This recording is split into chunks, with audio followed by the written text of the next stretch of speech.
In the world of radio shock jocks, the biggest are Opie and Anthony. These people say shocking things that border on offensive in order to entertain their audience. I refuse to sit here and think that radio has to be nice. Why? Why does radio, out of any other medium, have to be nice? We are being now held to a standard where we have to be nice and make people feel good. Go screw! Radio bad boys, Opie and Anthony. Controversial radio personalities, Opie and Anthony. Infamous DJs, Opie and Anthony. Talk show radio hosts, Opie and Anthony. Opie and Anthony. Opie and Anthony. Radio shock jocks, Opie and Anthony. Opie and Anthony. Shock jocks, Opie and Anthony. Shock jocks, Opie and Anthony. Opie and Anthony. Shock jocks, Opie and Anthony. Opie and Anthony. Shock jocks, Opie and Anthony. We got Big A in studio. He's got the tongue scraper.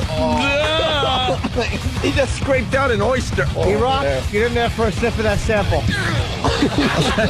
Opie and Anthony. Why don't you shut up? Shut up! Shut the This is where entertainment is going. Would you reenact Baby Diaper Mustache with Tippy Tom's underpants? Sure. Oh, no, you wouldn't. Oh, my God. It's like the underpants were dyed brown. All right, open them up.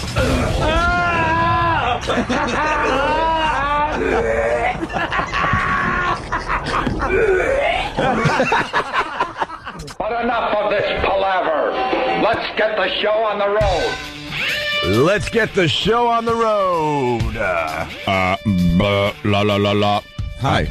Hi. I just want to start by saying, F you, pollen. F you. Pollen. I say F you to pollen this morning, yes. A little stuffy.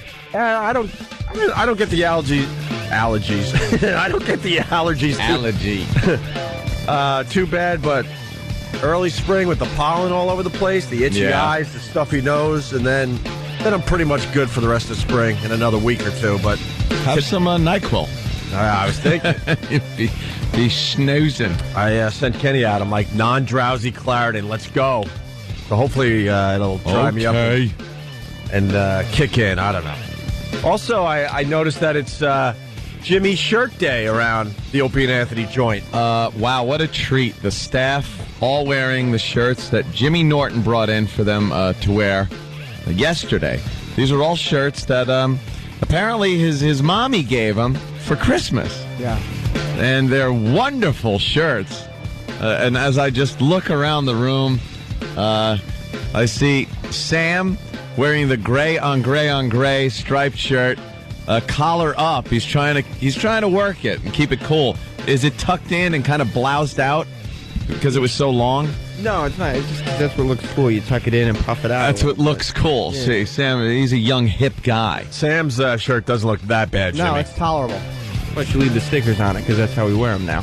Yeah. Is that how we wear them now? And the collar up is kind of a... The girls like it. Cool look. The girls like it. I mean, it's obvious that your mom doesn't understand sizes. These shirts are huge. Yeah. They're like tents on these kids. And they're not much bigger or smaller than you, Jimmy. They're pretty much within your size. Dan's just got a regular kind of long sleeve T-shirt thing with some real heavy stitching, so it's exposed stitching. Mine's dull. It's not that bad, but thank God it's wrinkly as hell. Yes. Because that looks pretty bad. I didn't take good care of my shirt. All wrinkly. Why would you? You look all right in yours, except you're 6'5" and it fits you well. Yeah, exactly. Yeah. She has no clue of sizes. No. Because then we have Danny, who looks like he should be making airport runs. Yeah, Danny looks like a cab driver. I just want to stay safe at night, so when I'm crossing the street, people can see me. It glows. I know, it's like a crossing guard vest. It's a burgundy, just bright burgundy, a burgundy of awfulness, and it's shiny. It's so shiny. It looks like a tablecloth at a catering hall. Yeah, the color and the texture of that shirt it shouldn't be a shirt. That material, there was probably a bolt of material that came in for something complete, like a sail. It came in for a boat sail. And they said, well, screw it, put it in the shirts. Alfani got it by accident. Alfani. Looks like Dracula's wedding shirt. It really does stink. At least when I spill wine on it later, nobody will. No one will notice. No. It looks very nice. Great success. Make my day. Great success. I wear it to scare the Jew. Very shiny. Yeah, it's definitely a Borat shirt. And then who else? Travis. Travis has probably one of the best shirts I've seen. It fits perfectly because the end of the shirt touches the top of my knees. That is the old guy on the Little Rascals night shirt kind of a thing, where it's like, I don't know what that was in the olden days. They would wear night shirts, and it would go down to their knees. The thing is, great. It's so long on you. And it's blue, so it looks like a smock from school. It looks like a Bayshore court shirt. Like Travis has to go to court for some kind of minor traffic thing. And he never dresses. And he never dresses up, and he found this shirt that maybe Grandma bought for Christmas and got it out of the closet. Just awful. Button right up to the top. And, yeah. Oh, yeah. And you got your size sticker on there, which is good. Right. Sam told me that's the way the kids wear it these days. They wear it. Yeah. That's what he says. Wear them. Just wonderful. Yeah. Wonderful. It does look like a painter's smock. Yeah. You should be giving lessons. So, there you go, Jimmy. Oh, that's bad. What? Travis banged some dude, slept over, and is wearing his shirt. I look like Kate in last week's Lost episode. Can I pick you up and show your buttocks? Kate looking hot in last week's episode. I didn't see that one. It's not on iTunes yet. Oh, it should be. It's not. It's like the next day, right? Yeah. What the hell? You're not going to believe what happened on Lost, Jimmy. Her ass when she got picked up there. Yep. And she was just wearing the shirt. Very nice. Very nice. She does not have an ass like the Jew. Make my day, Jew. It's becoming one of those movies now where if it's on, you have to just watch it and laugh at him. It's just too goddamn funny. Yeah, Travis. We're great at visual bits, so it's Jimmy Shirt Day on the Opie and Anthony Show. Jimmy Shirt Day. And I think you could use one of Jimmy's shirts. I'm starting to notice that... what are you noticing? I believe you came to work with that yesterday, Anthony. I wear a lot of things that look exactly the same. I'm like Fred Flintstone. I also believe you wore that same shirt at the big corporate event we did last night. And now this morning, you're still wearing that shirt. I'm thinking that means you still have the same underwear on as yesterday. Well, let me tell you something. The same socks. I made the same jeans, and I also noticed that you were chewing gum when you walked into the office. So I'm thinking you are a smart one. I'm thinking, wow, he didn't even buy a toothbrush. Usually, when you're staying in the city and you don't know you're staying in the city. Next thing you know, you got a whole new wardrobe. You go shopping. Yeah, but you decided to say F it. I decided against it. Could I have a mere scrub of a human being come in here and get me a toothbrush and a little thing of toothpaste from Dwayne Reed? I saw you chewing gum. I'm like, now that what the is he jig's doing? up, I was chewing Orbit. Fabulous. Well, all right, we'll get you a toothbrush. At some point. But, I didn't plan on staying in. I thought this corporate event started at 7:30 last night. And I was just going to drive home, change, get some stuff, and come back. Mm-hmm. I was then informed that this thing started where we had to be there at 4. Right. So there was no going home. Even though we were hitting the stage at 6:30. Right. So I went to so to me, I'm thinking, well, hotel. We could show up at 6:15. Oh no, you have to be there at 4. Yeah, to prepare. Prepare for what? For what? For what? So I went to the hotel, and I was exhausted. Crashed right out. Woke up just in time to get in the cab to go to the event. Yeah, and everyone else is in suits and ties. Even Opie had a nice dress shirt on and everything and nice shoes. Well, I live in the city. I shower and did the right thing. I showed up exactly like this. And you know what? I said to Hope, I go, you know what's cool? I'm a personality. So I could dress however I want. You know how No. That's how you spun it, because when you first saw me. I did spin it. I said, oh my God, I'm a slob. You kind of went to me, oh, wow, you look good. I figured what the hell, just wear the same stuff I had on earlier. Why bother? And then I just start spinning it like I'm a personality. Yeah, like rock guys show up to things and they just wear their rock clothes and stuff. They don't have to dress like corporate suits and stuff like that. So then I felt better about myself because hey, this is my look. This is what I do now.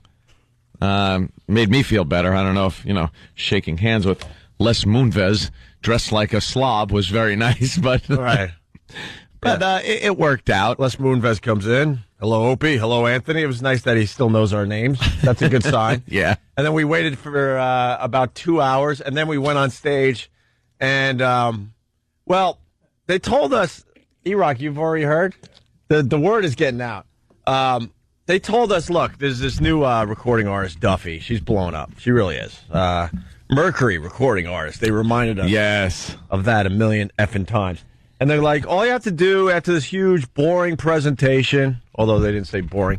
No, they should have, but they didn't say. They said, go on stage in front of 800 like salespeople and GMs and PDs from across the East Coast and just say hi, thanks for coming, here's Duffy. Like, yeah, we could do that. We could do that. Show our faces, whatever. It's easy. And then somewhere getting close. It was on stage when they handed us the mics. They go. That's when they informed us. They go, well, we're going to need 5 or 6 minutes from you guys. And we're like, So now we got to do 5. We have to up do on the 5. stage in front of corporate and salespeople and in front of clients. 800 stiffs that have just been lulled to sleep by corporate people.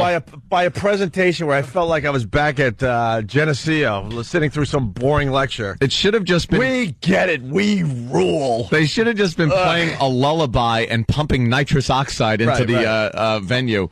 That's what it was like. It was let's spend $250,000 to tell everybody that we rule. We rule. Let me tell you what's going on here at CBS. Yeah. Really? Although they got some kind of very interesting porthole technology that's going to be hitting. There's some cool hitting soon. Stuff happening as far as web integration goes. I got to be honest with you. Yeah. I was absolutely impressed with what's going to be going on. But they didn't have to talk about CBS for an hour and a half. Yeah, an hour and a half, though, with PowerPoint presentations and ugh. So they give us the mics. They go, we need 5 or 6, and go. And I think it was Anthony. He goes, well, yeah, we could do 5 or 6. It's not gonna be pretty, but we'll do it. Someone's gonna get hurt. we went out there. We were the biggest douches. Just ripped apart everybody. But we were getting huge laughs. I don't know what that means now, though. I was getting a lot of text messages. I forgot to tell you, and people just write, "Oof." Very funny, but brutal. Brutal. What'd you hear, E-Rock? All I know is somebody came up to me and said, that was really funny. I can't believe you called the president of CBS a douche. Did you actually use the word douche? Yeah. I said douche, and I called him a dick. Yeah. Well, you know, we had a rough year with this company, so we're getting them back a little bit. Cut me some slack. That'll smooth things over, though. Thanks for the good year, douche. Almost forgotten. I do believe we were taken out of a few markets we should have been taken out of, and it was our payback. Well, what'd you hear, E-Rock? I don't know if this was correct, but were you mocking him saying he still looked like his high school photos? No, they put up his high school picture up there. It was a picture. It was Dan Mason, president of CBS Radio. And they put his picture up there from like the 70s when he was a DJ. And, he had a big swooping head of hair and he's behind some old equipment and he's just smiling. And then he proceeds to tell us his life story up there about how he got into radio by calling up radio stations and winning stuff. Started calling radio stations at 12. At 12 and winning things. And then he was like a stunt boy, and he had his hair dyed blue at one point. So he would dye his hair the color of like the high school that showed high school colors, showed the most interest or something, some dumb hacky contest. Like that. Right. But so when I got up there, I was like, well, it's nice to be part of the Dan Mason biography. And because what he was saying, I said, and it's nice to know that you could start your radio career and become president of a broadcasting company by starting your career as a prize pig. Which, I go, put the phone down, douche. But he's trying to impress everybody by saying he fell in love with radio when he was 12 years old and stuff. Yeah. Like, Dan Mason's been calling radio stations since 12, and I just went, wow. Well, yeah, wow. That's great. Oh, we were so brutal. dry and so sarcastic. Anthony didn't even show his eyes. He was wearing his 5'11" hat. I pulled it down over my head. I had my head down. I'm just like, screw it. Over his eyes, and just I'm not even making eye contact with these people. I said it was great to have to see so many corporate people there in the crowd, many of who had fired us, which was uncomfortable again. Don Belucas was there, and he pointed out the fact that he fired us a couple of times. And he fired us for the mayor's prank officially, and now we have to work with him again. I called him Luca Brasi. He's a big guy, and what did you say? People. We played golf with him last summer or whatever. And I didn't turn my back on him because I was convinced he was going to take his driver and smash it into the back of my head. Take you out. It was just brutal. It got really brutal up there, but people were laughing. I mean, they were really seemed to be enjoying it, but the brass just got hammered. I had it, like I said, someone had to get hurt. Yeah, I wasn't gonna sit there and get flop sweat. Put the phone down, douche. Douche. I was gonna say the next time Eatman calls to negotiate. Yeah, it was. God damn you boys! It was and then we had to walk through everybody to get out, and it was like it was interesting. Yeah, they were like, oh wow, that was good, but ooh. A lot of compliments and a lot of uncomfortableness. Yeah, good for you guys. And then it was fun. And then Maura, who's the GM here, she's the beer drinking GM that runs this place in New York. We were tipping a few back. Yeah, well, she has a Budweiser with Anthony, and then she slams hers and goes, "Just let it be known, put it on the record that I finished my beer before you did." First, and she's drinking it out of the can. Right. Like I put mine in a cup, at least a little glass plastic cup thing, and I go, "You want a cup?" She goes, "Nah," and just starts drinking it out of the can. She goes, "There you go. I finished mine before you." I said, "I had two already." Yeah, she's an animal. This one. This you go out and party with her, you are feeling like crap the next day. It's more, we haven't even got into it yet, but she's an animal that runs this place here in New York. And then she introduces us to some buyers, and one of the guys, very nice, but he shakes our hands, and he goes, "So, which one of you are going to kiss me?" Going to kiss me. Like, oh, okay. And me and Ann are like, "We get it. You're over-the-top gay guy." Were we supposed to be shocked at that? Because that was his opening line, like he was going to be shocking. All right, which one of you are going to kiss me? Kiss me. But apparently, he's very good for the company. He's a big, big buyer. Yeah, well, that's why we could throw a few lines at. That's right. Anyway, it was interesting. That's why Anthony's here today in the same clothes he had on yesterday. Same clothes. So, yeah, I thought it was going to be a lot later. And then, I'd stay in. Yeah, why not? Why not? Nowhere in New York to get a toothbrush on short notice. I can definitely understand why you wouldn't go out and get that. Well, there is, especially with that he says, hanging out in a hotel. I think that's in the mini bar. No, it wasn't. They didn't have it in the mini bar. Beers in there, though. I'll tell you that much. Yeah. Any particular type of toothpaste? Just get me Crest. Thank you. Oh, reliable. I'll give Crest. it a brushing. What else did you hear about the big gig last night, E-Rock? That was it, because in mid-sentence, the conversation just kind of stopped. What? Someone had a little too much fun at the event last night, so I only heard bits and pieces. What, your chick? Yeah. Oh, boy. You got hammered? Yeah. At the event? No, maybe the after party hosted by our GM. Oh! She's hosting it. What? This Maura, man, she's like I said, an animal. Oh, there's the picture of young Dan Mason. Yeah, Dan and his hair. There. Look at that. Look at that head of hair. Jesus Christ, looks like he's a member of the Animals. David Cassidy, lovely. David Cassidy, yeah. What a head of hair on that guy. Oh my God. So the after party was a little raucous. Was that it? I suppose so. I guess I'll find out the rest of it today. But from what I heard, yeah, it was pretty good. All right, very nice. So, yeah. Well, we were responsible and we got out of there. That's for sure. Not because we were responsible. We didn't want to hang out with those people. I haven't met the woman that runs this. Oh, man. Did Kenny leave for my toothbrush yet? See if he's here. All right. Jimmy has never met Maura. Is she coming in today or is she too hungover? Probably too hungover, E-Rock just said? All right, I'll... Real Schlitz in a can girl. I like that. Everyone else heard you say she's too hungover to come in today. She can party, that woman. Yeah. She can party. And then the last observation before we take our first break and start the radio program. We haven't started it yet. We have just added our 15th producer to the Opie and Anthony show today. Oh, boy. A guy named Stunt Brain has joined the Opie and Anthony show. Wait a minute.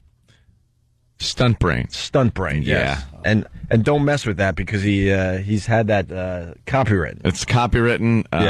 He also likes to be known as Coach Mike. Ugh. On hats and... Coach Mike. We'll meet him a little later on in the show. Did he leave? Yeah. Could you email him? What? Okay. Thank you. You need what? All right. Oh. What was that? There's secret messages going on. What gave it away that he wanted it to be secret? The fact that he mouthed it without saying it? Good point. It's the type of, toothpaste I like. Yeah, all right. I decided against Crest. You did? Yeah, I like Colgate. Oh, okay. Coming to the Opie and Anthony Show. It's the first annual baby throwing contest. Stay tuned for details. Good morning. Good morning. It's the Opie and Anthony Show. Just going over some of the things happening, and oh my God. Oil hits a new high. $120 a barrel. That's unbelievable. Wasn't it just like $50 a barrel? What happened? What the hell happened? They're not running out. It's demand. It's the Chinese. It's that China. They're using more oil now. Yeah. So their demand goes up. That's why it's ridiculous to think that we sit here, and this is how pompous we are sometimes as Americans. We sit here and think, well, if we drive hybrids and we do this and stuff, it'll bring the price of oil down because the demand will go down. We're not the only ones on the planet, jackasses. And China is becoming more industrialized, and they're using a lot more fuel. So the price goes up because the demand is up. We don't run the planet anymore. We used to. Just do a good job running the planet. Now, there's a bunch of other countries that are doing things that affect the world economy without us being involved anymore. Yeah. It's kind of sad. Well, missed the heyday. Missed the heyday of this planet. The heyday of this planet or this country? Well, the country when we were, kind of in charge. Kind of kicking ass and taking names. The H-Nick. When we were the H-Nick.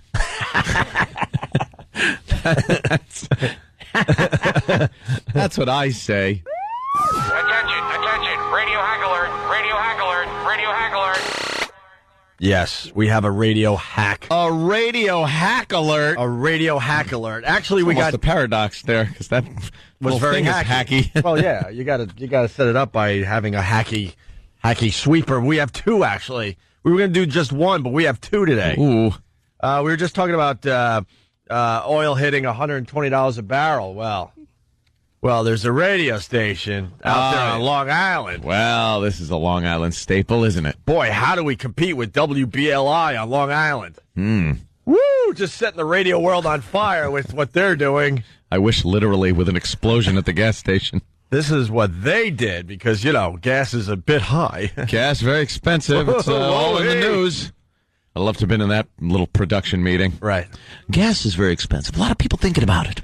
It's hurting a lot of people. What can we do to help? And get a little publicity. Cheap gas at your local gas station? Probably sounds too good to be true, right?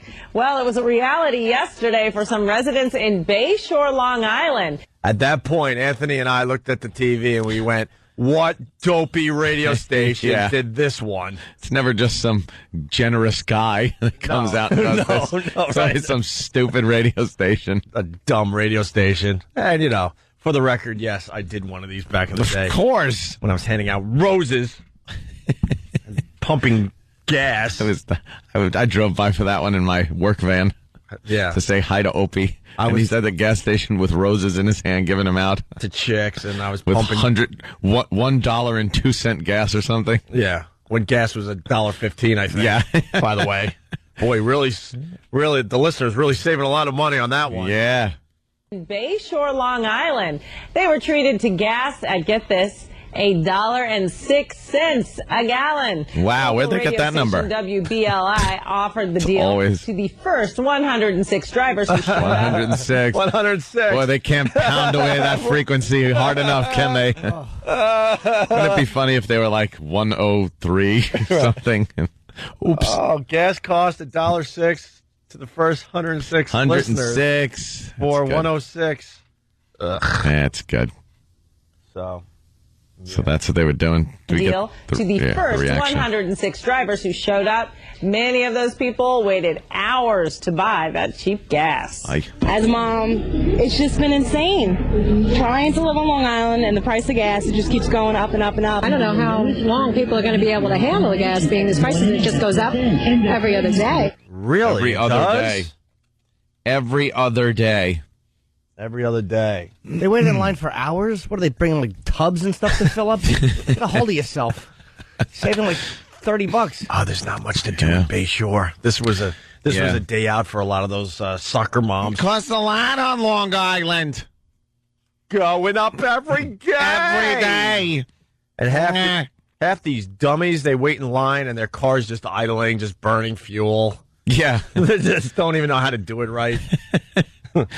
Yeah, so that's pretty much a staple of radio hackdom.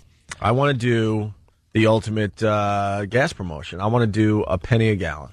How do we get that done? Now, that is never done. How do we get a penny a gallon done? With $4 a gallon gas. How do we get that done? Go to 1 on the FM dial. Leave this station. Yeah. Nothing. We could do it for an hour, just like these hacks did. How about 1 penny gas for the first one person? I like that. And then you have to drink it. He shoved the pump down their throat. And then we're finding out that our dear friend Scorch is also doing some hack radio. This is who's got the story on Scorch? This is Scorch, the ultimate Scorch. This is what Scorch is all about. Used to work with him back in the day at AF in Worcester, Massachusetts. Kingdom of Nakedness. Totally nude radio. Totally nude. I think most of the listeners understand what Scorch is all about. Well, he's got a great thing he's doing in the very near future. Are we looking for Sam? Who's going to do this one? Sam is the spokesman for Scorch. Does Travis have it? Oh, look at that shirt. I don't know anymore. Jesus, Jimmy's shirt day. All right, what do we got? What is Scorch doing? He posted a MySpace bulletin. Oh, it's so important he had to do a bulletin. Oh, yeah, all of his friends. He asked me to be his friend. That's how important Scorch is. Hey, be my friend. But starting on Monday, a week from yesterday, he'll be living in a cage, a Great Dane cage, outside the Verizon Wireless Arena in, I assume, Manchester, New Hampshire. Yes. To raise $10,000 for homeless animals, I believe. For the Animal Rescue League. Animal Rescue League. And other animal groups in the area. And he'll be living there 24/7. Yeah, he writes 24/7. He writes in his bulletin. Yeah. In huge capital letters, this is 100% legit. I'm sure it is. Legit. Oh, of course. Why even ask? And then he writes, animals have no say in what happens to them. I'm just doing something very near and dear to me. Near and dear. So that said, listen to Rock 101, rock101fm.com, and find out exactly how you can make a donation. Thanks so much, Scorch. So he's going to be in a... How big is the cage? Is there any picture of it, or... Well, it hasn't started yet, so... Oh. Well, I would assume he has the cage. I would hope so. I would think that he would put a picture of the cage up, like, this is the cage I'm going to be in. Is he going to live among the animals? Ooh, that's a good question. Yeah. No. Huh? I don't think so. Me. I'm sure he'll just set up his cage outside the shelter or whatever and take some pictures in it. Hey, I'm Scorch. Oh, you don't think he's going to stay in there? He'll just take some pictures and then, I got to go. Scorch has that's a cage, all right. For a Great Dane. A Great Dane cage? That's not much room. No. That's, Scorch has a very short attention span and used to go to very minimal listener gatherings and stuff like that.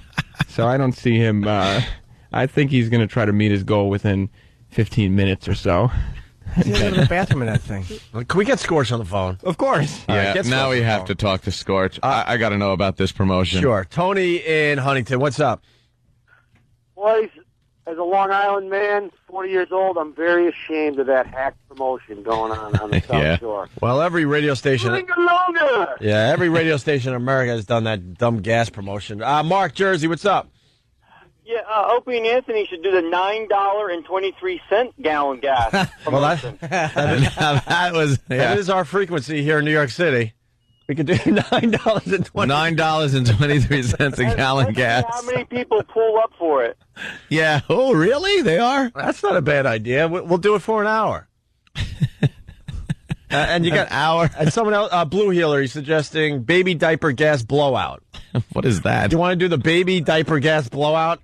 How is that done? Well, Blue Healer writes, idiots can get gas for $1 a gallon, but they have to show up in nothing but a diaper. In diapers? Yeah, the baby diaper gas blowout. I think a little embarrassment should be tied to the contest, sure, or the promotion. All right, Mark, thank you. You're welcome.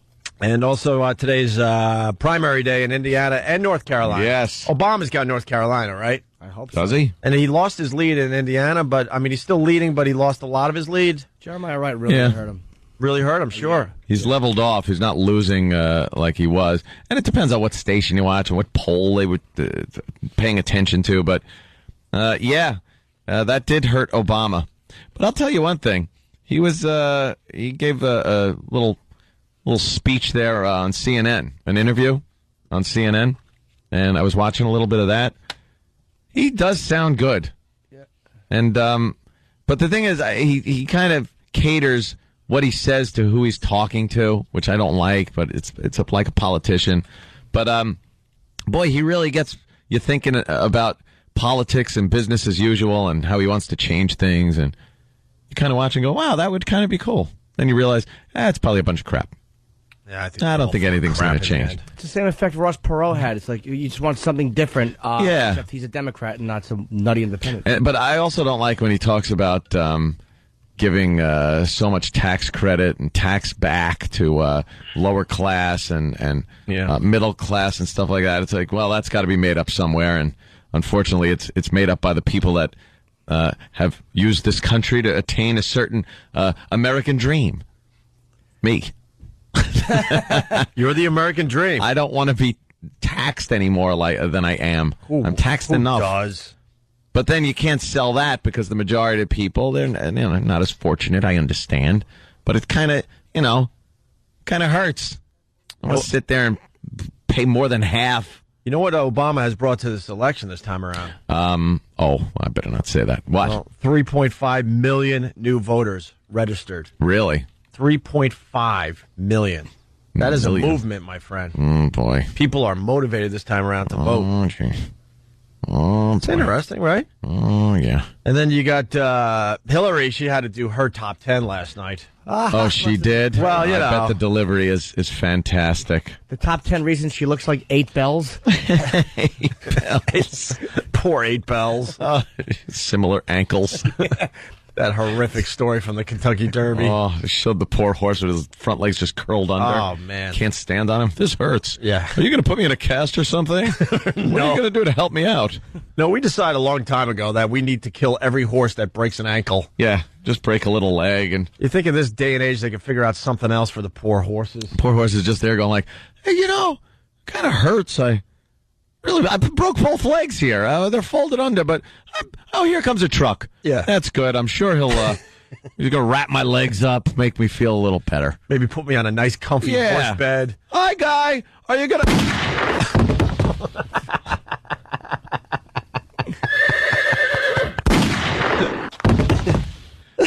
That's what they do. Maybe we should ask the horse what he wants done. Yeah. Maybe the horse would go, you know what? This is going to be very painful.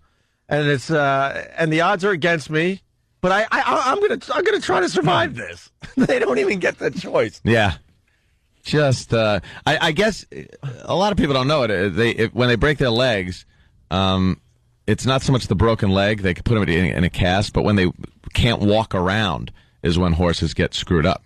Like it screws up their hooves and gives them infections and stuff. So that usually winds up killing them anyway. Yeah. It's not just the broken legs. If you could put them in a cast and have them walk around, the other horses can sign the cast. It's not like that. It's not like people. you think the horse panics when the tent comes out? Oh, they got to put the tent around no. him. Here comes the tent. You're looking for sleeping bags and marshmallows, and when you don't see them, you know you're a dead thing. Yeah. The blood-splattered tent. Yeah. They don't even wash the blood off of it. From the last poor bastard horse. Here comes a guy with a chainsaw. Yeah. Oh, boy. Looks like Jack Waltz's bed. Well, getting back to Hillary, she did her top 10. Top 10 reasons she loves America on Letterman. This should be... why she loves America? And why did Letterman have to do it with Hillary? He did it with Obama. What is it? That's why. Is it an equal time thing? Or They don't have to do that equal time anymore. But I guess because they're the leading Democratic candidates. You want to get them in there. I thought like Obama would be more hip. Because, the new thing is for these candidates to do the pop culture thing. Well, Clinton started that by playing the saxophone on Arsenio. We all knew Hillary wouldn't be hip doing the whole pop culture thing, but I thought Obama would have a little more to him, and he just doesn't. You saw the bowling thing. He was awkward when he was on WWE, Raw, whatever show he was on. He's a nerd. He's kind of a nerd, Jimmy. You're right. He's a nerd. Kind of We're a not nerd. used to black nerds. We don't know how to handle them. We expect all black people to be very cool. We only know one, Urkel. Yeah. We haven't seen many black nerds in our lives. That's true. He's kind of a nerd. He knows how to shoot the rock, but besides that, I was expecting a little more pizzazz from Obama. Here's Hillary on Letterman last night. Here we go, number 10. We have more Dakotas than every other country combined. That's right. More what? Dakotas. Dakotas. What's Dakotas? North and South Dakota. Ew. That isn't even That's it? funny. That's why she likes... it's just true. What was your top 10 what, though? You didn't say what it was. Yeah, I did. Reasons she Loves America. Loves America. And then it's because we have the most Dakotas. That's right. Top 10 reasons Hillary Clinton loves America. Number 9. Canadian bacon, soggy and chewy. American bacon, crisp and delicious. Oh, boy. Give Canada a little jab there. Thanks to the internet, I can order new pantsuits 24/7. Okay. Goofing on her clothes. That's not bad. Thank you so very much. Goofing on her clothes. Yeah. A little self-deprecation. When my husband's banging interns. Because women like Eleanor Roosevelt who showed you can go that way and no one will talk about it. Number 7. 232 years and not one cookie shortage. Ooh, how about that? Number 6. TiVo. Yeah. Top 10 reasons. Why is that getting a big laugh? Why? What happens in that audience? Because it's Hillary. Why a big laugh for just TiVo? First of all, TiVo isn't that old technology by now? Yeah. Well, No, there's new TiVos out there that are pretty good. Well, most people have just the It's pretty DVR good. on their cable system, no? Yeah. It's a Radisson, so it's pretty good. Yeah, TiVo. Most of them, you just use the DVR from your cable company, but yeah, TiVo's got some new stuff on it though. Yeah, kind of searches out what you're watching and does it. It always scared me about TiVo though when it was out there. It's like, let me suggest this pornography for you. Oh, really? Yes. And a lot of Hitler stuff, I'm sure. Oh yeah, anything Hitler? Would you like to watch Hitler today, Anthony? Okay. I want some Hitler. All right, if you're all right, TiVo. You're my pal, my only friend. Like Hitler. Top 10 reasons Hillary Clinton loves America. Number 5. Did I mention the soup? Soup. Oh, man. Why? What is that about? Is she got a soup thing? What? This is uncomfortable. Yeah, it's not funny at all. It's not even really her delivery or uncomfortable. anything. They're just not funny. She probably, here's what happened. We know the writers over there. We love the writers. They're funny guys. And they're very funny. And I'm sure they came up with some really funny things that she could have said that she absolutely refused to say. Or her campaign people said Or her no. campaign people were like, no, No. don't touch this, don't talk about this, don't do that. Can we throw in something about a blue dress that looks like tapioca was thrown at it? No. Let's see if she touches the Bosnia thing. I'd be interested to see if she touches it. Yeah. Maybe we should make, I don't know, we're We're pretty creative guys. Why don't we make our own top 10 reasons Hillary loves America? Loves America? That's the bit today. Stunt brain, get writing. Oh, I'll call Pete from around the corner. Linger very longer. Linger many years ago. Tell that story another day. Yeah. We'll do our own top 10 reasons why Hillary loves America, but this list continues. Man. Soup. Number 4. Did you know former President Teddy Roosevelt was an American? Did you know? Even Letterman's uncomfortable. His wife. You hear Letterman, he knows that's just not working whatsoever. And then it continued. Number 3. Where else can you get a car painted for $29.95? Exactly. That's right. Exactly. Number 2. Is this the part where I say, live from New York, it's Saturday night? Yes, it is. And the number 1 reason Hillary Clinton loves America. Here you go. Apparently, anyone can get a talk show. That's right. You got that right.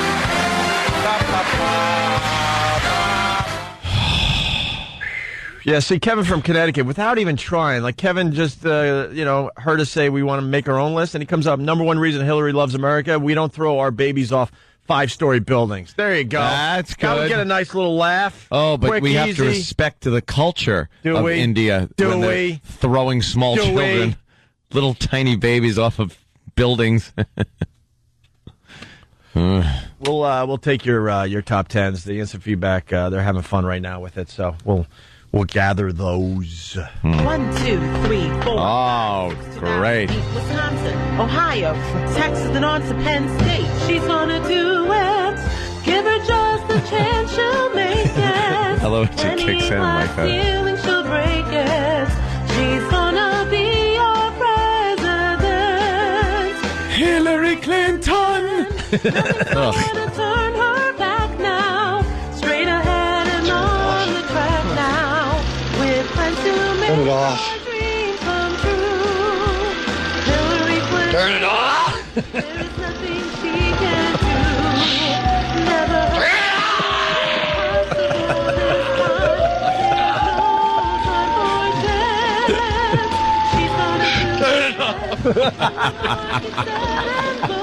We haven't played that clip in a while. He was upset. He was not happy. Here's this little girl on this big screen. Oopsie. Just having a little fun. Yeah.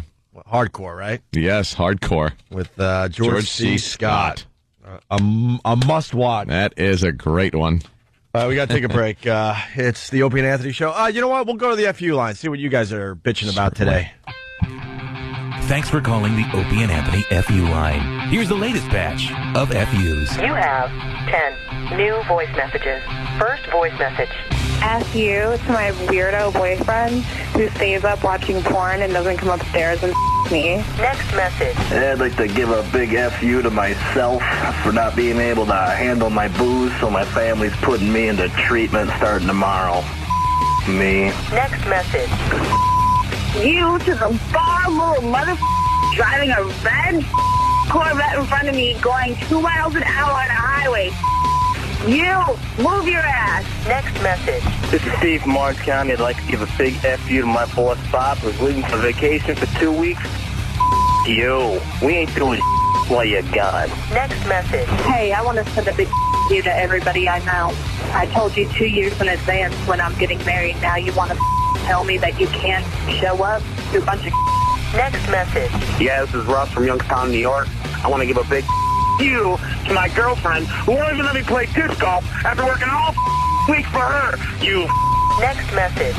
I'd like to leave a big you to my husband who decided to cheat after 15 years of being together and having 2 kids. Next message.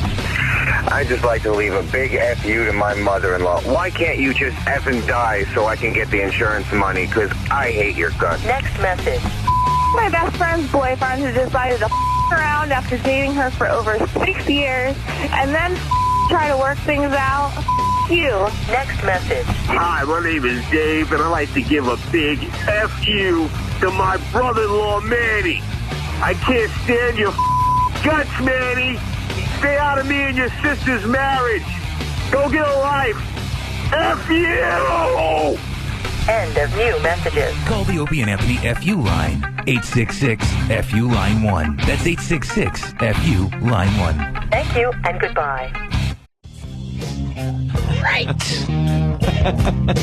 Oh my God, you're a mess today. No, I'm not. My finger just got caught in my headphones. I look over at Ann, and he's just like, his finger's stuck to his headphones. It's wrapped in that little wire right there. I thought you were going old school broadcaster where you have to hold the side of your head. Hold the headphones.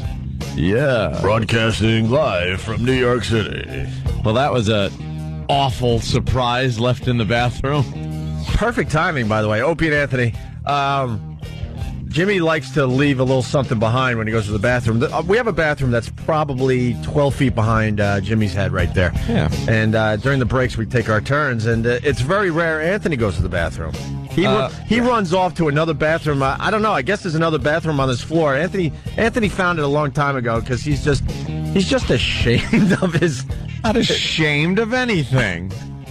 I just don't want to go in there if it smells like a monkey cage. I think you kind of got weird bathroom habits, though. We've kind of talked about that over the years. Why? Because I won't stand at the urinal next to you and Jimmy? Well, that's kind of a bummer. 3 in a row? Why would I want to do that? We don't go. Jimmy is a touchy-feely, peaky guy. We don't go side by side. A peek. We don't go side by side. We have the buffer in between us. No, you lean out a little far from the urinal. We do play a little chicken. We see how far we could back off from the urinal before the other person gets uncomfortable. Sure, but that's wholesome fun. Yeah, sure. Good, clean fun. You go in the stall to just do number 1, which I don't understand. And when you do number 2, you're flushing the whole time because you're just ashamed of what is going on. It's called a courtesy flush on the rare occasion. Don't you know that I do use the bathroom? Don't you want to know what you have accomplished in there, though? No, because I see what you guys accomplished. I walked into the bathroom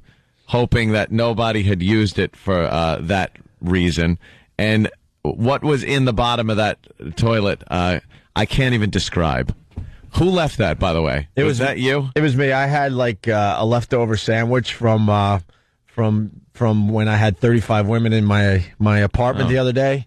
I thought you were going to say from 1973. Well, I get a little upset. Ready bar for breakfast. Yeah, I get an upset tummy when I have mayo. Oh, is that it? Jimmy's all disgusted. I'm trying to scoop egg whites into my mouth. It's lovely.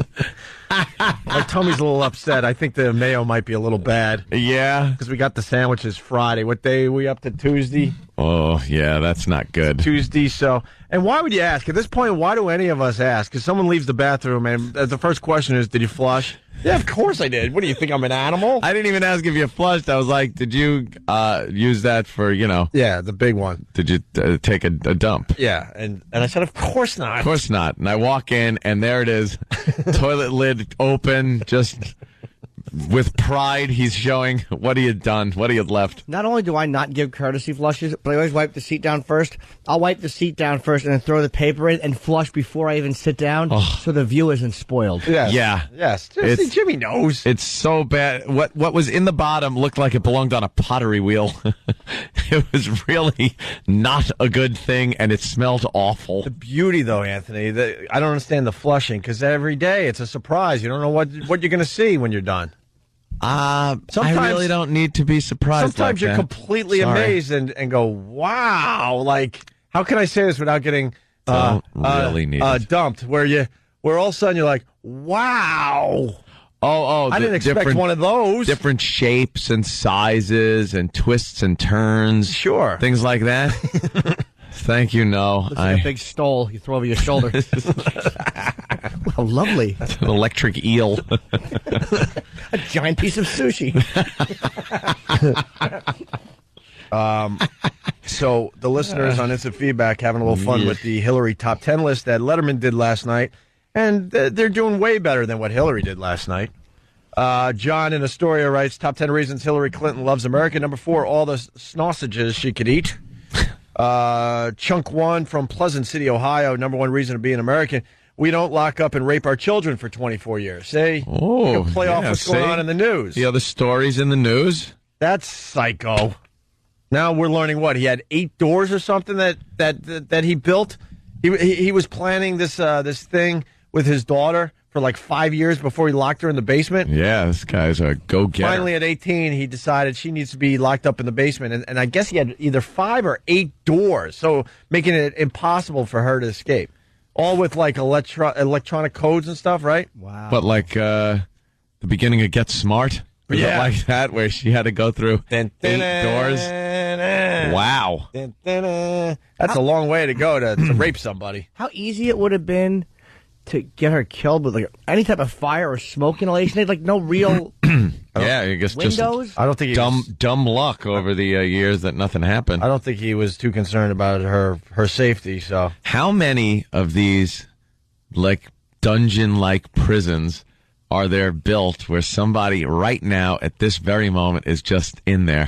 There's someone right now listening to our show that's in a horrific situation. Yeah, and good morning to those people today. Right, there's I'd like someone to say good morning. Just tied up in a closet, and because this sicko likes rock and roll, he cranked up the stereo. Yeah, there's someone in a horrific situation right now. So to those people, hi, good morning. Good morning to you. Hope at least we're making you laugh a little during your horrific imprisonment by some lunatic.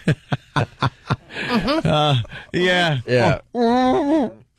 We got Barry. He writes, #1 reason Hillary loves America. Gun-toting, Hitler-loving psychopaths can have the #1 radio show in New York. Top reason Hillary likes America. She could change her favorite baseball team every week. Maine man from Maine. #1 reason, where else can a robot run for president? Spike writes, another reason why Hillary Clinton loves America. Number 10, a cyclone won't come and kill 15,000 people. Wow. And 1 million homeless, by the way, on that one. Hey, write a song about it, Rick. Yeah, Rick. There you go. I just think comedy gold, do you? Yeah. I bet. I'm thinking we need to take a very close look at you. Kevin from Connecticut. He writes, #1 reason Hillary loves America, baby diaper mustaches. Hey. See, this is what this stuff, some of this stuff could have worked last night. And baby diaper mustaches couldn't have worked last night. Why not? It's a bad example of what could have worked on Letterman. Like presidential candidate doing a thing with you putting duty under your nose. That would get a big laugh from Letterman's audience. She's terrific. She did a duty under the nose joke. What's the matter with you? That would have fallen flat. Jimmy has such common sense. I hate him for it. Yeah. And blowing up my spot. Viral Load from Pal Talk writes, the #1 reason I love America, according to Hillary Clinton, that Viral Load that loves America, we can vote for someone besides Hillary. So, hey, a big anniversary today. Let me think. 1 year. 1 year ago today, something big happened. Oh, 1 year ago. I was thinking back to the 30s, but no. 1 year ago the 40s. You want to guess? Oh, no, that was a few days ago. It was a year ago today. Bad day. What? Goodness gracious! Are you kidding me? Goodness gracious was a year ago today. Do we have the long clip? That was a year ago? Of all the dramatic things I've ever seen, you should see what's going on in the Yankee dugout. That was a year? 1 year, like that. Like that! Bam! Where the hell did that year go? I don't know. Do we have the long clip? We do, right? E-Rock has it. Here we go. Wow. Thank you all. Well, they came and got me out of Texas. And I can tell you it's a privilege to be back. I'll be talking to y'all soon. Yeah. I'm talking to y'all soon, especially the young ones. Clemens is in Georgia's box, and Roger Clemens is coming back. Oh, my goodness gracious. Of all the dramatic things... things I've ever seen, Roger Clemens standing right in George Steinbrenner's box announcing he is back. Roger Clemens is a New York Yankee. And there we go, John. You don't have to worry about who's going to take that spot in the rotation. You should see what's going on in the Yankee dugout. Big grin on Jorge Posada's face, Andy Pettit knew. Big signs, Roger Clemens is now a Yankee. Wow, Attention how fans, exciting. he is here, You should and now see. we don't have She's to discuss describing who takes Cuba that place of after the Castro's rotation. victory. You should see what's happening. Yeah. I wish a disgruntled Yankee fan would have hit her with a car. Well, we're going to get into that story in a second. One guy knew, one guy smirked. Yeah. Stupid Clemens. I'll be seeing you all real soon. Yeah. I'm going to go bang a young country western singer right now. Yeah. And then a waitress, and then they're coming out of the woodwork. I'm on going to do Roger. some steroids and. What a year he had after that Yeah. announcement. Roger Clemens did not have a good year. He got the steroids thing and all these girls coming out of, everywhere. Seeing you all again real soon to apologize for the fact that I kind of broke even and did nothing for the team. Knocked out of the first round. Right. Because of me, Joe Torre's now the skipper for the L.A. Dodgers. Right. To pack his prostate and head out to Right. California. He said, see you later, man. I'm done with New York. Done. I guess Clemens is apologizing to his family today, too. Just do it in private. Water doodle. Apologize for having sex with young country western singers. I was slinging lead. Yes, sling a little more than that. Yes, bone dry, bone her. Apologizing, huh? Yeah, why can't they just do that in private? Why's it got to be I who was inappropriate and want to apologize to my wife, my family? I've put them through a lot. Embarrassment. I just got to say it was really hot, passionate sex that I had, something that's been lacking from the marriage. Yeah. Just get into all the gory details. Yeah, that would be a great That's apology. really good. I was I was deep in her, and she seemed to enjoy it. You ever take a new yo-yo out of the box? Right. Smells like a new yo-yo. Right. It's great. She would take it on her, through the, she'd take my, and put it in, and I would, all over her. And I just want to apologize to my wife for that. Because obviously this is the wrong thing to do. Right. It was very wrong for me to take my and put it so far that she... You ever go to a seafood restaurant and get that plate of brand new clams? The color's nice. You know, it's rare you see a girl choke and vomit. But when you're in the and push, you'll see. She'll up and everything else. So I just want to apologize to my wife for that. I'm ashamed. I'm very ashamed. Got to apologize to my wife who stood by me. That I probably, there was probably gallons of all over the place over the years with the country western singer. And the waitress. I tried to make her sing country songs when she had my in her. And it was very interesting to listen to. Everything sounded like... There's also rumors about John Daly's ex there. Oh, really? Yeah, Roger Clemens and John Daly's ex. I want to apologize to John Daly for his ex. Boy, would she like it was nobody's business. I could her. She loved it. Want to do a back nine joke while you're at it? Yes. My God. I remember between the first and second hole on a golf course. I'm talking about, of course. Yeah. Roger, you want to apologize to all the other women that are out there? Yes, I'd like to apologize to all the other women just left because I had a wife, and my poor wife. I want to apologize to her. There was one girl with a huge set of, and I gave her a necklace.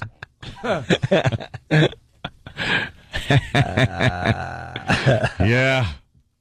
Sometimes, you're out on the road playing ball, and you need someone to play with your... Turnabout is fair play. So, 1 year ago today, the famous Susan Waldman announcement. Goodness gracious! Goodness gracious. Stupid Muppet face. Oh, God. Muppet awful. And, of course, this segs in nicely to this story that is pretty outrageous. You got a Yankee fan charged with murder after running over a Red Sox fan. Charged with what? Murder. It was a car, Sam. They found a Yankee cap in the front seat, Sam, and a bloody Red Sox cap, and a hole in the windshield.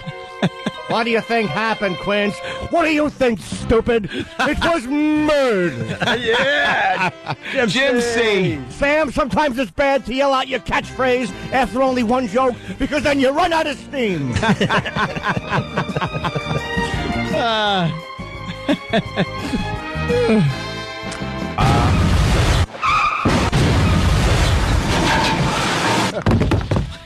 My girlfriend has an ass like the Green Monster, Sam. That's flat. Wow, is that flat? That's awfully flat, yeah. Does it have scores on it, too? The media making a big deal about this story, but I think this lady had quite a bit of problems. Yeah. The least of her problems were that she was a Yankee fan, I'm thinking. Yeah, she seemed a little wacky. Yeah, absolutely. Here's the story. Witnesses say an argument at this Nashua bar over the Yankees and Red Sox may have triggered a Friday night incident that killed 29-year-old Matthew Bodewin. Police believe he was run over by an angry drunk driver after an altercation earlier at the bar. When she turned around, she just gunned it straight for him. He didn't even have a chance to even jump out of the way or nothing. Matthew Bodewin was struck and killed by the car in a Nashua parking lot after he and others yelled obscenities about the Yankees to 43-year-old driver Yvonne Hernandez, who had a Yankees bumper sticker on her car. Oh. Well, you know, there you go. You have that bumper sticker up there. Gotta watch out who you yell at. I love the Red Sox. I'm not a fan of the Yankees, but I'm not. Oh, no. What do we got? We got the man on the street stuff now. Incidentally, can I just point out? I think we got man on the street stuff. Yes, how Jim. long you're going to lose your license when you intentionally drunk drive and kill someone in a parking lot over a baseball argument? I don't know if that privilege will ever be returned. Oh, that's 6 months, couple grand in fines easily. Perhaps more than that, Jim. Charged. Oh, that was the sound actually. Yes, of the crash. Why not? I like turtles. Of course you do, yeah. Little kid loves turtles. I love the Red Sox. I'm not a fan of the Yankees, but I'm not going to sit there and run someone over a stupid comment. People who knew You're not a Matthew fan, then. Yeah, you're certainly not. Did that need to be said? Yeah, exactly. I'm a fan, but, you know. But, hey, you know, that's taking it a little too far. It would be like other fans that just run people over. Almost like, well, I'll take the reasonable stance in the midst of all this silliness. Like people are debating, well, was that appropriate? We don't know. Yeah, should I run people over? I think we better debate this. Dummy.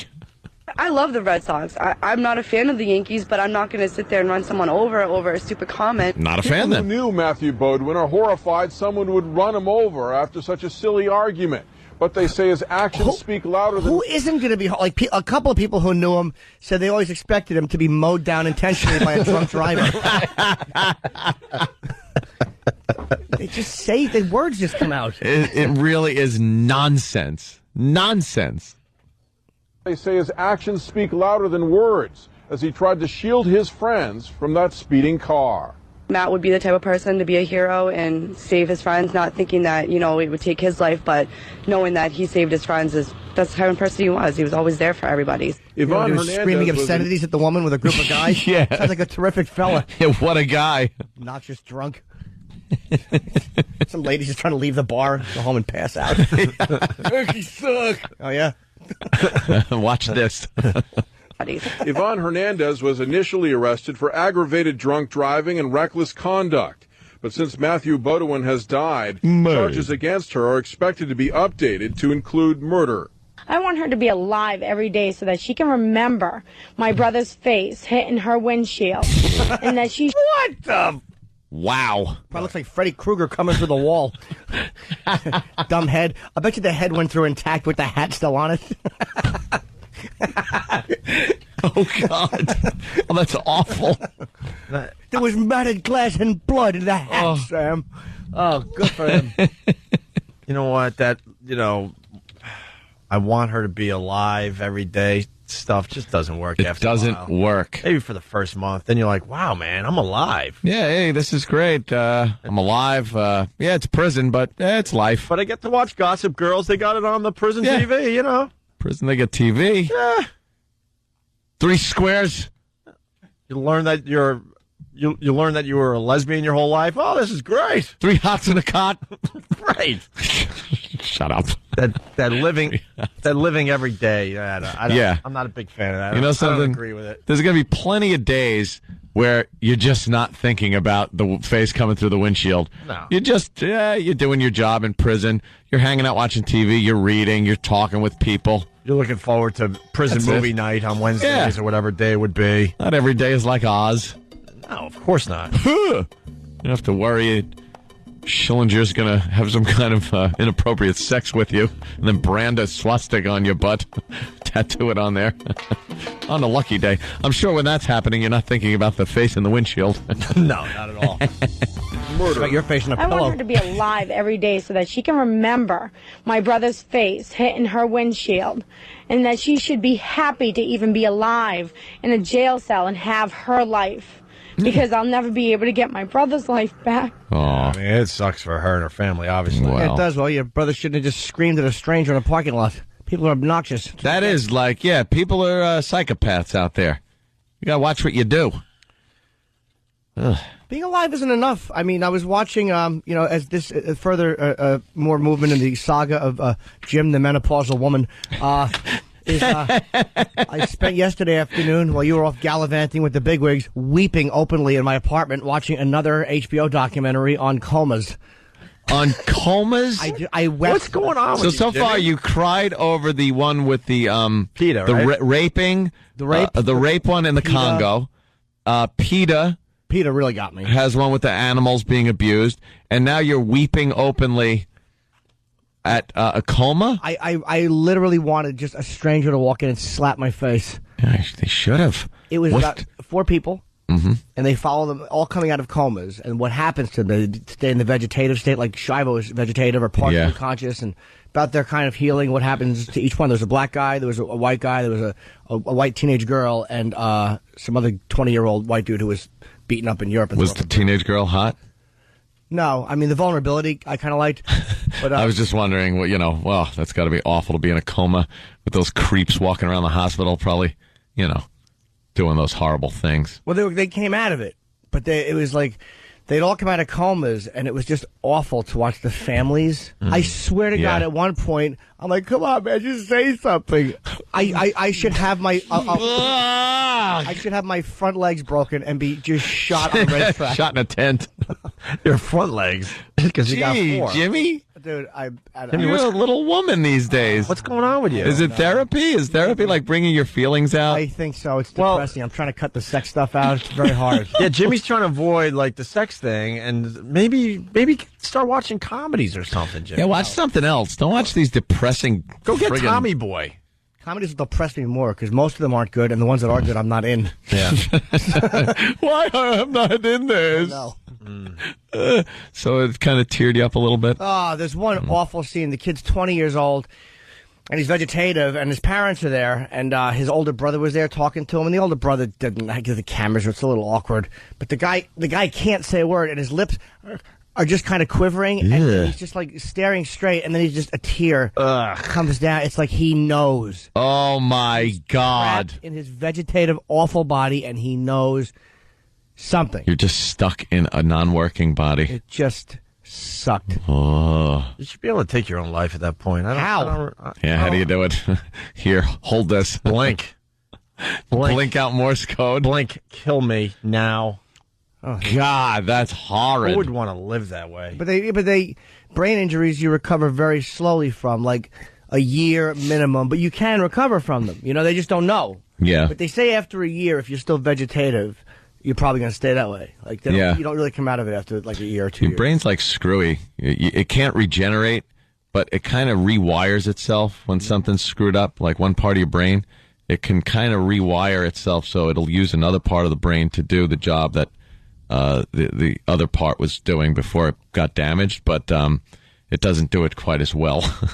In some cases, it doesn't do it at all. So You come back like Pet Cemetery. man tries to escape police using a golf cart. All right, that's a great story, and they got footage. Where is that What a guy? tool! What a tool! That's like GTA.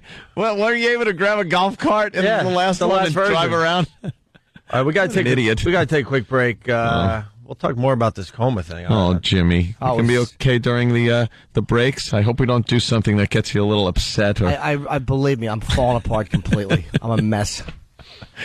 it is fun to watch all of us go into these different directions. Horrendous. Don't you, Hugh? No, I'm saying that was I completely agree with you. The hell's happening to us? And it is all of us. I'm in there too. What I the know. Golden Girls? We're all losing Oh, our my God. minds. We are. I love it. All right, listen. So a year ago today, the Susan Waldman, that's how we started here. So I think going into break, I want to play one of our favorite things, Roger Clemens admitting using steroids. Or at least it sounds like it. Yeah. I mean, you be the judge. Of course. Wink, wink. Is that enough of a disclaimer? I hope so. Listen to this as we go to break. I want to say thanks to this Mitchell report. I've been getting emails and questions on this subject, and now the whole world knows the answer is that I use steroids. Over the last 15 days or so, when I played in Toronto for the Blue Jays, Brian McNamee used steroids to inject into my body. And I'm very thankful for those steroids, and this has been extremely difficult to do this. I'm almost numb to steroids and human growth hormones. I'm angry about it, to be honest with you. It's hurtful to have thousands of people to inject human growth hormone into my body. My friends to inject steroids into my body. The New York Yankees to inject human growth hormone into my body. My children use drugs, and it means a lot to me. In my family, to inject steroids. Again, it's amazing to me that I have to even use steroids. And I want to say thanks to Brian McNamee of the New York Yankees. After Christmas, I'm going to sit down with Mike Wallace of 60 Minutes, and I'll inject drugs into my body. Right there in front of him, and we'll do all this again. And let me be clear that I'm very thankful for those steroids. And Mike Wallace used drugs now that that's come out. My children to inject steroids into Mike Wallace of 60 Minutes. But we're coming upon Christmas now, and I have been blessed in my life. I've been blessed in my career, and the answer is that I use steroids. It's the Opie and Anthony Show, waiting for Jim Norton to join the program, but I think he's having a good cry in the bathroom right now. Aw, is he? Are you all right, Jimmy? I'm just assuming you're having a good cry in the bathroom. Have you were weeping in there? No? Oh, he's weeping now. It's part of his craft and artfulness. Phone number 877-212-0NA. We got Penn Jillette stopping by today. Good. Yeah, he was great last time he was on our show. I kind of remember little tension last time. In what way? Right, between Jimmy and him? Yeah, we got into it a bit, but, it's just... About what? I don't remember, Jimmy. Bill Donahue. Bill Donahue, that's right. Yeah, that was He's very opinionated. I like that, actually. He doesn't hold back. He brings very good radio. Danny just handed in a top 10 reasons Hillary loves America list. Oh. Phone number 877-212-0NA. We said that. And also Michael Madsen. He's a madman. Yeah. He's going to be calling the show a little later this morning. We love this guy. What's that lunatic plugging? I don't know. We'll find out later. Should I read it? If you want, Danny. Danny. Top 10 reasons Hillary loves America. Number 10, she got dibs on 8 Bell's unbroken, thinner, more attractive ankles. Very good. She got paid $660 yesterday to appear on Letterman. Did she? Well, that's how much senators get paid. That's her daily rate. Oh, so right.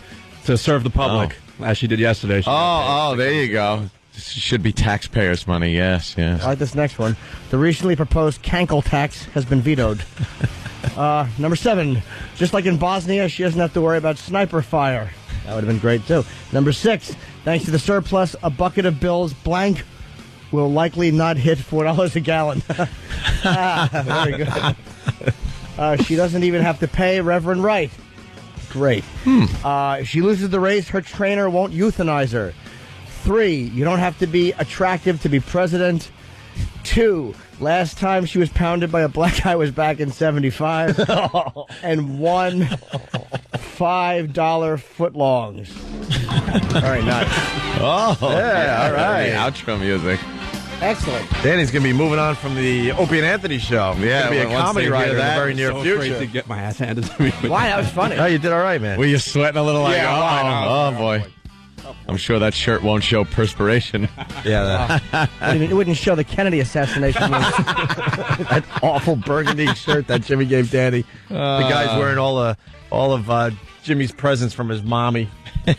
Hey, have we done the weather in Haiti yet today? I don't think so. No? All right. Pretty much everywhere, it's gonna be hot. Try that. Man, I don't need a jacket. Thanks, Arthur. Oh, there you go.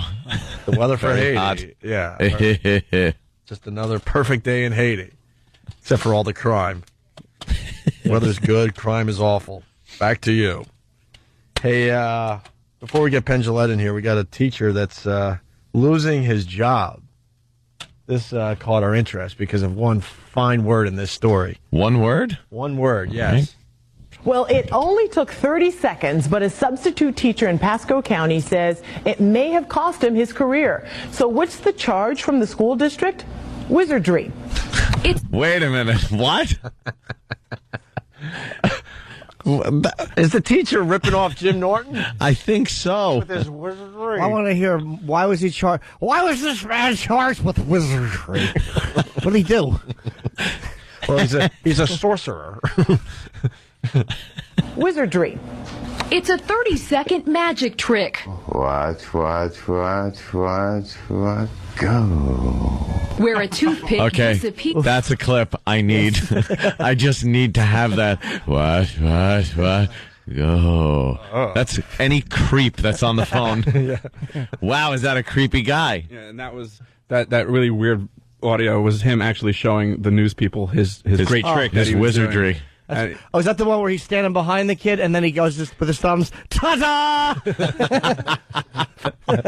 What is the trick? For that one. We didn't get the visual. Where he holds a toothpick with like his forefinger like covering his thumb, and the toothpick I guess would be like wedged in between his forefinger and thumb, kind of like if you made a fist with it and you kind of tucked your thumb in, so that way the toothpick will stick to your thumb because you have it pressed in there so hard, and then you go like that and open your hand up, and because the toothpick is stuck to the back of your thumb, looks like it disappears. To anybody looking forward, it looks like it's gone. And then you go like that, and it comes back again. I got a great trick with 2 toothpicks. I need 2 toothpicks for it. What is it? A real one? Yeah.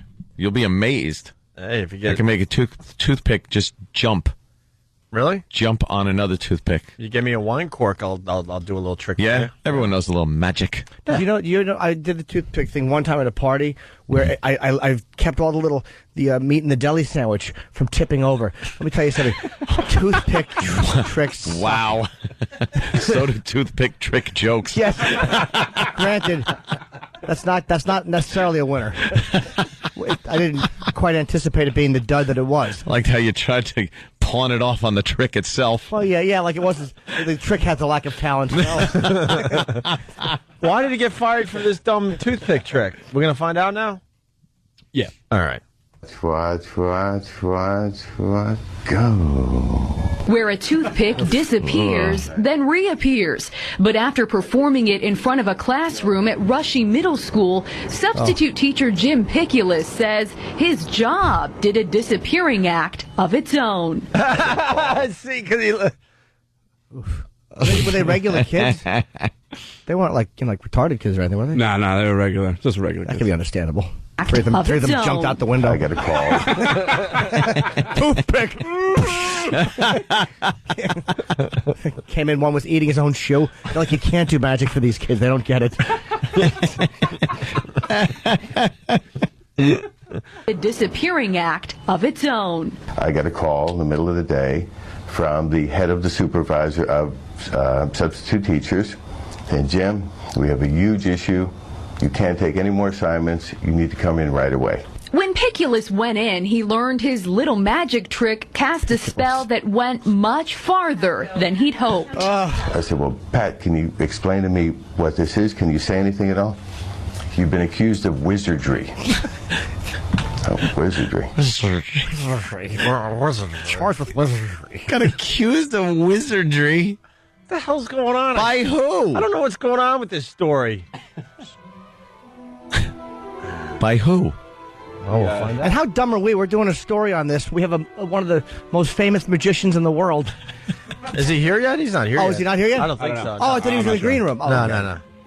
I spoke with the assistant superintendent of the Pasco County School District, who said it wasn't just the wizardry and that Piculus had other performance issues, including not following lesson plans. ED. And allowing students That's what the toothpicks were for. He taped two of them around it. Like a splint. Show the children. Ta-da. This salvages a toothpick moment. I like turtles. Yeah, I know. The little kid loves them. including not following lesson plans and allowing students to play on unapproved computers. Accusations Piculus says he knew nothing about. I'm Piculus. I think was embellished after the fact to try to cover what they were saying to me. After the magic trick, Rushie's principal requested Piculus be dismissed. Now the incident may have bewitched his ability to get a job anywhere. Right, we get it. It's a magic story. Get the whole Yes, magic we understand. thing. Every word has to be some kind of tie-in. He's got kind of like a Harry Potter name too. There, Piculus. I am Piculus. Piculus. I'm Piculus from Hogwarts. That is a lame-ass name. It sounds like she should be fighting in the Coliseum. Yes, Piculus! Send out Piculus! He doesn't have a sword. He just has like one of the little toothpicks. He gets his head chopped off immediately. Immediately. Everyone laughs. He attempts to poke his opponent in the eye. He has a giant metal hat on. Metal hat. He tries jousting with a toothpick. Piculus goes 0-1. There goes Piculus. Decapitated. Look at Piculus's head being kicked. I still have no idea what my discipline involves, because I have never received anything from the school district actually saying what entails. Leaving him to wish he knew a little more abracadabra. Oh, all right. See, because it's a magic story. Every word. Piculus has pulled out his toothpick. He is trying to hit his opponent with it. Piculus is down. That's how fast it'd be over. Like the big talked about match. Yeah. Piculus has a secret weapon, and it's that. Everybody's like, oh, Piculus sucks. He holds it between his thumb and pointer finger. And Gladiator's got a huge mace. He's spinning around. He doesn't even kill Piculus right away, though. He bludgeons every limb separately. Oh, dear Lord, indeed. Yeah. Stupid Piculus. Let's get back to Piculus. Wish he knew a little more abracadabra. At least enough to get his job back. Basically, I'm in limbo right now. In Pasco County, Jamie Porter, Tampa Bay's 10 News.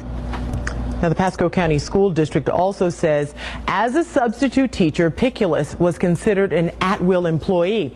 That means the district does not need to have cause for not bringing him back at all. So why did the magic trick get him fired? I still don't understand the story. Charged with wizardry? Me, It's 2008. Yeah. It almost sounds like he had performance problems in the past that were undocumented, and they were trying to figure out a way to get rid of this guy, and so they tried to use this as an excuse to get rid of him for past performance problems. Well, what is this? Just a magic Wizardry. trick? Charged in the 1700s. He was also seen consorting with a Negro. We'd like him out. Idiots. A giant mound of toothpicks in Tesla's backyard. That's a Prestige joke. If you watch the Prestige, you'll get it. If not, go screw. Well, we could do one more before we get Penn Jillette in here. The news didn't do enough puns. I would have preferred a few more. Yeah, just a couple more, right, Jimmy? Oh, they were really abracadabra. All right. Body floats in New Jersey Canal, gnawed by turtles for nearly 24 hours after police got the call. Gnawed by what? Turtles. By what? Oh, no. Like no one knows what's coming. Hold on to your hats. What'd you say, Anthony? Gnawed by what? I don't know. What was the guy? Hang me out to dry, you Henry. What was the guy No, saying? you're as they supposed bit to him? be, what? What was the guy saying as they bit him? Oh, thank you, Jimmy. I like turtles. Yeah, Yeah, see. of course.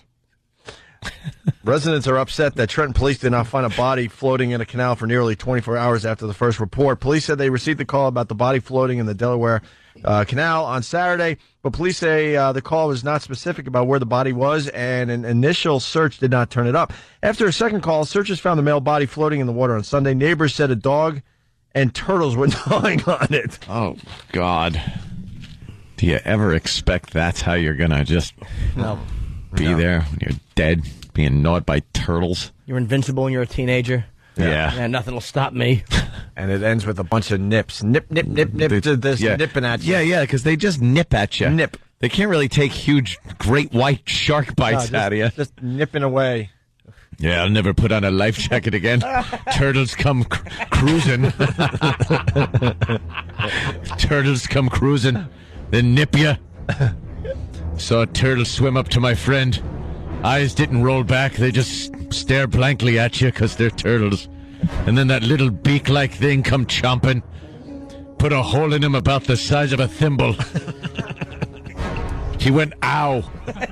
Over and over again. Yes, over and over. Ow, ow. ow, hey, ow, turtle, ow. get away. Ow, then he ow, picked ow. it up and threw it because it's a turtle. Let's drink to your shell. Let's drink to my shell.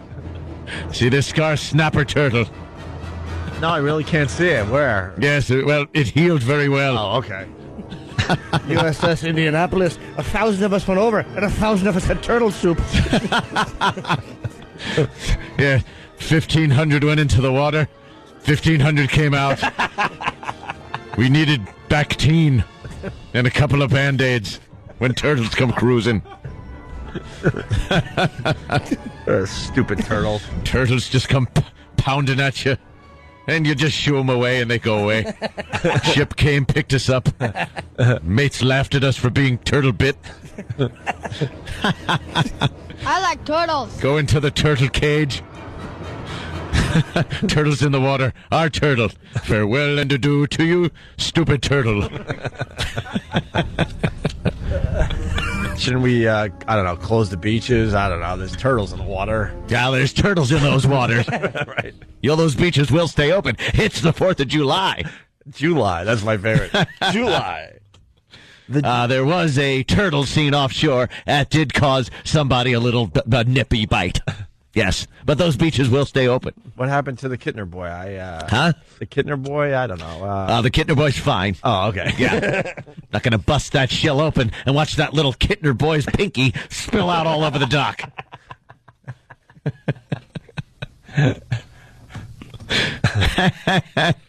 Yeah. See, because it's just like a shark. But it's little and it's a turtle and it really doesn't hurt. A little bit of that exaggerated humor. We Sure it is. We're comparing a turtle with a great white shark. I like turtles. Yeah, we know. Shut up. One more animal story? We're on a roll here. Yeah, I love 'em. I think a lot of good stories today, but I think this could be my favorite one of the day. Ooh. My favorite one of the day. Listen to this, this guy. The dare to hit a camel, and police say one guy did. Yeah, tonight he's behind bars. He's accused of smacking a camel at Six Flags Discovery Kingdom and then taking off. Six Flags! Six Flags! More flags! More fun! Punch camel! That's a lot of fun right there. How do you... camels are pretty tall, right? How do you get up? How do you get up? How do you motivate yourself to get angry enough to swing at its jaw? Just a dumb thing. Just stands there. Why would you punch a camel? What did the camel do to you? The camel probably didn't even know how to react. He'd never been punched. What do you do? Is that affectionate? He's petting me. It's a little hard, but... Yeah, does it hurt a camel to punch him? I don't know. I think a human could really... Where would you punch a camel? In that stupid face. You can't really reach up. Look at this. Look at what this Oh, thing my looks God. Like. Camels should be punched. Camels are dopey looking. Look at that. Wow, look at Google camel and Google and get the side pictures view. and It's a lot of get a weird good side view. Weird stuff going on. That's great. It's not a tumor. It's just a lumpy animal. It spits at you too. Yeah, they're awful. Yeah. And taking off.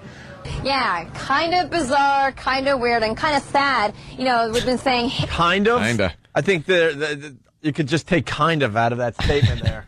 This is the news. Kind of weird, kind of bizarre, kind of sad. No, it is weird, it is bizarre, and it is sad. Arrested was a 32-year-old Mongo. Oh, wow. Yes, of course. Blazing You know, Saddles. we've been saying hit, slap, even punch the little baby camel. Those are words all being used to describe what happened here yesterday at the park. And police say it, of course, scared the little camel, and the suspects didn't even stop from the hitting. They actually tried to get away with it. Vallejo police say this baby camel... Well, if you're going to hit a camel, of course you're not going to stand there and wait to be arrested. Yeah. What, are you going to turn yourself in? It was a baby camel? Yeah. All right. Now I'm upset. Yeah, baby animals adorable. That's terrible. They grow up to look like monsters, but... How big was it? Bastard. It was a baby camel, so it was probably like 10 feet tall. Just wait for the cops. I like turtles. Oh, my God. We're talking about camels now. Stop it. Vallejo police say this baby camel is the innocent victim of a crime that led to an unusual arrest. For slapping a camel on the rear hindquarters. You heard right. What? For slapping a camel. What? Vallejo police arrested 24-year-old Christopher Allen for hitting this baby camel on Sunday as part of a slapped dare that at ass. Six Flags Discovery Kingdom.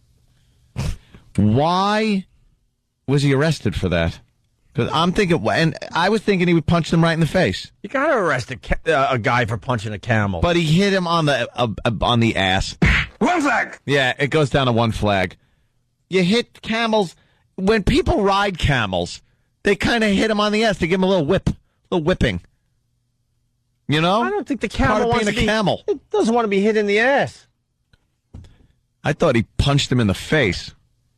Iraq is Look at that little baby camel. We're looking at a lot of images of camels right now, and Iraq has the observation that camels look like the monster from Cloverfield. It's pretty Yeah, those good. legs are a little odd. Cloverfield monster. I love their feet, camels. Yeah. Yes. Especially their knuckles and toes. Under bikinis. Let's say hi to Nate in Maryland. Nate. Yeah, what's going on, Owen? Hey, Hey, little man. Amy. Hey. Hey, Anthony, you're worried about a baby camel, but you laugh when an old lady gets punched? The camel wasn't wearing a hat. He didn't deserve to be pummeled. Right, the camel was minding its manners. Yes. Not like that old biddy with her stupid hat on, a stupid Mary Tyler Moore hat. She's 101. Well, now she knows better. She It didn't- took her that long to learn to take your hat off at the hat removal contest. She didn't deserve to get punched by that black man in the vestibule. I'm so glad she did. Oh, All right, God. guys, check it out. All right, sorry. Hey, let's go to Jersey. John, you're on the Opie and Anthony show. What's up? Hey, John. Linger longer. Hey, Hey. I'm thinking the guy wouldn't, the camel wouldn't stop offering the guy cigarettes. It's a Camel Joe joke. You should call Z100 with that. They would love that one. Thank you, John. Second half of the story here. Police say the guy entered an area off limits to visitors, and park officials say he most likely jumped the fence and then slapped the camel. Police say he and his friends were then detained by park security for a short while. They then decided to just take off and run away from the park. They got into a car and then led police on a very short chase before finally being taken into custody. Vets checked out the baby camel, and while he was scared, the car was not hurt and should be fine. Meanwhile, police arrested Allen of Santa Rosa and the driver of the car, 22-year-old Chrissy Thatcher, who is from the Bay Area. Both of them have had run-ins with the law before and now face animal cruelty charges. He could possibly get jail time, yes. So Allen, the guy who's accused of hitting that baby camel, is still in the Solano County Jail tonight because police say he was in violation of parole. He's scheduled to be arraigned tomorrow. Back to you. Incredible. What, did he have to stay a certain amount of feet away? Wait, did he rape a camel? And Yeah, you know, people have had sex with animals and they don't get into that much trouble. Yeah. I don't think a little swat on the ass of a camel is that big a deal. Well, I got to tell you the truth. Yeah, we got Penn Jillette joining the show next. That's going to be very, very cool. We like this guy. What is he Yeah. promoting, Jimmy, you know? I'm going to guess it's the 6th season of the show. We can't say it on the air, but it's Bull S? Bull S, yeah. On it's a really good show on Showtime. Showtime, yes. And He's got Crackle.com. He has these daily rants. It's a video website, so I'm assuming it's video, not blog. Oh my God, we should play some of those for him on XM or something. Give him a little more exposure. All right, Penn Jillette next. Coming to the Opie and Anthony Show. It's the first annual baby throwing contest. Stay tuned for details. Huh? Yeah, that's it. That's for our guest, Penn Jillette, in studio on the Opie and Anthony Show. What's going on, man? I'm up too early in the morning. That's what's going on. Yeah, you got to start by saying what you said to Jimmy off mic, because that's a huge compliment, and I think the listeners need to hear it. Well, I didn't want to appear like a, but sure, of course. I don't watch television as a rule. I mean, I just don't get around to it because I work at night and stuff, and I don't, as a rule, care for stand-up on TV. I'll go see Gilbert live, and stuff like that, but I just don't think it's a good form for that. And I was flipping around Really, which I do maybe once every 6 months, happened to see Jim's show and couldn't stop watching it. Could not even follow my rule of clicking it off. I just thought it was really smart and funny. It took me, because I have very bad visual recognition, took me about 15 minutes in to realize, hey, oh yeah, I met that guy. I know that guy. I just thought, where'd this guy come from? It was just so polished and fast and cool, and it was a great I really special. It really was good. It really was good, and it's very hard to be in any way surprising comedically, especially with obscenity and sexual subjects, because it's been so well mined since Lenny Bruce that it's very surprising. You got George Carlin and Lenny Bruce that completely did all of that, by 1970. Right. And for someone to come in and have a few different angles is a really surprising Jimmy, thing. look at that, huh? Thank you. That's And Jimmy's going to be hosting a show for HBO. Yeah, we tape it in a couple weeks. It's a stand-up show, 4 episodes, so hopefully. Oh, cool. Well, it was very, very good, and I just liked I liked the sound and the texture and everything. All the stuff that I usually don't like, as a rule. Right. There seemed to be an honesty to it that. I got to tell you, not a fan of Dancing with the Stars. Well, who is? And I wasn't about 20 million people. I guess. But it's a huge show. But you almost made me watch it because I'm a fan of yours. I don't know. That's sort of a compliment. Sure. I'm like, I hate this show, but Penn Jillette's on it. He might make it interesting. Well, I don't know. I was saying before we got on, people. I never saw the show before I went on, and people would ask me, how did you go on a show you'd never seen? I just said, well, it's my job. My job is to sell tickets and try to get people to come see our little magic show. You don't really need exposure, but it is really good exposure, right? It also got an entirely. I mean, we have been doing. Letterman and Saturday Night Live since, I'll probably get the date wrong, but like 1986, right? Wow. But because I wouldn't do TV at all until I was 30. That was my absolute rule. So the week of my 30th birthday, I did Letterman and Saturday Night Live. And so that's about how long we've been doing this stuff. And the number of people that come to see us at the Rio that say after the show, because we hang out and talk to folks, say after the show, we never heard of you before Dancing with the Stars. I mean, how incredibly hip that. I mean, I'm fully aware. I'm not a psycho. I mean, in this way, that sounds. I know there were impossible. 6 billion people on the planet, right. And if you round it off, 6 billion have not heard of Penn and Teller. Right. I mean, if you round it off, that's the number. If True. you round it off, out of 6 billion, how many people have never heard of Penn and Teller? Well. 6 billion. 6 billion. That's the answer. But if you add it, if the population is actually 6.8 billion, so you say how many of 6.8 billion have heard of them? The answer is still 6.8. And Elvis used to be really bothered by the fact that there were Aboriginal tribes that had never heard of him. And the fact is, and this is probably not, this is no longer true, it can't be, but 20 years ago, it was still true that half the people on the planet had never heard of the United States of America, which is pretty cool. And of course, Elvis couldn't take that. I'm okay with it. So there are, in the United States of America, whatever you want to say, 320 million people, there are more people percentage-wise that have heard of Penn and Teller than globally.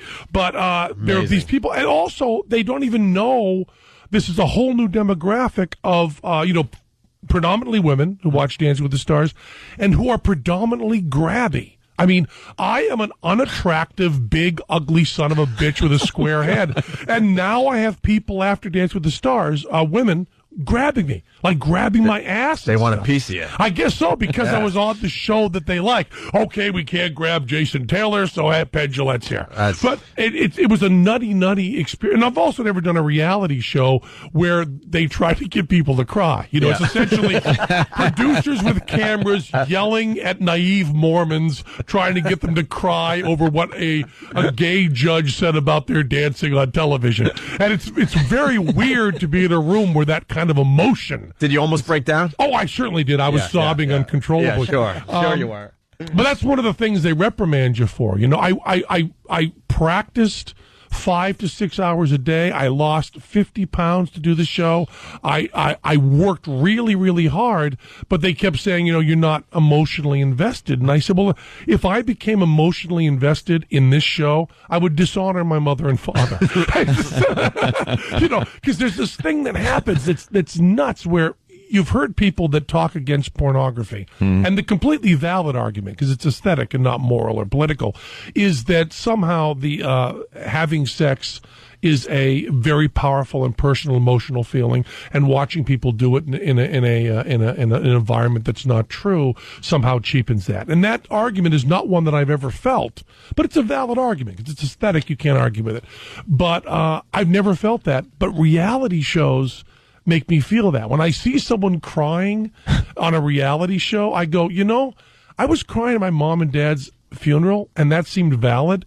And this, someone yelling at someone in a room and doing take after take until they break, just seems not morally wrong. Right. It's just not my favorite thing to watch. No, of course not.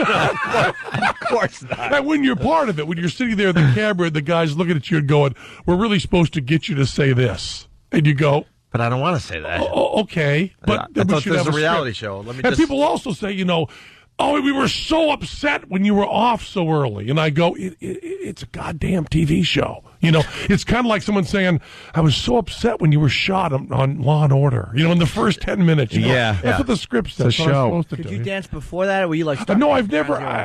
Well, I went to Ringling Brothers Barnum Bailey Greatest Show on Earth Clown College, which you can tell because I have to say Ringling Brothers Barnum Bailey Greatest Show on Earth Clown College because that was part of our media class. And during that, we had to do production numbers because, you know, virtually every clown is gay, so why not? And so they made us take certain dance classes. But I followed the rules. Were you a rules clown?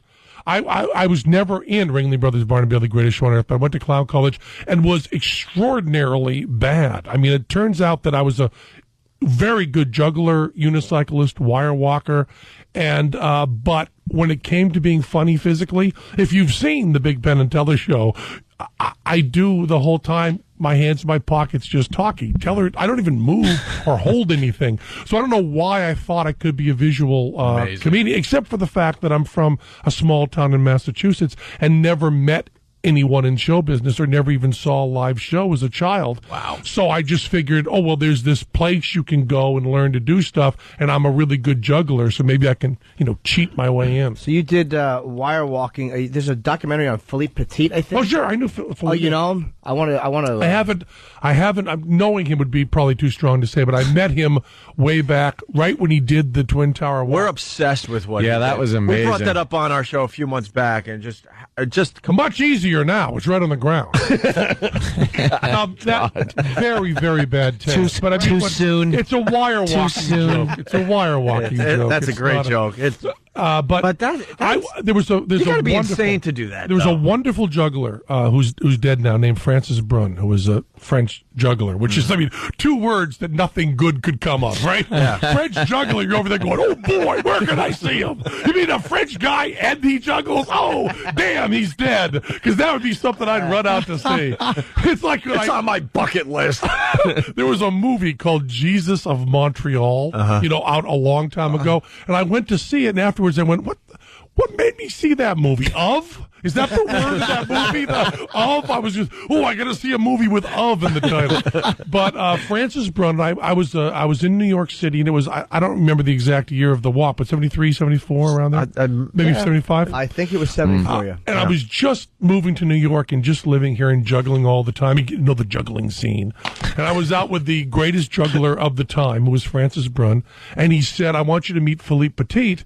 he's going to walk between the Twin Towers. Oh, you knew ahead of time? Yeah. And I went, what? Yeah. And they go, he's going to walk. But it was all, totally illegal and everything. And I kind of went, yeah, because I just got to New York and I thought that's the kind of thing that happens. People come up to you and go, buddy, guy's going to walk across the street. Come here. That didn't happen in my hometown. It wasn't like it was one story, but, the highest building. But that kind of like excitement of we know someone who's going to do something illegal. Crazy. And so I didn't go down and see it because I suppose, I don't know. I probably didn't know how to get there. But I heard about it, and it was really fast. He was a wonderful, he still is, I suppose, a wonderful street performer. He was just in the paper, doing some tightrope thing in a park. He was Washington Square Park. Yeah, 6 feet off the ground.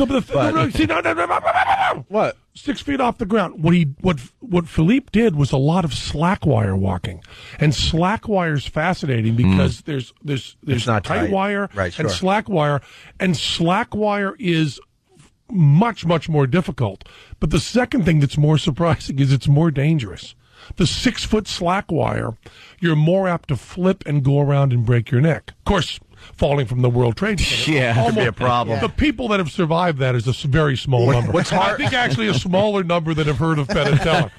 What's horrifying about what he did between the Twin Towers? Wind and the moving, the swing. When he just decided in the middle of You it know to lay something more down. terrifying? To lay down Oh. on his back and look at. I thought maybe there was a bear, too. They put a bear on the other side. A wire walking bear after you. It's obviously Well, he did it's part one of his thing act. to walk with, but you got the big pole and stuff, and he sort of knows what he's doing. But to actually decide I need to lay down in the middle of this—that's what completely horrifies me just thinking about. Just to make this clear to your listeners, he didn't just decide to lie down. It was part of his act. He was going across.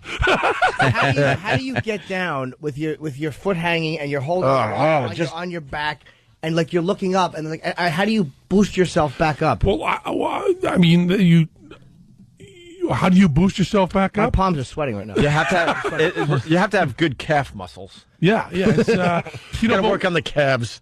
It was what killed me about that was that there was so much sway. There was so much sway, and I wish there was meanwhile, video. You're walking. Yeah, there's none. Is There's there? just still pictures. And and going into the building with crossbow equipment hidden on your body. I mean, that's like, Yeah, right. Well, it was That's like before real- 9/11. There, you got away with murder before 9/11. You could just walk into any one of these buildings.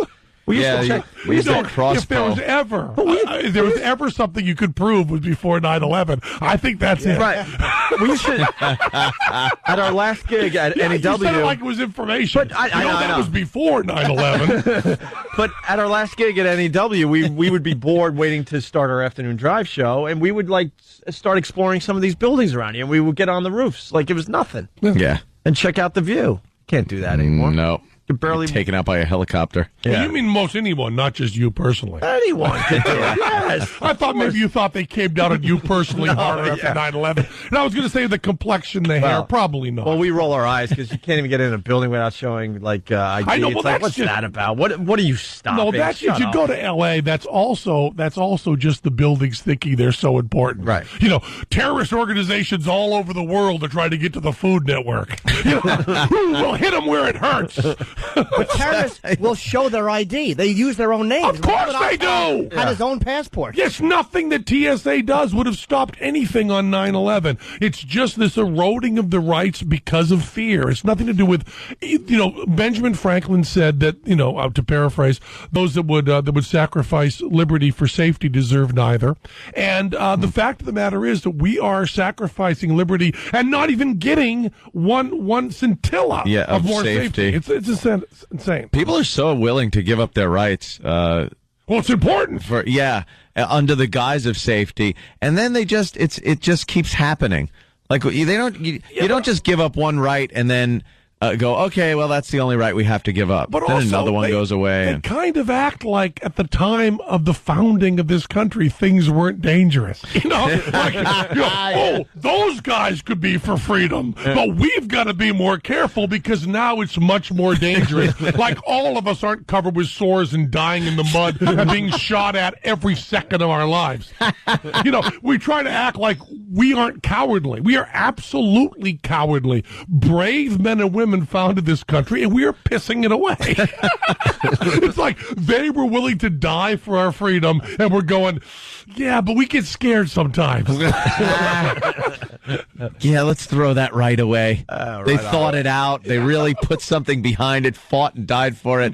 Let's just toss that one Well, out. now things are different. Yeah, now things are different. You know, our founding fathers never expected this to happen this. I gotta say, as devil's advocate, though, back then the threat of losing 3,000 in a clip wasn't a real threat. I mean, it's like you back then. It was like you had individuals, you had problems. But I'd have to see. I'd have to see the numbers of the Revolutionary War. Revolutionary I think War. You're going to find you wrong on that. Oh no, that was a bad one. But I mean, just like in any one particular moment. You know? Well, I don't know. I mean, you do have even as late as the early 20th century, you have simply the flu that killed many more people than that. And we also do have we don't have ever a terrorist attack on American soil, but we do have. I mean, the Civil War, losing 3,000 at a clip was pretty easy.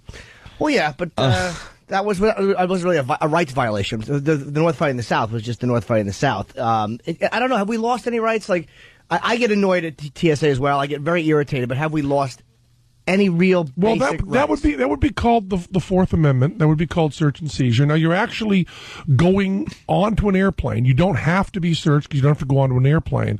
But that's for legal scholars to argue. We mostly settled down in Las Vegas and stopped touring. I was on the road for 30 years, and I loved it. I mean, Keith Richards, Billy Gibbons, Penn Jillette, the only three people who've ever enjoyed being on the road. And eventually that will be the band.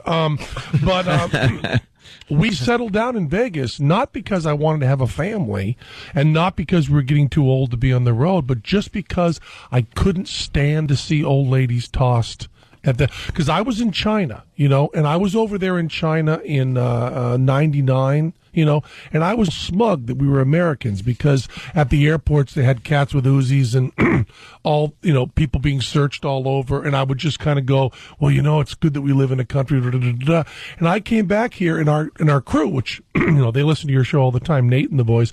They're all freedom fighters. So every time we went through security, one of us was getting cuffed. You'd never know who it was going to be that was going to. That makes it exciting, though. Come on. It'd be like, I'd be really cool and really comfortable, tell to be cool and comfortable. Then all of a sudden, the light guy's going, "Get your hands off!" What are you doing? And then you go another 2 weeks. We were flying like 5 times a week. Another 2 weeks, and all of a sudden, for some reason, it's my turn. And all of a sudden, the guy goes, "Show me under your belt." And okay, see everything. And I drop my pants. And all of a sudden, they're going, "You exposed yourself to TSA," and they're taking me to the back. And I'm going, "No, I had underwear on. If I expose myself, you'd know it." And then there's another thing they're yelling. And so we don't have a sense of humor whatsoever. Well, it's not. I don't even want them to have a sense of humor. I want them to go away. I think if you want to have freedom, you have to be willing to take some chances. Not at 30,000 feet. I'll take them here, but 30,000 feet, I get very nervous. But if the give me liberty or give me death, if you were to even say that now in an airport, you would be detained. True. And yet that is one of the important. I mean, can you imagine how heavy it is to say, give me liberty or give me death? I'm willing to die for freedom. I mean, that is like one of the heaviest things ever said in the world, and we are just pissing it away. I would love to hear people say, I'm willing to die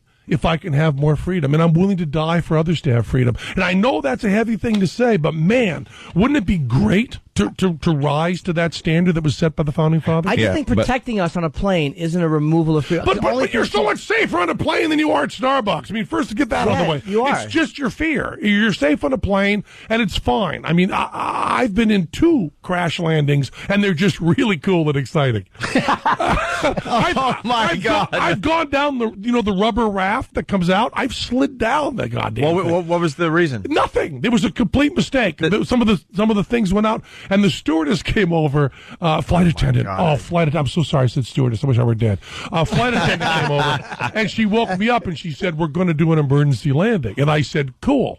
And she said, "You don't seem scared at all." I said, "I'm not scared. If we're gonna crash, it'll be hip." And she comes over to me and she's like trembling, holding the book. And I go, "Well, let me see that. I'll look at it, And I'm looking through and I'm going, "Well, I can certainly get the door open. I can certainly do this for you. That'll be really cool." And this flight attendant who was very overtly gay was in the cabin with me. I was in first class, of course, and he was there, and he said to the flight attendant, I'm not working on this flight, but I am a flight attendant. I know this stuff. And I said, okay, well, we'll work together, because the flight attendant was kind of freaking. And it was like 10 minutes we knew beforehand we were coming into this closed airport in Texas. What was the problem with the plane? Did they tell you? Nothing. As a matter of fact, I talked to the pilot. Kind of a false alarm. We were stranded, and he said, if this instrument goes out, we have to do an emergency landing. And he said, I knew that the instrument was out and nothing was wrong with the plane, but the rules say this. He was also a NOM vet. I mean, he could have landed. He could have landed that plane. No wings. Wings are for pussies. He could have just landed. But I said to of course, and I did say this because I just thought it was really funny. I said to the flight attendant, the one that was off duty, the gay gentleman, I said, if there's a good chance we're going to crash and die, I'm going to have sex with you. I said, if we see any fire or any smoke, I said, let's start. Because I've always thought that I wanted to have sex within 10 minutes of dying, and you're the one. You're the only one. And he said, I'm fine with that. And I said, okay, well, that'll be the plan. And then we got carried away in all the emergency planning. But it's pretty cool to take that seatbelt and pull it as tight as you can. I mean, so it hurts and you can't breathe. Take off your glasses, your headphones, take off all your jewelry, and just roll up in a ball and then land normally. And you feel like a schmuck going. Feel like an idiot, right? But, it is pretty cool to just say to yourself, well, this could be it. This could be could be the end. It's nothing. But I had no more fear of flying. Why aren't you scared of flying? Because as my mom said, know nothing, fear nothing. I think I've never been a particularly timid person. It's, the big cliche, but it is safer. Yeah. Than driving. They had 0 fatalities in the United States on commercial airlines. Last year. For the first time in a while, but tell that right? to Buddy Holly. Exactly. Yeah. You should mention Penn Says, because otherwise you're going to yell at me. Well, you've been, I know, but yapping. that took over the show. Maybe you should have promoted your own stuff. Because I certainly can't get a word in here. What is Penn Says is daily rants on Crackle.com, right? Yeah, that's all it is. It's just when I had a radio show. I miss your radio show. I told you last time. I used to listen here in New York. The best part of having a radio show is having something to say and being in front of a mic. Right. The worst part is having nothing to say and being in front of the mic, which you guys have never experienced, but I certainly did. Ask our listeners. And hey, can we take a quick break? Sure, do whatever you want. How much more time you got? I don't know. I got to go somewhere, but I like to talk to Regis you. or something? No, I'm not doing Regis. Doing something. I know you're doing Letterman. We're doing Letterman Friday, which was actually Magician's yesterday. Week. Yeah, we do. Your appearance will be on Friday show. Cool. We already Is Penn, can he hang? I'll try. I'll do some at least. All right, a few more minutes with Penn Jillette after the break. Opie and Anthony.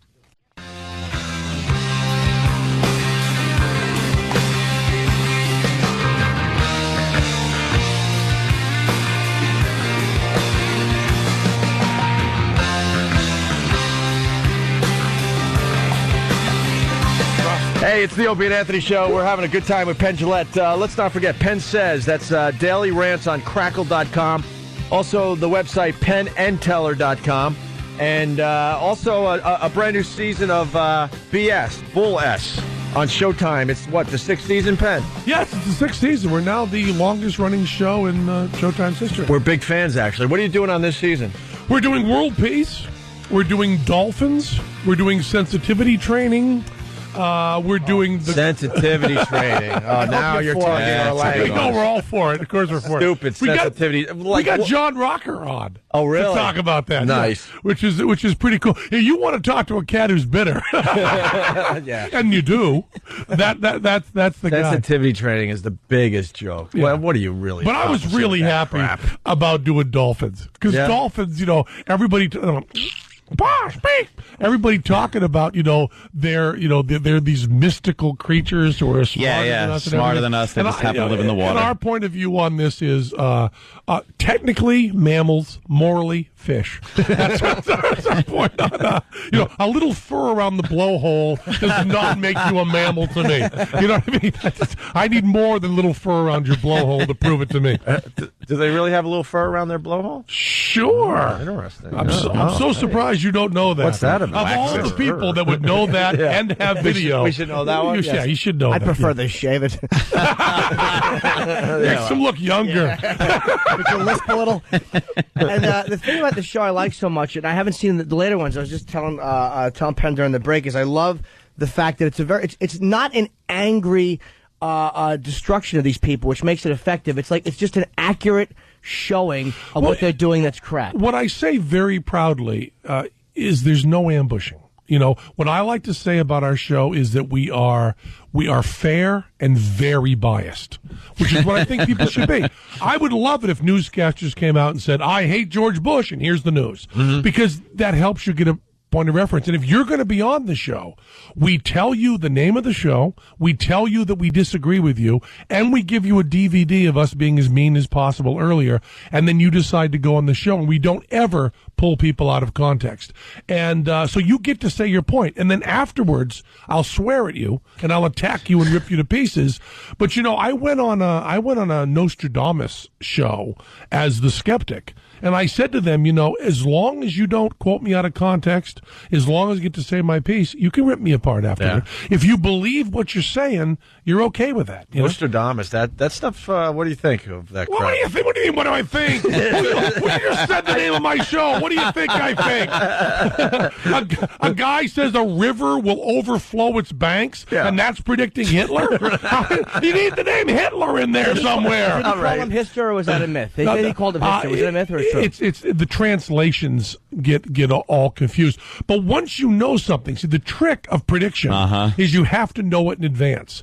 What you can do with any sort of prediction is you can, once it happens, go back and say, here's what they meant with poetry. Yeah. And that's the definition of poetry. I mean, Bob Dylan doesn't know you and doesn't sing about your personal life, and yet you listen to his songs. He describes exactly what happened to you because they're emotional cornerstones. It's the same thing with Nostradamus. He's saying stuff that poetically is true about the human heart, and then after the stuff happens, you go back and look at it. But in order to be a good prediction, you have to tell me ahead of time.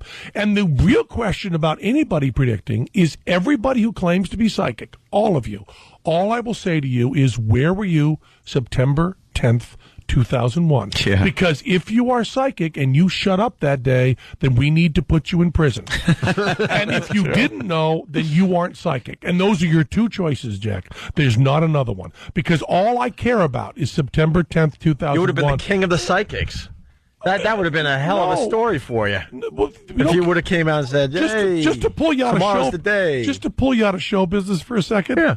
Psychics doesn't matter. You would have saved American lives. Good point. Yeah. Sorry. He's going, can you imagine what a great soundbite that would have been? Thinking about your resume. How famous would you get if you did that? I also love that in your fantasy, it's not stop. It's just like I told you so. Not because you've been talking on the radio with no one listening to a word you say for so many years. You just figure, well, you'd predict it, no one would do anything, then imagine the giant told you so you'd have. That's your whole fantasy. That's what you're thinking about, is it would just be a told you so. There's no sort of heroism in this room whatsoever. Like, I would know this and I would go and stop it and save these lives. No. I'd come back on the 12th and say, nah, see? This is the tape I made on September 10th. I'm holding up the newspaper to prove I said this. All right, good point. As I turn red in front of everybody. You're an awful human. That was just an absolute... That was your character. Yeah. That proved what type of person you are right there. You know, I want to say for the record, I had nothing to do with that. You did it all on your own. That's what I mean by not out of thanks for pointing it out and really rubbing it in. I just want to tell you what every single person listening to you is thinking. What is wrong with that guy? Soundbite. I didn't even catch that, but in your fantasy, it's not stop. Yeah. And then you were talking about global warming with Anthony. Anthony doesn't believe in the global warming. It's a tough one. I just don't know. That's what it is too. Every single part of it seems jive to me. I don't believe Al Gore. I don't believe any of this. I don't believe the way this stuff comes. But I can't say no. I can't say absolutely. Like, who the hell am I to say yes or no at this point in history? I don't think. Don't really know. If we're sitting here underwater someday, I'll go, wow, maybe they were right about those ice caps. There's many different points that are all mushed together. First of all, is the world getting hotter? Is that a bad thing? Right. did humans cause it? And if humans caused it, can humans reverse it? Which is a big, big thing.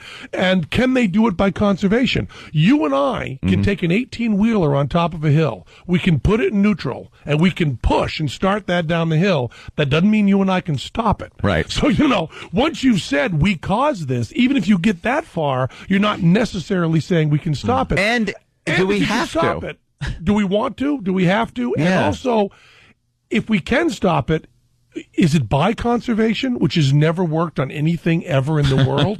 Wouldn't it be it's going to be by some smart guy who goes, why don't we blow this thing up? Because the solution to everything is always, why don't we blow this thing up? Yeah.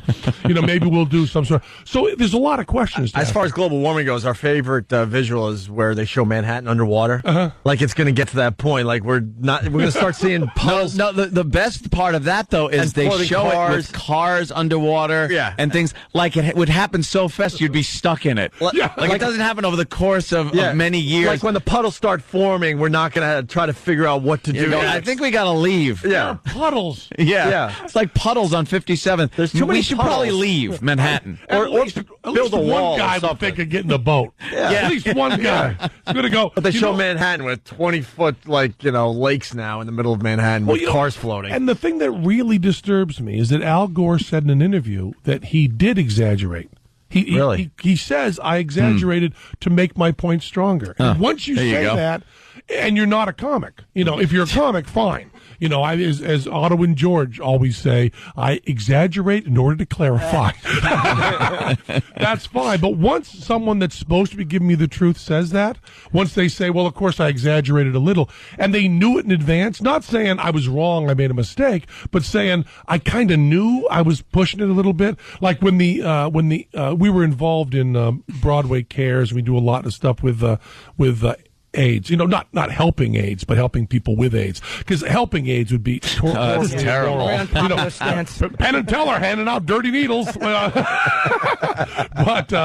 But when that first hit, and I was one of the people who was speaking out and saying we should do something about this. Although I wasn't one of the first, but saying that, a lot of people involved in that thing would say, well, we have to make it very clear it's going to spread to the heterosexual community, to scare people and get their help. And I said, no.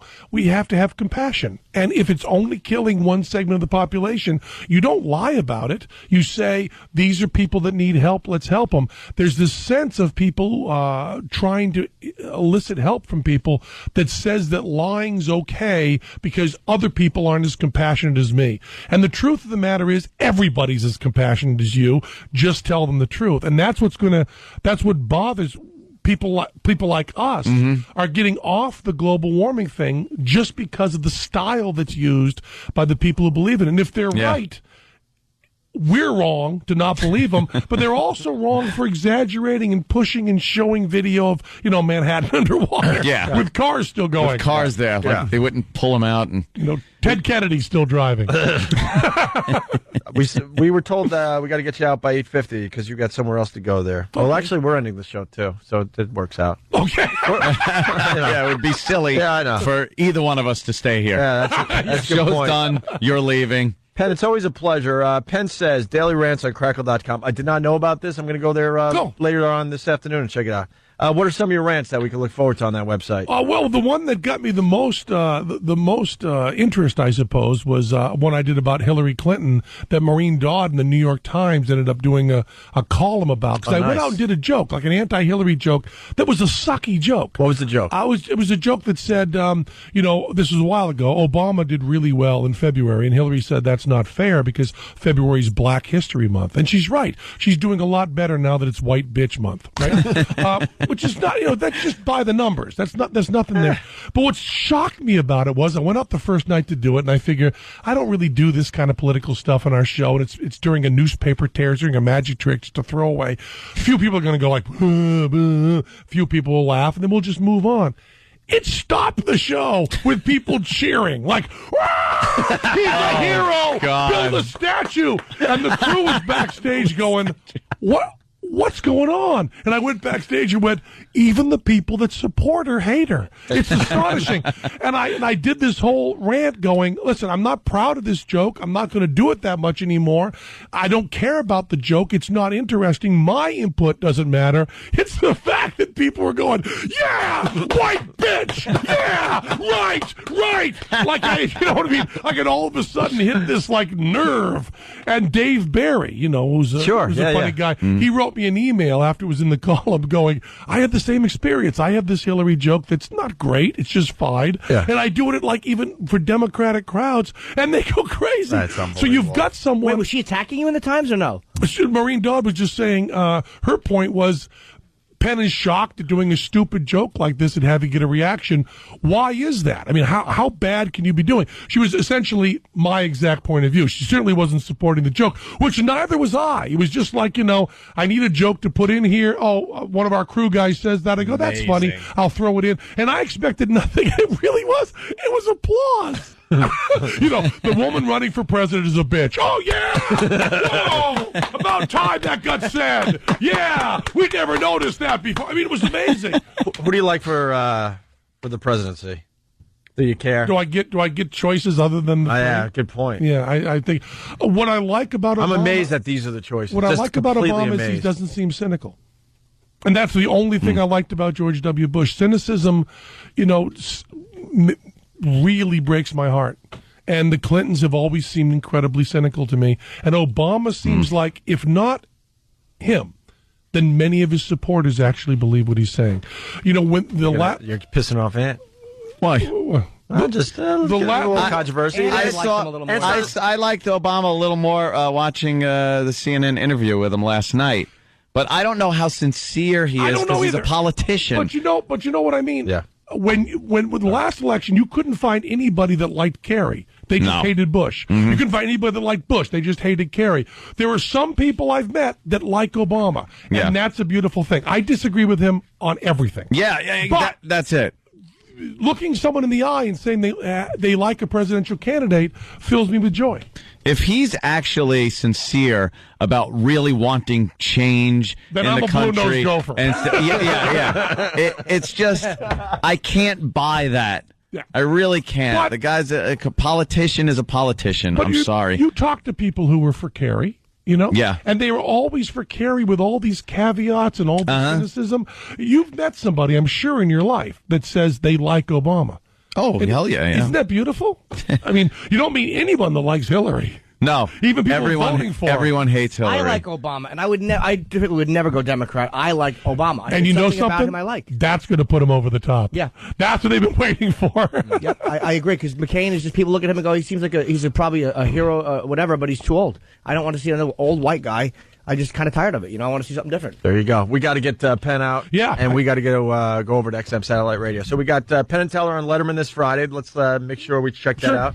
We also have Penn Says. I think we promoted that enough. Crackle.com, and also the 6th season of Penn and Teller's Showtime show. I can't wait for that. Bull S. It's premiering in June. It's a great show. They really eviscerate a lot. And we got a lot of XMers that listen in Vegas. So what's the show again? You're there what? Yeah, we're at the Rio All Suites Hotel and Casino in Las Vegas, Nevada, all the time. If you think pretty about it. Pretty much every night of the week when you're not traveling? Yeah. Very good.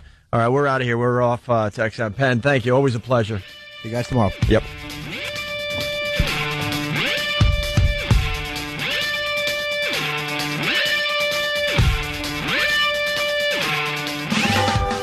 Enjoy a nice game of catch out in the sunny weather with mom and dad, just having a good time. And who doesn't enjoy a newborn baby?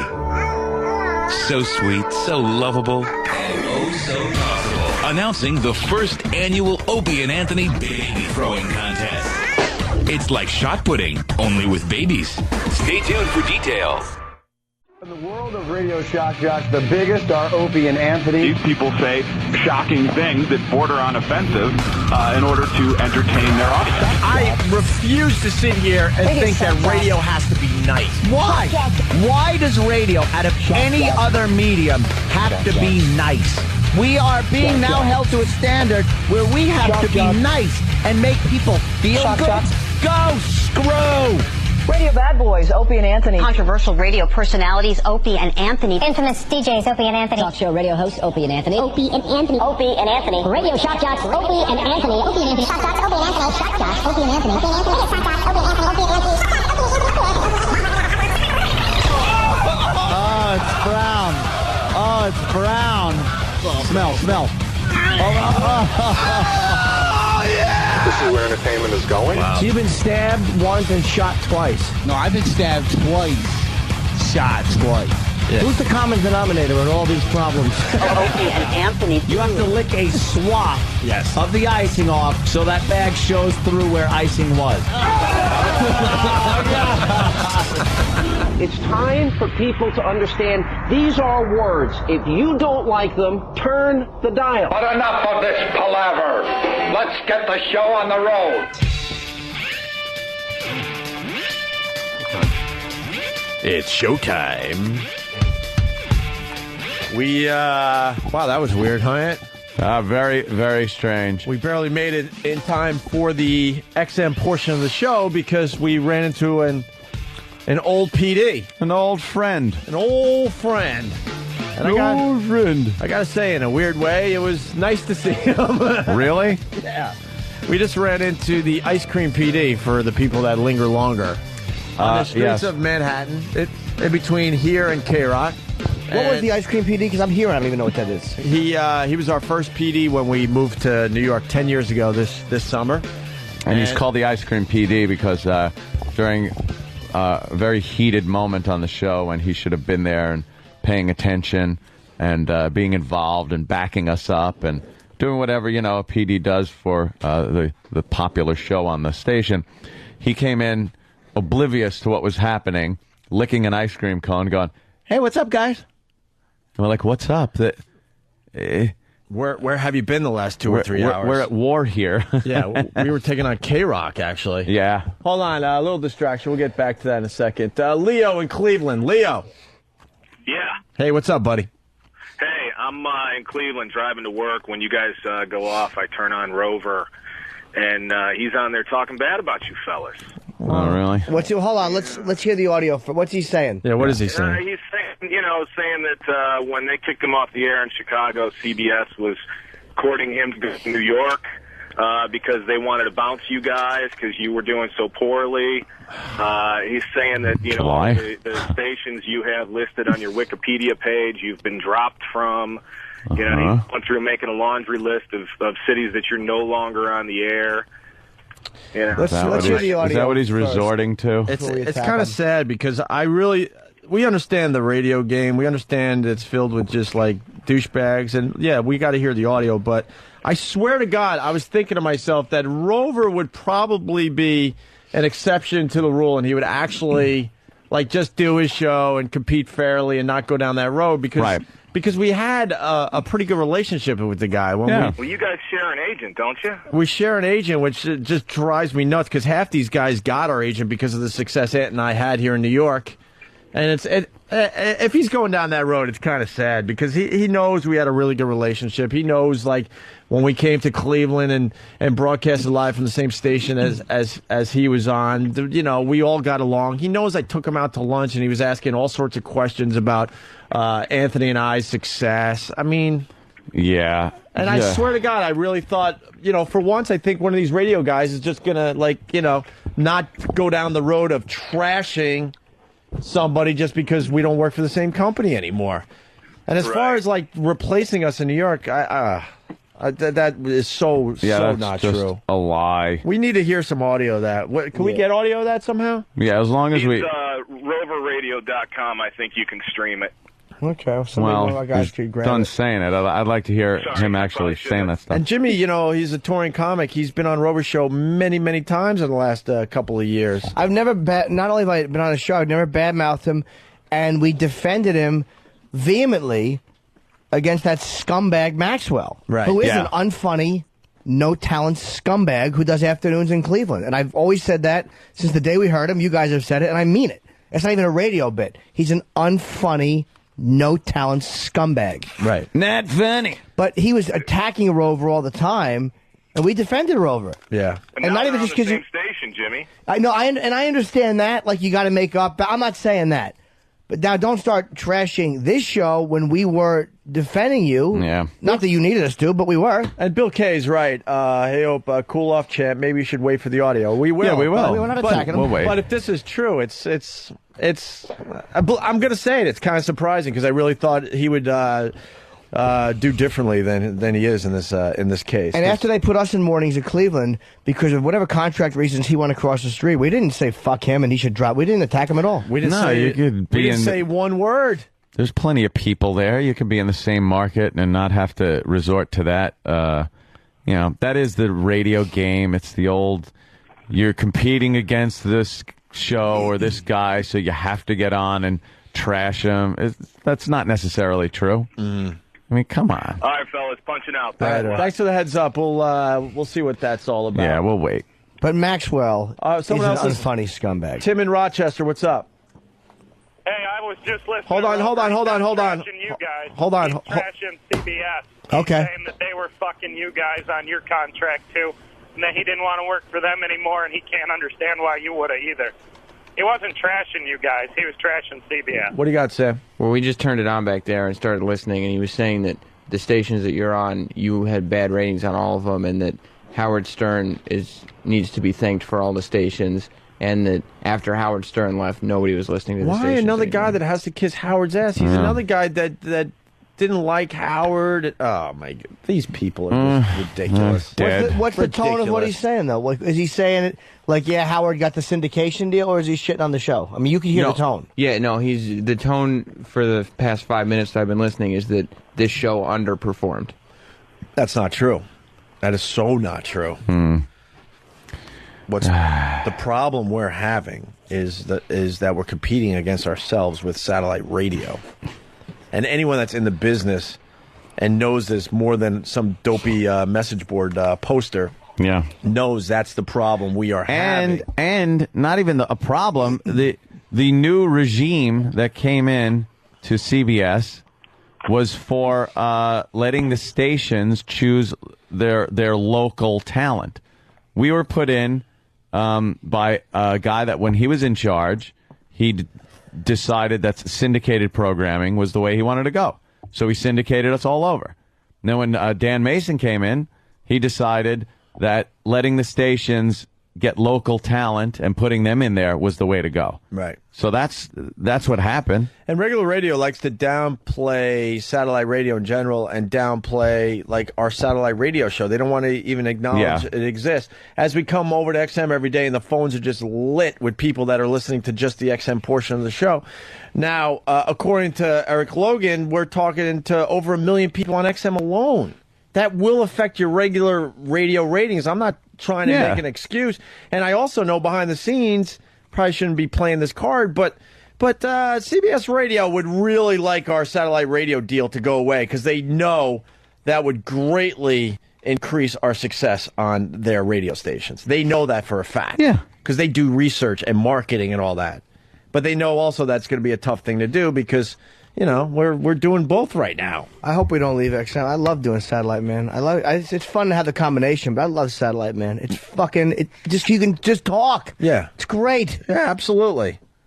But to not acknowledge that that's one of the things that hurts us is kind of crazy. Mm-hmm. It's ridiculous. What do you got, E-Rock? He was just saying about how he was telling CBS when Howard left, dividing the network up into 3 regions wasn't going to work, and then when he lost his stations. He didn't tell anyone that. No one listens to what Rover has to say. No offense, he's a radio morning show, and they thought he might be good enough for a few more markets. When his portion kind of shrunk up, Adam isn't doing too well. We aren't doing too well. Adam actually is doing pretty well now. I mean, you know, fair is fair. Right? Yeah, he's doing all right. They did a whole article on him in Wall Street Journal about is he the next Howard Stern? He was also stating that, you know, CBS doesn't know what they're doing or how to do radio anymore, and he was also disappointed. But he would have said that if they re-signed him. He was disappointed Do you know what happened with Rover? They offered him a lot less money because they didn't think he was worth that money for what he has done with his show. Disappointed at what? Yeah, I want to hear what he's disappointed. He was disappointed about the fact that it should have been a 1-2 punch to take CBS Radio out, that they were dropping him, and he was disappointed to hear that you guys re-signed with CBS, because if you had left and his show had left, CBS would have had pretty much Adam or nothing, and that this would have really hurt them. Well, that doesn't sound like it's... Again, I can't hear the tone. Like, 1 minute you hear, it sounds like he's shitting on the show, and the next minute it sounds like he's attacking... I mean, he's not yelling or anything. He's just speaking, I guess, in what is his normal voice. Well, you can shit on the show without yelling. Yeah. No one said he's fucking De Niro at the end of Mean Streets, but I'm just... Hold of yourself, Eric. Kiss you around the mouth. Whatever, man. You know... Where's Corolla doing well? Though? He is doing better in L.A. He's in San Francisco. The company's happy with him, you know? And the company, Ed and I were just discussing, this is too inside. Who gets this? What am I? Well, they don't even why am I going acknowledge down this XM. road?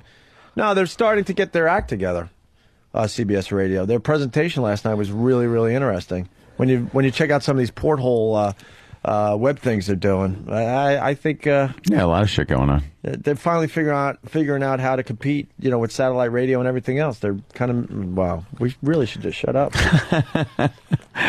I was kind of impressed last night, that's all. Until I can say cunt and fuck on terrestrial, I'll always love the split. I love fucking XM. Yeah. And I'll love Sirius too, believe me. Fucking Jimmy the Whore will walk across the street and do fucking Brewer Show with his asshole open. Can't wait to fucking do Brewer Show. Well, we could get, why don't we get Rover on the phone? We'll talk to him. We know the guy well.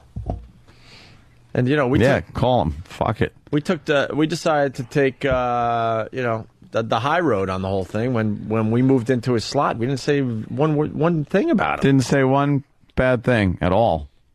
Didn't say anything. You know, we just didn't say a word. And a lot of these guys know why they have Robert Eatman. Yeah. It's directly because of us. Well, if that's the truth. Anyway, so Gary Wall, so we saw him on the street there, and we had a nice little talk. Mm-hmm. Living in Nashville, he's doing business here in New York. He won't tell us what kind of business he's in. No. I don't think he wants us to like blow up his spot or some something. kind of business, but he's in New York, Yeah. doing something. And I go, because he knows we've trashed him over the years. I'm sure he hears it all the time. I go, so Gary, right to his face. I go, Gary, so this is awkward. Do you hate us? Do you hate us? Do you love us? Where are we at? And what did he say? I'm ambivalent. Ambivalent. He just goes, I'm ambivalent. All right. I got to be honest. I kind of missed the guy. It's an honest answer, I guess. He had a way of just presenting himself that I kind of miss. Ambivalence. Ambivalence. I'm ambivalent. That's funny. As honest as could be. All Yeah, right. he was quite the character. Yeah. That's a little disappointing with the Rover thing. If you know, it's got that nasty tone to it and everything. It's a little disappointing. No, Let's hear it first, though. You never know. Yeah, We'll get some. Sam seemed to think one thing. E-Rock, the other. Sam. One listener, Sam. What was he saying, Sam? Sam. What do we got for this side of the program? Well, some good dirty stuff. Some good dirty stuff. Where's Steve? Yeah, I like dirty stuff. He's talking to Stunt Brain over at the other joint. Why? Just, I don't know, to get on the same page. Meeting of the minds. Right. Hello, Mr. Stunt Brain. I'm Steve C. I'm Steve C, executive producer. Oh. And that's how you become the executive producer. Wait a minute, you're executive producer too? How's this going to work out? Well, that's good to have two different ones. That will never conflict. That's good. That'll work out well. Different CBS is right. Executive producers. Yeah, because like they'll both be looking out for the interest of the entire show as a whole. And it's good to have audio on one side that you can't play on the other, or that you don't play on the other. That's perfect. Exactly. Stunt Brain it'll work out well. Was a CBS hire to keep their interest. Sure. No one gives a fuck about anybody else. In there, it's not one big show. It's yeah. two separate shows. Fuck everybody. I like my company. Go fuck your company. That's good. That's the way you do business. That's wonderful. We're in the middle like the fucking exactly children of a horrid be. divorce. It's where you want to be. It's perfect. The two companies, they don't want to acknowledge each other. So who suffers? We do. We have to walk from one studio to another. You don't think it'd be... You know, it was kind of fun in the beginning, but now it's just a complete hassle. Yeah, big pain in the ass. Like, why can't we just, at 9 o'clock, say, see you later, do a quick break, and just continue? We have to pack up our shit every day, walk, wait in line at an elevator bank in this building. Yeah. Come upstairs. They're still, like, setting up. I like it actually, dude, because it gives us a little bit of air and stuff. Gives us time to reset. It was fun at first, but now it's just stupid. Yeah. It really is stupid. Lame. We're the ones that have to suffer because they don't want to, because neither one wants to budge. Well, we need them to broadcast from our facility. No, we need them to broadcast from ours. Yeah. The listeners don't know the difference. I listened to the replay. I can't even tell when we left one, studio and went to the other. The bottom line is this: there's going to be certain things on XM that are like perfect, like, because sometimes in morning radio you replay things, like the next morning or whatever, and like you might hear something on XM that goes, wow, that would be good for CBS at the 7 o'clock hour. People didn't hear that at 7 o'clock. Let's put that on. That's kind of why I like having one guy, unless he's involved with this show too or listening to it. Yeah. But apparently companies are like, at 9 o'clock, they die at 9 o'clock. They die. But don't they walk across the street? Yes, they do. They sit in the cafe and drink coffee. They don't do anything else. Okay, good. That's good. That's healthy. Oh, God, it's so fucking But true. XM is not much better. Ant and I were talking about this last night, too. There hasn't been anything that has happened with XM in the last year because of this damn merger. Look, I'm not saying... No new hardware, no new marketing, no new nothing. Except new studio. Yeah. They did give new studio. And I'm not saying they're not blithering idiots. Yeah, but they owed us that And years ago. they had been Years planning ago. that well before, yeah. Yeah. This is the fact of the matter is, the excitement factor in satellite radio is very important. You need that excitement that it's something new. The technology is cutting edge, and the fact of the matter is, there's no new technology coming out because if a merger goes through, they're going to need technology that can work on both platforms somehow. I don't know. I don't know how they're going to do this. I'm just thinking, what a waste of time the last, what are they up to, like 14 months? Oh, my like God, that? yeah. What a waste of time. Because what was cool about coming to satellite in the beginning, it was new, it was exciting, there was passion, there were people like, all right, this is the new hardware. They really were into what we're they having were doing. the press releases that we're announcing this new piece of hardware. Don't say anything yet. You guys but are flying it's out gonna to be great. Vegas. I'm like, flying out to Vegas? The regular radio doesn't just fly out to Vegas or do this or that. It was really cool. And then 14 months ago, just, the big hand on the brake. The big sweaty hand on the rusty brake handle. Sparks flying off the wheels. It's a step back to take a bunch of steps forward. Well, though. hopefully. Yes. That's what you hope for. Yeah, but the thing is, 14 months of just it being in limbo. Being in complete limbo. I'm starting to think conspiracy. I told Anthony last night too. We had a lot of discussions about radio on our walk after our big corporate event we had last night, and I'm thinking the NAB has so much pull. They were able to slow down the merger, allowing, this is my new conspiracy, allowing regular radio to catch up. Because now it's all about the internet, and they're finally figuring out how to make that work for them. And I think that's all it is about, that the NAB had enough power to just slow the whole fucking thing down and go to regular radio. Look, this thing is going through, so we're going to buy you some time, but you got to get your shit together. Yeah. I'm very suspicious. Yeah, get on the cutting edge of the internet technology. Right. Because that seems to be what... well, that's what CBS wants to do now. Doing. They want to make shows like this internationally popular through the internet. Obviously you got the problem with internet in the car still, but not problems with a website where your show could be available. Then you download it and listen in your car whenever you want. Yeah, but I ran out of steam. But they're at least realizing that they gotta figure out their shit. Yeah, cool. It's 5 to 9. Get in the coffin. Can we make it went up? It's already passed on instant feedback, but it's a great suggestion. Now that we have another executive producer named Stunt Brain that only cares about the CBS portion of the show, I think it's great that. Can we make Steve super duper executive producer? Just so he has a different title. Super duper executive producer, Steve C. I think he'd like that. Yeah. What's wrong, Jimmy? Well, you know how I feel. Yeah, I like. And again, I met the guy angry. today. Seems like a nice dude, but he may be very qualified. Mm-hmm. I just the well, bring pomposity E-Rock of has some splitting Stunt it. Brain stories. Yeah, he's got stories already. Oh yeah. Go ahead, Jimmy. I'm sorry. Just the pomposity of splitting it. like XM is shit and doesn't matter drives me crazy because we do things over here. And what if there's a guest? This is my bugs me. What if there's a guest that say is on at 9 o'clock or is scheduled for 8:15 and goes, God damn it, I got something else to do. Hey, can he come in at 9:15?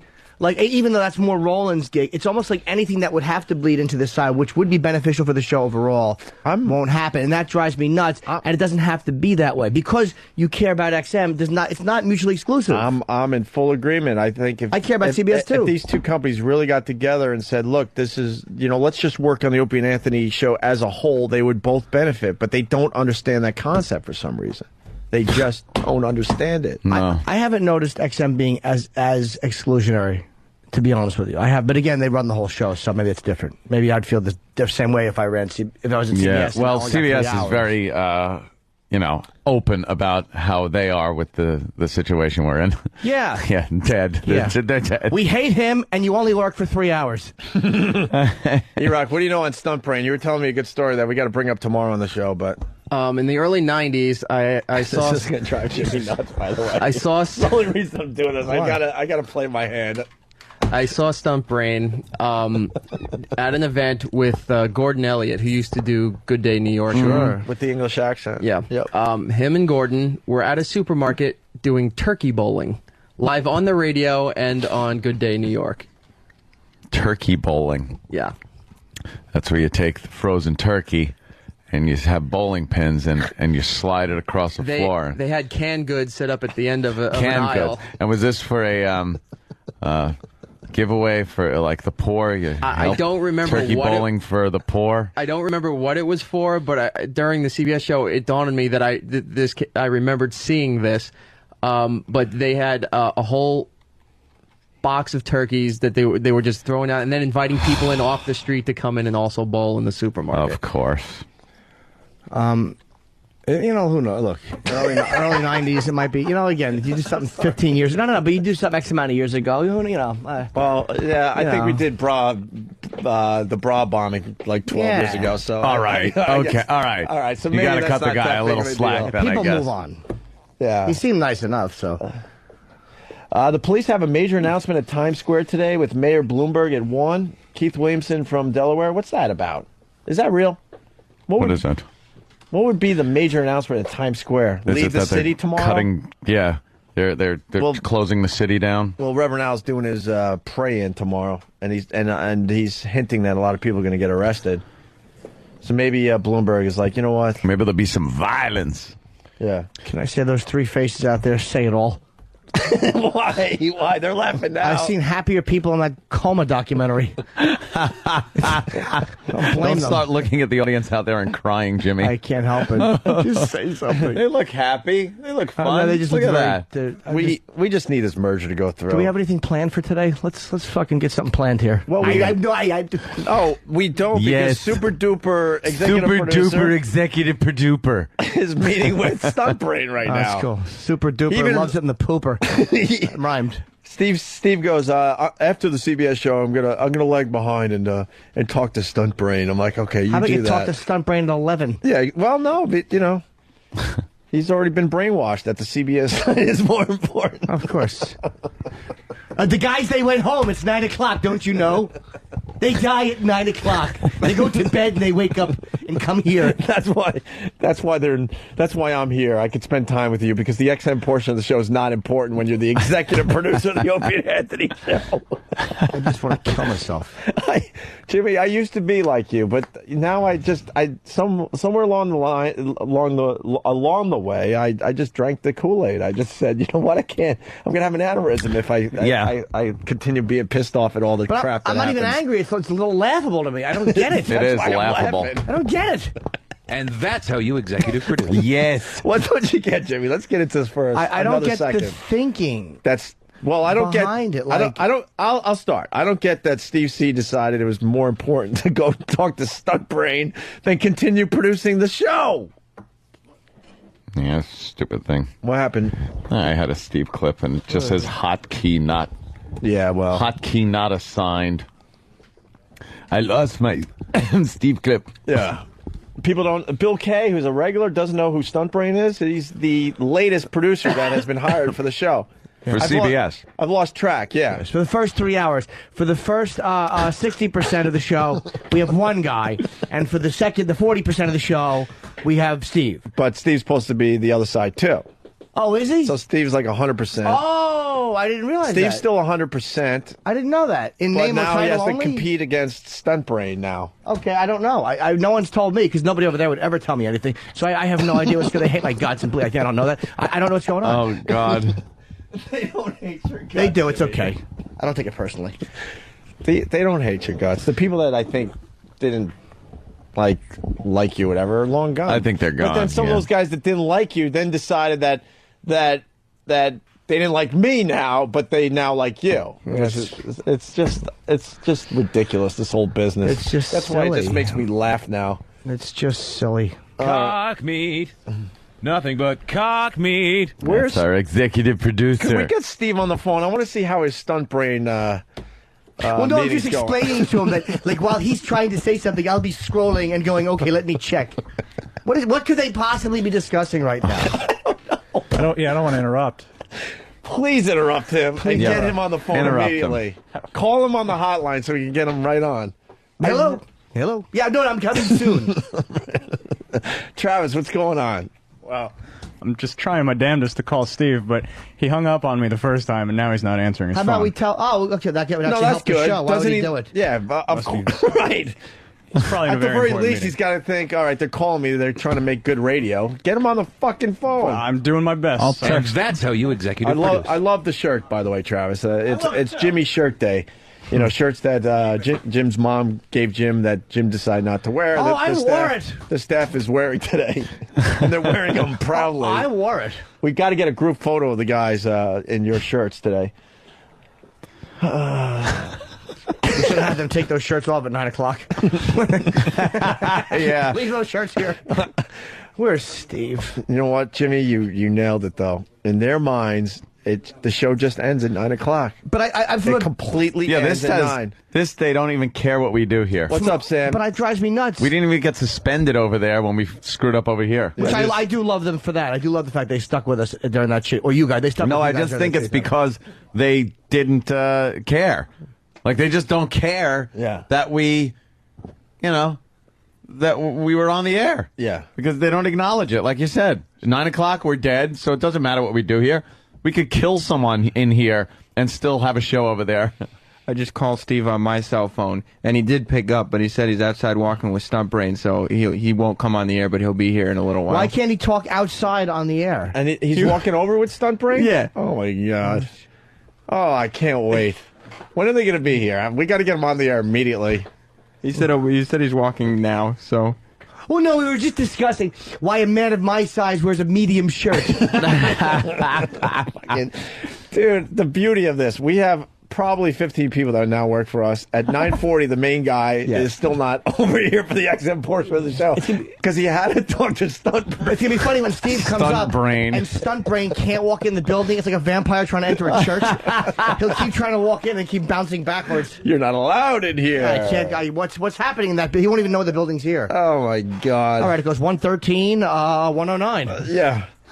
All right, should we take a break? I have to tinkle big time, regroup. GH. Okay. Jimmy, But no, you have some go-to stuff for the. I can't help myself, and I see Jimmy's annoyed. I try to put I'm not even because it's so much fun for me. Because I lived it for so long, and I can't be bothered anymore. I just can't.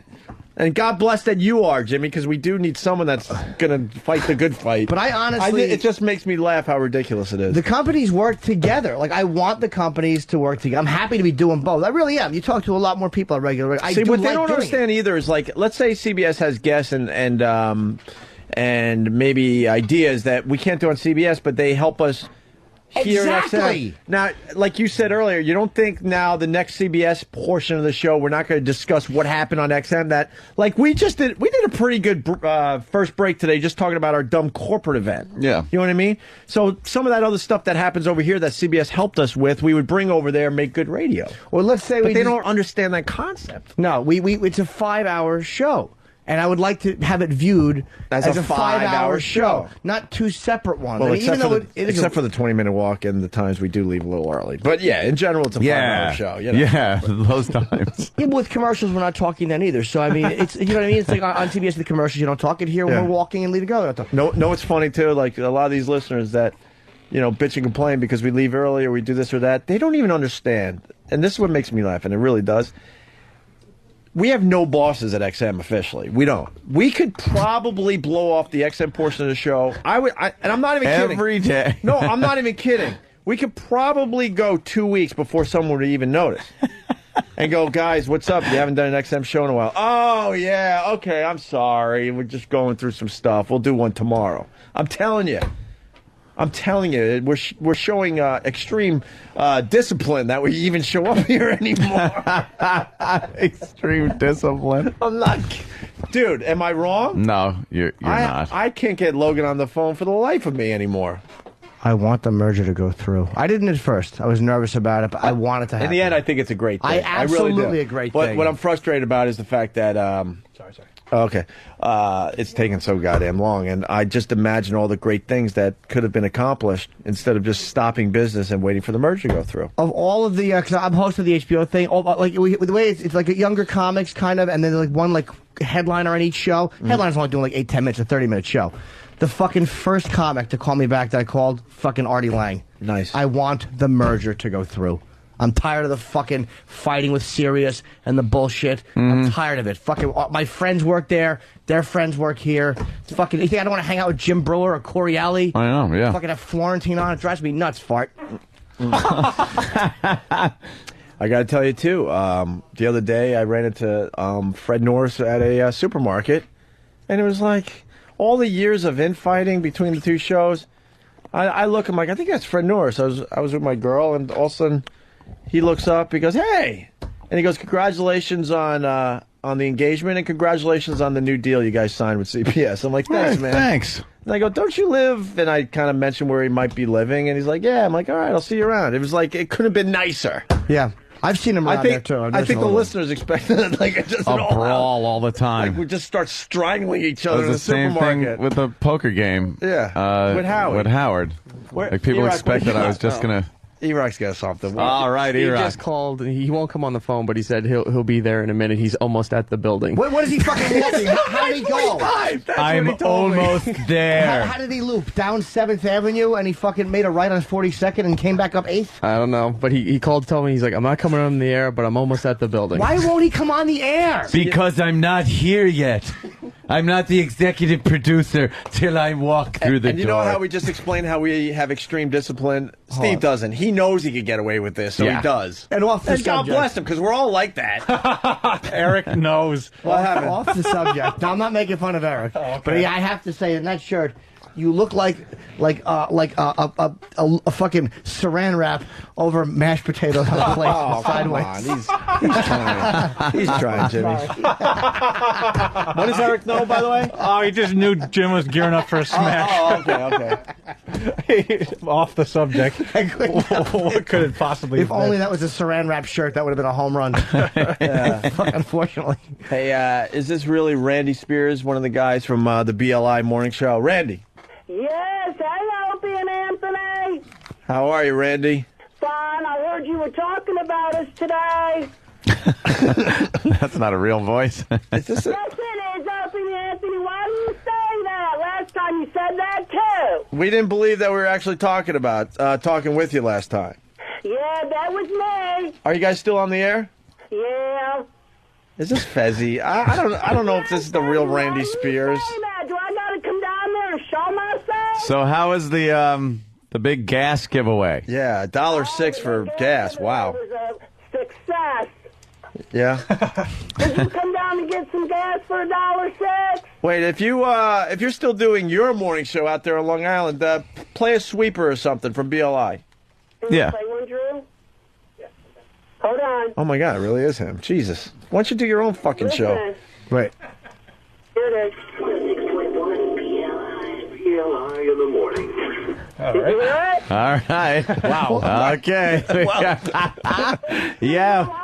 We just wanted to check in with you. Hold on, Randy Spears is. We talked a lot about you because you got suspended for talking bad about Mastic, just to bring everyone up to speed. Yeah. And then we talked about you guys this morning because you're doing $1.06 gas, which is. You guys got to admit that's a very, very hacky radio bit. Yeah. I ran out of gas the week before. Randy, we get it. You're over the top gay guy. He's gay. And what are you, straight? Hell yeah. I'm straight from my dick. A little blue there. A little saucy. A little saucy there, Randy. Oh, poor little thing. Oh, cool. We Steven, gotta end our stop right show. here. I'll smell you Of later. course. I mean, talk to you later.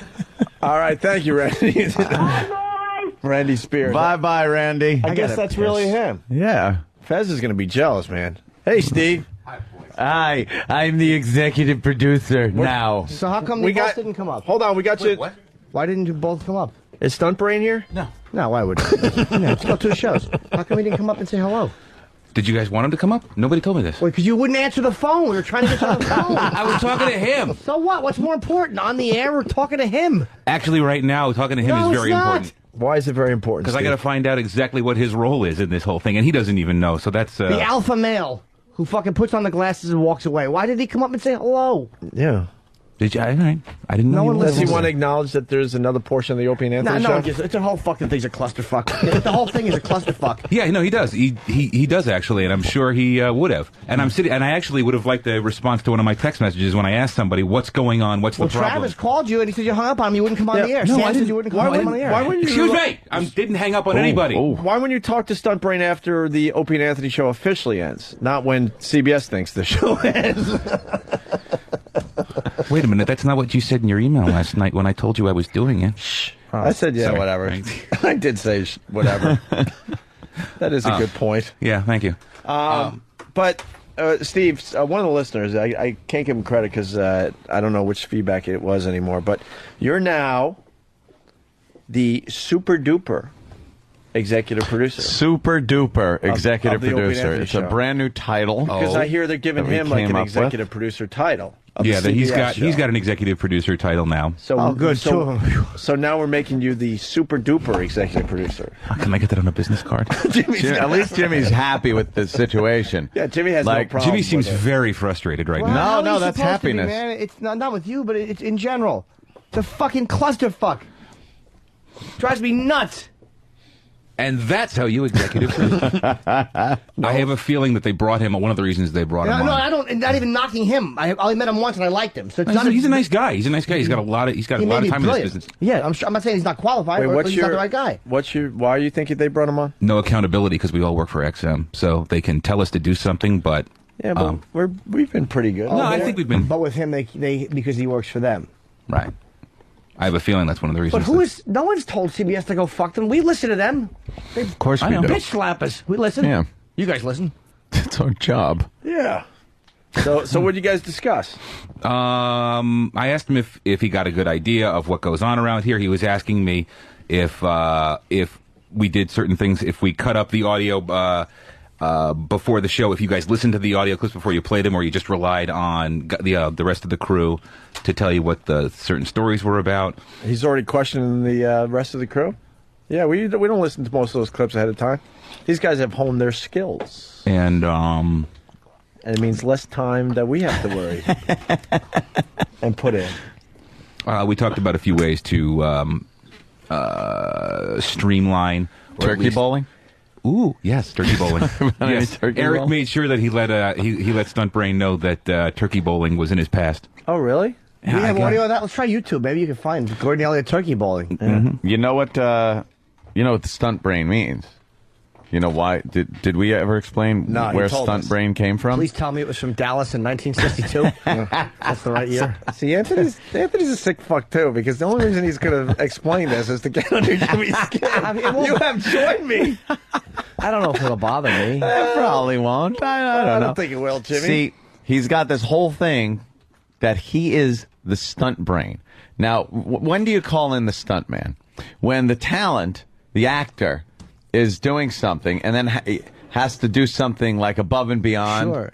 Now you pull the actor and put in the stuntman. Right. He considers himself like when we're doing our show and we need something, that we can't really come up with in our brains. He acts like the stunt brain. The stunt brain can jump in at a moment's notice and take over and, just kind of get the ideas. And, he's like... the listeners are shaking their heads. It's the stunt brain. I don't believe you. It couldn't be that. And Jimmy, it's copywritten, and he does have a hat that I guess he wasn't brave enough to wear today that says Stunt Brain. Stunt Brain, and his cards say Stunt Brain, and he's got stuntbrain.com, I believe. Yeah. And he's like building a whole thing. Thank you. Why would you protect something? He's got a whole thing with Stunt Brain. He's protecting something that nobody would steal. who would take Stunt Brain? What would you use it for? It's got to be. It means something else. No, it's... No, I'd like to say it does. If you have anything explanation you just gave me. Yeah. It made my stomach hurt. I don't believe it. I love telling Jimmy things like that. I think he also likes to be called Coach Mike.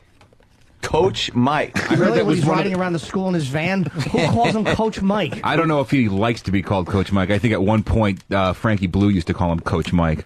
You mean the guy that was drunk on the air, Frankie Blue? Yeah. Yeah, that one. Wow. Dan is laughing at Stunt Brain's website. Yes, Dan. Well, no, it is his official website. No, I'm just getting into it right now. Let's see what the photos have. All right. Why didn't Stunt Brain come up today? To what?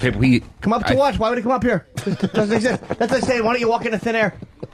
Doesn't make sense. Come up to where? Where are they? Playing the piano in the Steinway building? We know where they are.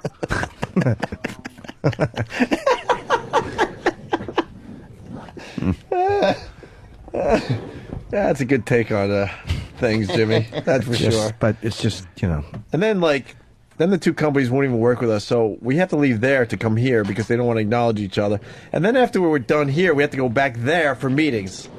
Like, they can't even bring their people over here to meet, so we don't have to walk now back to where we just were and wait on another elevator bank, go upstairs to meet in a conference room. Sorry, just looking for a USB port. What are you doing? Oh, your iPhone? My phone is dead. So it's totally dead. Yeah, and you can't survive without your iPhone. No, I can't. Stan, make sure those USB ports are Can I tinkle? I don't know where. Why, Jimmy? I have to pee. He's looking for a fucking USB port. okay. He just walk in the room. I gotta piss. Oh, why You're are we enjoying all of it with a cold egg sandwich in front of you, wrapped in tinfoil. Oh, we That were looks going to like take a E-Rock, break. actually. That's right. All right, we'll take a break. Then we're going to do some radio after the Yes. break, right? That's right. We start right at the fucking crack of 9:58. Now that Steve has decided to join us. Yes, exactly. Footer, what's up, Footer? Hey, what's up, boys? Hey. Yeah, I'm listening to Anthony describe to Jimmy about this fucking where he came up with his name. Yeah. I legitimately am getting physically ill. I'm shaking. I'm fucking shaking in my car. I don't even know this guy. I want to strangle him. I was more comfortable when he was describing Hillary's fucking stay in the kitchen speech. It was easier to listen to. I'm going to talk to Stunt Brain. I guarantee you that doesn't not what it means. It's a joke. Because he seems like a good dude. I mean, it was a very brief. He came over and introduced himself, and I liked him. Well, I just don't believe that that's the truth. And he does not have a hat that says Stunt Brain. Well, why don't we get him on the phone? Yeah, there's. Can't we call him up and get him on? Why? It'd be like saying Stunt Brain. Why don't you just call no one? I like Why would he want makes to talk him to us? physically ill. He's just going to think he's talking to us at home. That's all. Of course he is. 9 o'clock. How are you, boys? What are you doing? Kicking your feet up at home? XM. What's that? A shirt size? Jimmy, you're 100% right, but Oh, this is under the clips I like section. No, it's not. Wait, what is this? That is the thing me and Than have goofed on for months. Clips? The skateboarding dog. It's my boy Tillman. Who's Tillman? Tillman's It's the skateboarding dog. The skateboarding dog. Look at him chew it. He doesn't know what he's doing. Whose site No, is he's this? crazy. That's Stunt Brain. This is his site? And he likes the fucking bulldog on the skateboard? Yes, it's adorable, though. Look. It's not adorable. He's doing it all himself. I don't want to see it unless it's from Michael Vick's house. Then I want to see dog footage. Look, it's adorable. Look, Jimmy, he pushes himself and skateboarding. everything. Look at him No go. one's What's the helping him. deal? gets on it. Look, he pushes the skateboard, jumps on, and there he goes. You know what else he'll do? Lick peanut butter off your balls and asshole. That's what I want to see. Let's see Dexter do this fucking thing. Yeah, really. Dexter is shit. Yeah, of course he is. Of course he is. But just because Dexter is fucking pointy-eared, bat-eared shit doesn't mean that this is fucking entertaining. What other clips are there under clips I, don't know. like? There better be a Brian Collins from Jersey. Horse gag. The only one. Horse gag. That's the only clip under clips I like. Take off that S. It's clip I like. Yeah, what the fuck? How about clips I like? That's something I can get into. But fucking... He'll fit in perfect with this show if he only has one clip in the clip section. Because yeah. All right, thank you. Stuntbrain.com has clips. I like the amazing. Oh, he's talking to skateboard. Sharpton. I like that. What? Go down a little bit. Let's see what he said to Sharpton. Oh, what? Well, that's 2007. That's what he... A few samples of some of the improvised voice work that I've done. Oh, he does impressions? Oh, boy. Let's hear it. Now I might be screwed out of a job. Hold on. Why would we have Stunt Brain audio for the first day he's working with us? That would be crazy. Yeah, and who'd want that? Yeah, who would want to do that on XM? Get that stat. Yeah, get his audio. Let's go. Let's fry this fucker. Must be really good, though. Is that what he did? Yeah, I think it's just an audio file. Can we play it? Hit play, my love. Once you notice one... President's birthday. How old is the president, Michelle? He is 52 years old today. And the president? 52 years old. Mm. Oh, my girlfriend is friends with the housekeeper of Martha's Vineyard, the house where he stays. You're kidding? Yeah. The presidential vacation house? Right. He's got 4 housekeepers. He's got 4 housekeepers that take care of it, and, of course, a load full of security. But one of the housekeepers, her name is Ruth Goldway, and a good friend of my girlfriend's. You're kidding. Yeah. Call her up. You want me to call her? Yeah, come on. Oh, come on. All right, hold on. Come on, you're crazy. If she says no, because all the wire, it's all tapped. This is tapped? Yeah, when she says no, why you can't... She's going to know why I'm calling, first of all. Hold on, don't say anything. Good morning. Hi, Ruth? Yes? It's Sean, honey. Hi, Sean. How are you? Good. Great. How you got the man out there, huh? Oh, yeah. Is it busy? Yes, it is pretty busy. Yeah, a lot of security, a lot of, I guess, Secret Service everywhere? Oh, yeah. Wow. So how's everything going with you? Everything's okay. Hey, listen, you're on the radio right now. No, I don't think so. Well, it's... Come on, Ruth, go get the president. Come on. I'm sorry, Sean, but I can't. It's his birthday. It's his birthday today. I'm sorry, Sean. I can't do that. We've talked about this before. Ruth, I need the phone. Would you please clear the line? See, that's him right there. There he is. Let me talk to the president. Sean, I'm sorry. What is this? Unlistenable. Hang up that phone. I need the phone now. Let me talk to him, Ruth. Mr. President, it's Hollywood and Goomba. There are a couple of DJs. I know who they are. Tell them thank you very much for the birthday gift. A box of condoms. Very funny. Ha ha. Could you clear the line, please? Sean, I'm sorry, but the president wants me to clear the line. Can I ask you gentlemen to please clear this line? It's of national security interest. Why? Oh, I need to talk to my brother. We're playing golf this morning.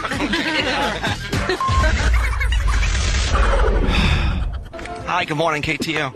Hello. Yes, you're on the air. I had an experience with a UFO. Hold on, don't go anywhere.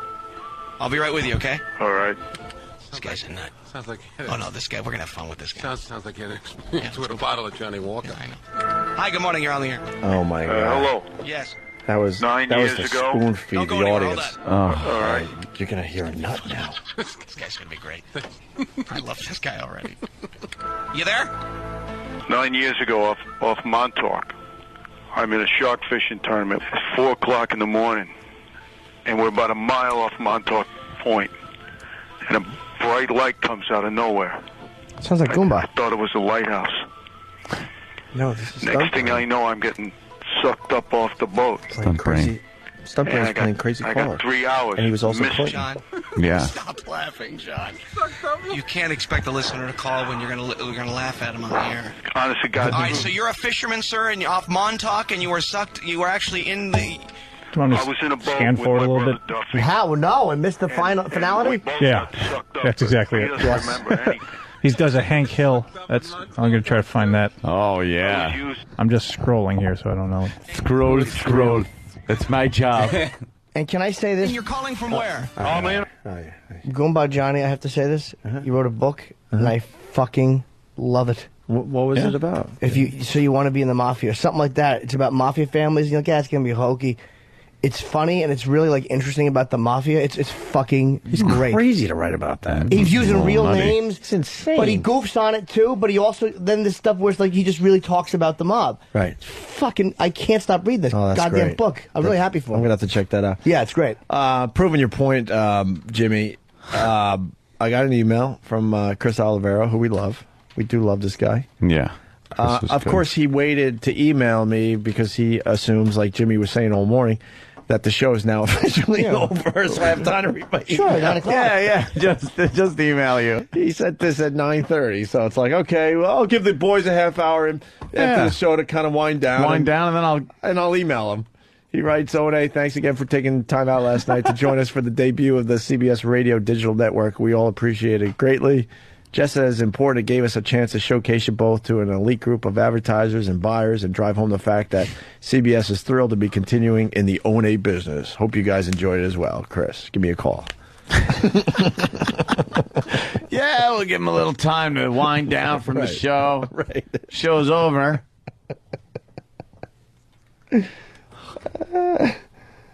I didn't recommend Baby Mama. What? Joe in Vegas. Opie, I just would like some acknowledgement today. I just want to say fuck you for the movie recommendation, Baby Mama, faggot. I had a choice between Iron Man and that piece of shit. I'd tell my girl, oh, Opie said it was good. What did you say that day? I said I went, and I said it's one of those, I think I said pretty much it was one of those movies, no harm, really. You said best movie of the year, I think. No, my God. Something like that. Movie of the year, best movie of the year, Oscar worthy. You said I laughed, I cried, it had everything. I put a tampon in. That's right. I laughed, I cried, I shat in the mouth of an invalid. And Joe, come on. The hype from Iron Man. You ignored all that because of a throwaway comment I said about Baby Mama. Yeah, get your own life. I said it was funny, but it's just there. You know, I went with my chick. Yeah, bathroom. Yeah, let's do that. Yeah, take a little break. Okay, go. Go to break, I guess. Break. Thank you for applying to the retarded fast food service industry. Please watch this training video to help acclimate you with your new position. Now you gotta do your work and you gotta do it good. You should have been left in the dumpster behind Planned Parenthood. When you're done with work, you can go home, even though you're lacking a chromosome. And you gotta work fast and you gotta work hard, cause after all, you're just a big-tongued retard. Big-tongued retard. Lacking a chromosome. Welcome to the team. Opie and Anthony, continuing. We got Michael Madsen checking in today. Yes. God, we love this effing guy. This fucking guy. Michael, what's up, buddy? Fuck you. There he is. How are you, sir? We woke you up. Aren't you in L.A.? Yeah, I'm in L.A. for sure. Can't you tell? Yeah, you had to get up just to do this horse shit, No, huh? I had to get up to clean up dog shit. Well. And they're both sitting here staring at me like they didn't do it. What kind of dogs you got? I got a German Shepherd and a kind of a Rottweiler. See, that's Doberman mix that I brought back from Romania. Yeah, see, you got real dogs. We got a guy on staff. He has a French bulldog. Oh, it's ridiculous. Same. Yeah, I like the English bulldogs. They're cool. They French are. ones are. This one isn't even. It's like a little faggy dog. They got funny looking heads. They look like they're shrunk and they look like some kind of creatures from a movie or something. Yeah, big stupid ears. Like hobbits. Yeah, they had to try to make the bulldog look cute. Muppets. Let's take a bulldog and shrink it. Yeah, great idea. Yeah, the damn thing. Call it English. Sounds like it has asthma. Who said it? That it sounds like it has sleep apnea while it's awake? Yeah. Or something like that? That was a great line. They're pretty frisky, those little ones. No. Hey, dude, we've been talking about you ever since your appearance on our show. We wish you lived in New York so we could have you on more often. Listen, if I did, I'd come up and hang with you guys every day. That'd be, You guys got a great job talking on the radio. I had a lot of fun that day. That was a blast. That was a memorable spot for me, too. Yeah. Thanks for having me back. I figured it was either that or you'd never speak to me again. No, hell no. Nah. Like you said, I won't be in New York anytime soon. I fucking hate New York. Well, it was a fun holiday for me. You ever get rid of that car? You know what, man? I never... I didn't get as much action on that thing as I thought I would. Really? I took it off. I'm going to give it to the Hollywood Museum. They're going to rent it from me for a while, I guess. Oh, all right. Cool. That works. I figured it would go real fast and I'd get a lot of money for it, but nobody really. Maybe I put it in the wrong. I don't know. Maybe I didn't advertise it right. I don't know. I don't remember, but do you have the ear from Reservoir Dogs, the fake ear? No, I don't have it. I think Quentin does. See, that would be something that would sell on eBay. He has the razor. He's got the razor, huh? Yeah, he has the razor. That's the one he gave to Uma Thurman. She used that razor in Kill Bill when she was inside the box. Oh, no shit. The same one. No shit. There you go. Yeah. I gotta say, your dance at that moment is the highlight of the film for me. Well, I obviously can't dance. I thought you were terrific. Just that little slow shuffle. I didn't know what the hell to do because we never rehearsed it, and so when we finally shot it, I just really didn't know what to do. And it just came on me in a moment. Oh, you just kind of decided to dance a little bit before you sliced his ear off? No, in the screenplay it said, Mr. Blonde maniacally moves around the manacled cop. And so that was my screen direction, so I had to figure something out on my own. That was maniacally, I'd say. Absolutely. What could be more maniacal than bad dancing? What could be more irritating to somebody who's duct taped to a chair and someone bad dancing around you? But you did make matters worse when you were to add to the torture, right? Guess what? Listen, I'm going to cut you up, and you know what else? I can't dance. And it makes me angry. I'm going to try, and you're going to watch me, man. Oh shit! What are you working on now? Well, the movie's Vice, and I don't know what to think because you put all your movies on your website and then openly trash some of them. So I don't even know. Do you believe in this movie? Where are we at with this one? No, Vice I like a lot, and okay. It's one of the better efforts I think I've made. It's a really dark cop drama. It's myself with Daryl Hannah and Michael T. Williamson, and I got to be an executive producer on it, so I got a lot to say about the way it was made and who's in it. And Andrei Sekula shot the picture for me. He was the DP on Reservoir Dogs, and oh wow, he kind of came out of retirement to shoot it for me, and I just, for me, it's not going to be everybody's. It's not going to be for everybody, but I'll put it up in the top 5 pictures I think I've ever made. Oh my God, that's cool. It's pretty tough, we didn't have a lot of money for distribution, so it's only going to be in about 25 or 35 theaters. It might be kind of hard for people to find where it's playing, but I'm hoping that it'll do good enough where it is that it'll, can go out and expand to more theaters because we didn't have a lot of money for advertisement. So that's how that gets done. If it does well in the 25 theaters, then they'll just expand the release. Somebody pick it up. Yeah. If you don't have a couple $1 million for P&A nowadays, you can forget about having a picture Christ. released theatrically. Where's it actually going out? Going out in New York, L.A., Chicago? Yeah. And only in a couple theaters. They got trailers playing in about 100 theaters, but it's only coming out in about 25 or 30. Oh, okay. They got some spots on TV, and yeah, I'm just kind of hoping it's going to be one of those things that takes off. Maybe if enough folks dig it, they'll tell each other. You can see it's vicethemovie.com, and you can see where it's playing. There's a whole bunch of theaters. There's actually more theaters than I thought listed, so that you can go see it if you want. It's a good picture. It really is. It's different. It's kind of mysterious and has a very strange ending. Why don't you think it will? Why don't you think it will be for everybody? Do you think certain people are going to be turned off by the violence? It's not family. it's not family-oriented entertainment. It's not Iron Man. There's a lot of bad language in it. There's a lot of gunfire, and I think that. It's one of those films that. Remember when The Bad Lieutenant came out with Harvey Keitel? Yeah. Well, it's sort of like that. Except without the jerk-off scene. Hey, I hear. I got distracted. I hear like birds in the background or something. Well, I'm standing outside because my son is. Well, there's several reasons why I'm outside. All right. One of them was to clean up the dog shit, like I said. Yeah. And my family tends to argue in the morning, which means that I usually go outside. You don't want to deal with it. Especially if I have to go on the radio. You guys don't want to hear that in the background. Actually, that would be kind of fun to listen to. You'd make that interesting. Some folks approached me to do a reality show called Meet the Madsons, and they actually wanted to send like a camera crew into my house with my wife and I and 6 boys, and I told them that it would be a catastrophe, but they seemed to think that it would be very popular.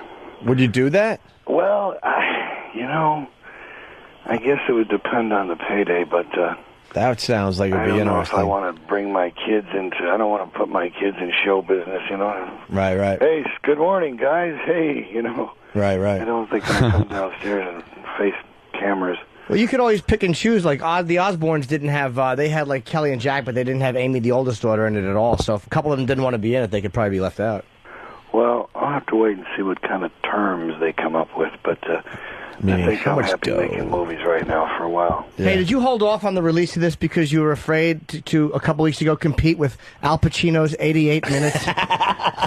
No, I really, honestly, just took a really long time to get independent distribution, and it took a lot to get took a long time to get all the money in for the P&A to get the one sheets done and the trailers done and all. It's you know, look, I just got involved in the production end of things, and I had no idea how complicated it was, and it just took a really long time to get the fucking thing out there.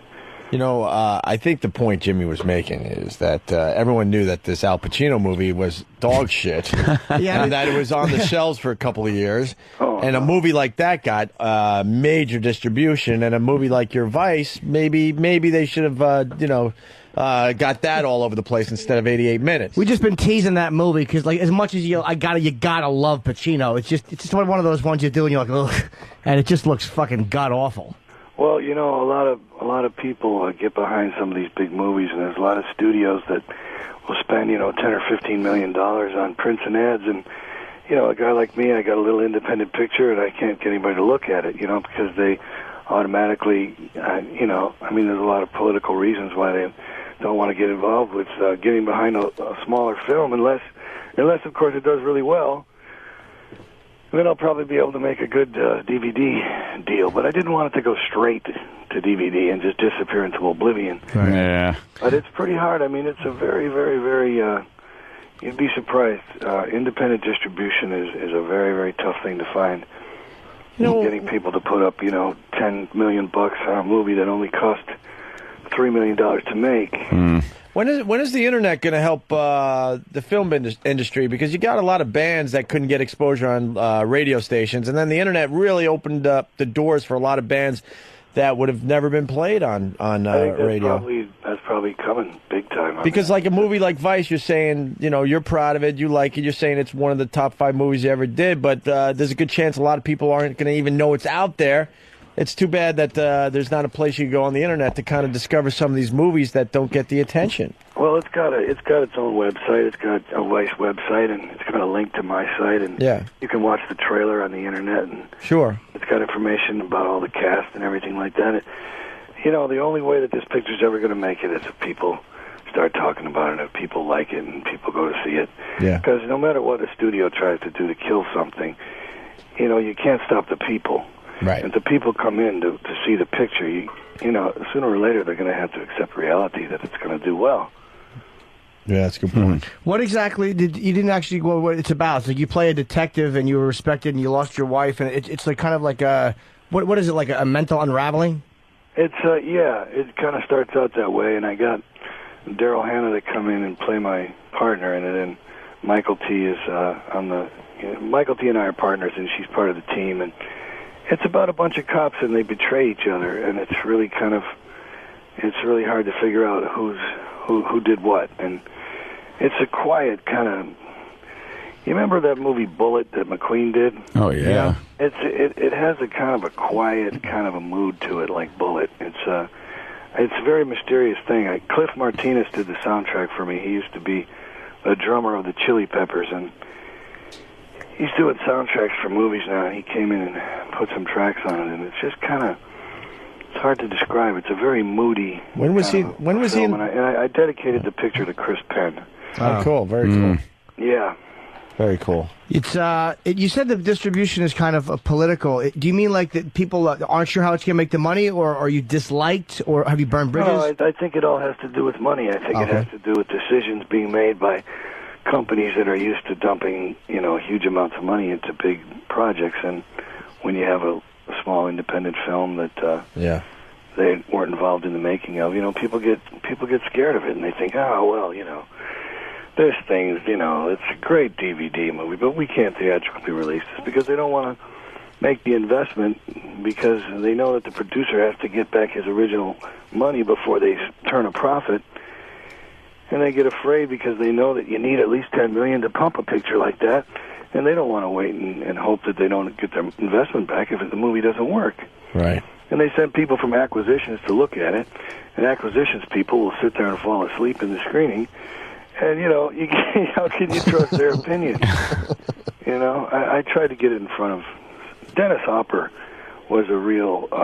he stood up for the picture a lot for me. He took it over to Lionsgate and had them look at it and tried to convince them to distribute it. But at the end of the day, I went with a company called 41 Inc., and they're brand new independent distribution. If it wasn't for them, it wouldn't be out right now. Right on. Okay. Hey, what's your favorite scene you've ever done in movies? Well, you got the legendary scene. Biker thing for Tarantino called Hell Ride. Right. It's coming out in August. Okay. August 8th it comes out, and I'd say that riding Harley Davidsons up and down the freeway out in Barstow for most of the day was probably the best day I ever had shooting a picture. Really? We're getting paid to ride a motorcycle down the freeway. Yeah, that's kind of cool. I mean, I don't think it gets better than that. I really don't. Well, I had a big red chopper. It was great. I mean, it was. I kept laughing, while they were rolling, and I had to remember that my character was grim. So I had to wipe that smile off my face, and it was kind of hard. So I was really having fun. My favorite scene is the how do you say that word, Jimmy? Cuckold? Oh, cuckold. Cuckold. Good cuckolding. The famous cuckold scene you did, where you're banging that dude's wife and he's tied up in the bathroom. That was terrible. That is hilarious. That was pretty horrendous, yeah. That was fun. I like Roger Donaldson. He's a great director. Yeah. It's Jim Norton. I used to I know it. I used to open for Dice a lot, and your name came up all the time. He would always talk about you and the days. Is it true that he used to do a Michael Manson imitation in his act? I don't remember. I'm sure he did a lot of the weird stuff off stage too. But yeah, I'm sure here it is. I'm Michael Madsen. Listen to me over here. I'll cut your ear off. Look, I'm dancing. Look, I can't dance. I'm terrible. Oh, he really loves you, man. He spoke very highly of you. We had some fun. We hung around a couple times, and we had some laughs. I haven't seen him in a long time. Did you ever watch him beg for things from store employees? Like if they say I'm a fan, he'll start begging for free shit? No, I haven't witnessed that one. Yeah, it's great. I used to tour them, and we were in Vegas one time in the airport, and he actually got on his knees and started to beg. He's like, please just give me something for free. Give me a cigarette lighter. He's a fun dude to hang out with. People just give me stuff. I don't have to go that far. Yeah. Hey, before we let you go, you have any more Sam Peckinpah stories for us? You mean... I guess you probably remember the one I told you about the chickens. Huh? Oh, my God. No, that's a great one. We've replayed that a few times. Well, I heard he liked to take a tumbler of vodka with him up on a crane for the crane shot. Oh, yeah? Which, no problem with that, right? Nah. What's wrong with that? Exactly. That's easy. He just wanted to enter his house justified. At the end of the day, that's what we all want, right? Yes, it is. Now, did he clean up the crap yet, or what? Yeah, I hosed it down. Oh, that's it? Did you find the guilty culprit or no? Hey, get it. Hey. No, they're both just still staring at me, because they know I don't know which one of them did it. It's funny. Even they got that look on their face like, what? What's wrong? Yeah, they're both. We didn't do that. Yeah. Even the animals fucking know just to blame each other. You know, there's a lot. He'll never figure it out. What's he gonna do? Taste test it? Fuck him. It's pretty funny. My house is in an insane asylum. Inglourious Bastards. Brad W. from Kings Park is asking. That's Tarantino's flick. Are you in that? Well, according to Quentin, I'm in it, but we haven't started shooting it yet, and I haven't seen him since Sundance. We were up there for Hell Ride, and I haven't talked to him since then, so I'm not sure what he's doing. I know that he's writing, and I know I'm supposedly in it, but all right, it's about the I think Nazis he's in World supposed War to come to II. the Vice premiere. I invited him to come tomorrow night, but I don't know if he's gonna. He hasn't RSVP'd. Yeah, I guess our invites got lost in the mail, but you know. If you're in Los Angeles, you know, all you gotta do is walk in the door. That would be sweet. It's at the Hollywood Man's Chinese Theater. Oh, nice. Well, it's called ViceTheMovie.com. And, you know, we really love your work, man. You're always good. Even in films that you've said that you didn't like or whatever, you're always fucking you're just a great actor. Some clinkers out there. Well, the website just made us laugh how he explained why he did certain movies, like paying the mortgage. Well, oh, my God. It would be exactly the reason. You don't get that type of honesty from Hollywood types. No, you're not. Very, very It's not funny. likely to happen in his lifetime. Yeah. All right. I just quote Robert Mitchum, who said that making movies is an embarrassing and humiliating acting is an embarrassing and humiliating profession. Jesus. They pay you to do nothing, and in the end, it all means nothing. Thanks for the encouragement, Bob. Yeah. Yeah, right on. Thanks. Yeah. It comes out May 9th in select theaters, but go to ViceTheMovie.com and you can check out. There's actually more theaters than I thought. It's obviously New York, Los Angeles, all the major, and even in Arkansas, there's some weird places it's coming out, so it's not just major cities. So check the site. You're kind of downplaying it. There's a lot of big cities on that list there, Michael. I'm not downplaying it. I'm just trying to. I don't want to ring my bell too loud. I'm just hoping that folks will pick up on the film and they'll like it and it'll play for a while, you know? It's in Canada, too, because we're heard in Canada, so... Hey, you got a free copy, man. I'll get you one. I don't really like going to movie theaters anymore. I'll get you one, okay? I'll get you one for Dice Kids, too. Hey, thank you. You're welcome. All right, it's Michael Madsen, everyone. We you know, you're never coming back to New York, but if you do, please come by and say hi. You guys are good friends. I really appreciate the time. Thanks a lot. All right. Take care, Thanks, man. Michael. Thank you. Okay. Michael Madsen, live from L.A., cleaning up dog poo in his backyard. He's just a funny dude, man. Like, he's just a fucking naturally funny dude. Genuinely funny. I don't know. Does he know he's this funny? Like, as funny as he is? Is he one of those guys that knows, or he just... I don't know. I can't he's figure it just out. himself, and it's funny? I don't know. I'm afraid to talk to him because everything I said, I could picture his eyebrow raised and just going, "Shut up, you little piece of shit." Yes. He's I was hoping great. he'd recognize me. No. This is Jim Norton, I know. and then the pause. Pause. I love the pause. Yes, Michael, this is Jim Norton. I didn't think so. I didn't think so. Yeah. Oh, Jim Norton, the comedian? That's what Never. you expect here. Jim Norton, wait, you had that show Lucky Louie, you were on that. Yeah. Jim Norton, the HBO special, I saw that. We got to ask Jimmy about the Penn Jillette compliment. That was nice. That was really All nice, right. right? Yeah. Because it came out of nowhere. Yeah, it was surprising. He came over to me because even after we argued on the first show, I mean, I like the guy's work and I like what he does. So it wasn't like, oh, Penn sucks. But he came over before we went on the air. He's like, I really just happened to catch your thing. And he's like, it was really smart. It was really good. I mean, he was really. It was nice to hear. Obviously, Jimmy, I don't know who to believe. Do I believe Penn Jillette or Maxwell? I don't know. Not funny. Maxwell says your HBO thing was not funny. and Penn Jillette's saying it was brilliant and it's right up there with like George Carlin stuff. So I don't know You're which one to believe. paraphrasing, he did like it. Paraphrasing. I'm happy you are. But yeah, well, Maxwell. Look, Maxwell's a fucking. Come on, he's shit for real. I mean, I'm not even saying like he's like You can't even really, shit. you Maxwell. can't even really do a bit with him. It's just like, ugh, go Penn away. was gushing over you. Yeah, he really he was He's giving you a nice. good compliment. He was very nice. All right, we're gonna It was take a nice quick to break. hear. I'd be lying if I said it didn't make me feel great. Of course Yeah. it did. Yeah, man. Yeah. Guy's fucking been around for many years. He's seen every comic. And then it how he feels talks good. about, he's probably so blown out and sick of seeing comics that he doesn't watch them on TV. He sees Jimmy, and couldn't turn it off. That was funny. Oh, he didn't say this on the air, but he goes off the air. He goes, but then again, I haven't seen a lot of comics, so you could just be like really average. And there's a lot of there's a lot better ones that I just haven't seen. All right, quick break. Saddam was scared of getting AIDS while he was in what?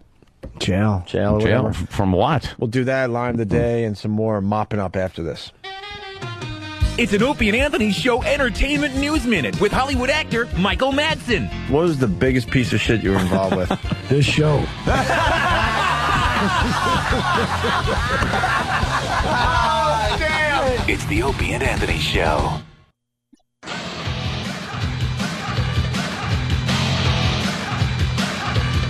La la la la la la la la la la la. Good morning. This is the Saddam story. And some new revelations this morning into Saddam Hussein's final days in prison. A leading Arab newspaper reports the former Iraqi president feared catching AIDS or other diseases while he was in captivity. The newspaper says the comments were written down in a diary that Saddam kept while he was in prison. The contents of the diary were obtained and released by U.S. authorities. Saddam was captured by U.S. soldiers in 2003 and hanged in 2006. Hanged. Maybe he should have been worried about that. Exactly. Yeah. The AIDS thing. Yeah, the AIDS thing didn't get him. At least the AIDS thing takes a while to finally get you. Yeah. A hanging is pretty instant. You could get a little doggy. Yeah. A little Saddam robe for a while. Whatever. He was scared of AIDS. Scared of AIDS? What This guy, the hell are we supposed delusional? to do with that? Hey, I forgot to mention that I think Bob Kelly's coming in tomorrow. Bobby. He was Thank going to come in God. today, but he got sick in Guatemala. Good.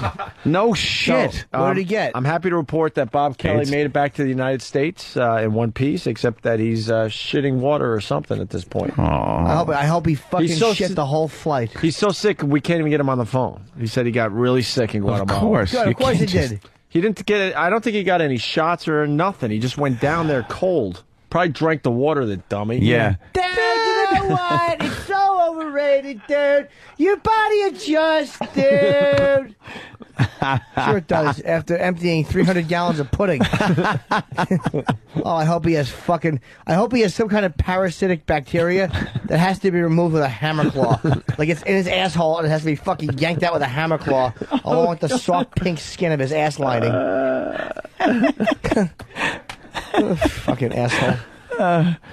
Dude. I hope his first class trip was ruined. That's great. Your body adjusts. The bottled water's just as bad. You know, dude, what do you think? They bottle it in Europe and ship it? No, dude. They bottle it right there. It's the same stuff, dude. Just drinking fucking water that's Yeah. sewage. It's got fucking spiders in it. Bob's a horse's patoot. He certainly is. Oh, is he puking too, the poor bastard? I don't know. We just can't even get him on the phone. He's so sick, but he's going to come in no matter what tomorrow to talk about Guatemala as he was relic hunting. I bet his toilet. I bet if you looked at the side of his toilet, you'd see tears coming down the side of it. The toilet's tears. Wow, I was just hoping that one was a clarity issue. Nope. Good golly. Fucking Jimmy is just killing me today. At 9 o'clock, they just think the show disappears into thin air. Yes. They're on from 6 to 9, and then they sleep. But they're adding 2 more hours over there, I just heard. That is good news. Yeah, they're doing a 5 to 6 warm-up hour, and then 9 to That's great. 9 Best to of. 10 best of over there. So, Absolutely. So they got some faith in what we're doing. Okay. Does XM? I hope so. I think so. Yeah, I think so. Yeah. Why not? All right, one more story before we get to line of the day. This is Line of the day. This is just terrific. Well, a disturbing scene at a Sacramento home. Hundreds of dead cats have been found inside. And that's only the beginning of this story. That's only the beginning of this story. And that's only the beginning of this story. Right. You sound like Jodie Foster going into that thing. Let him know I'm here. How is that the beginning of the story? The beginning. 300 dead cats, and that's the beginning? That's the beginning. All right, let's see. What happens? Well, a disturbing scene at a Sacramento home. Hundreds of dead cats have been found inside. Why? I know we do this all the time, same shit every different day, whatever, but why can't they just be human beings? Yeah. Instead of the news voice and everything. Wow. Blah, blah, blah, blah. Wouldn't you be like, Just the beginning. you're not going to believe this one. Oh, my Yeah. God. Just be human. Right. And that's only the beginning of this story. Laura Cole. I can't get past that part now. There's a dipsy doodle in that word there, Ed. This story. Laura Cole is at 18th Street near Meadowview to explain how they were discovered this morning. Bizarre story here, Laura. Long story here, Ron, but Ron and Chris, I can still smell the stench of feces and urine coming from the home that no one's living in now. It's Now not this part of the story. What? What you smell is not part of the story. Get to the story, whore.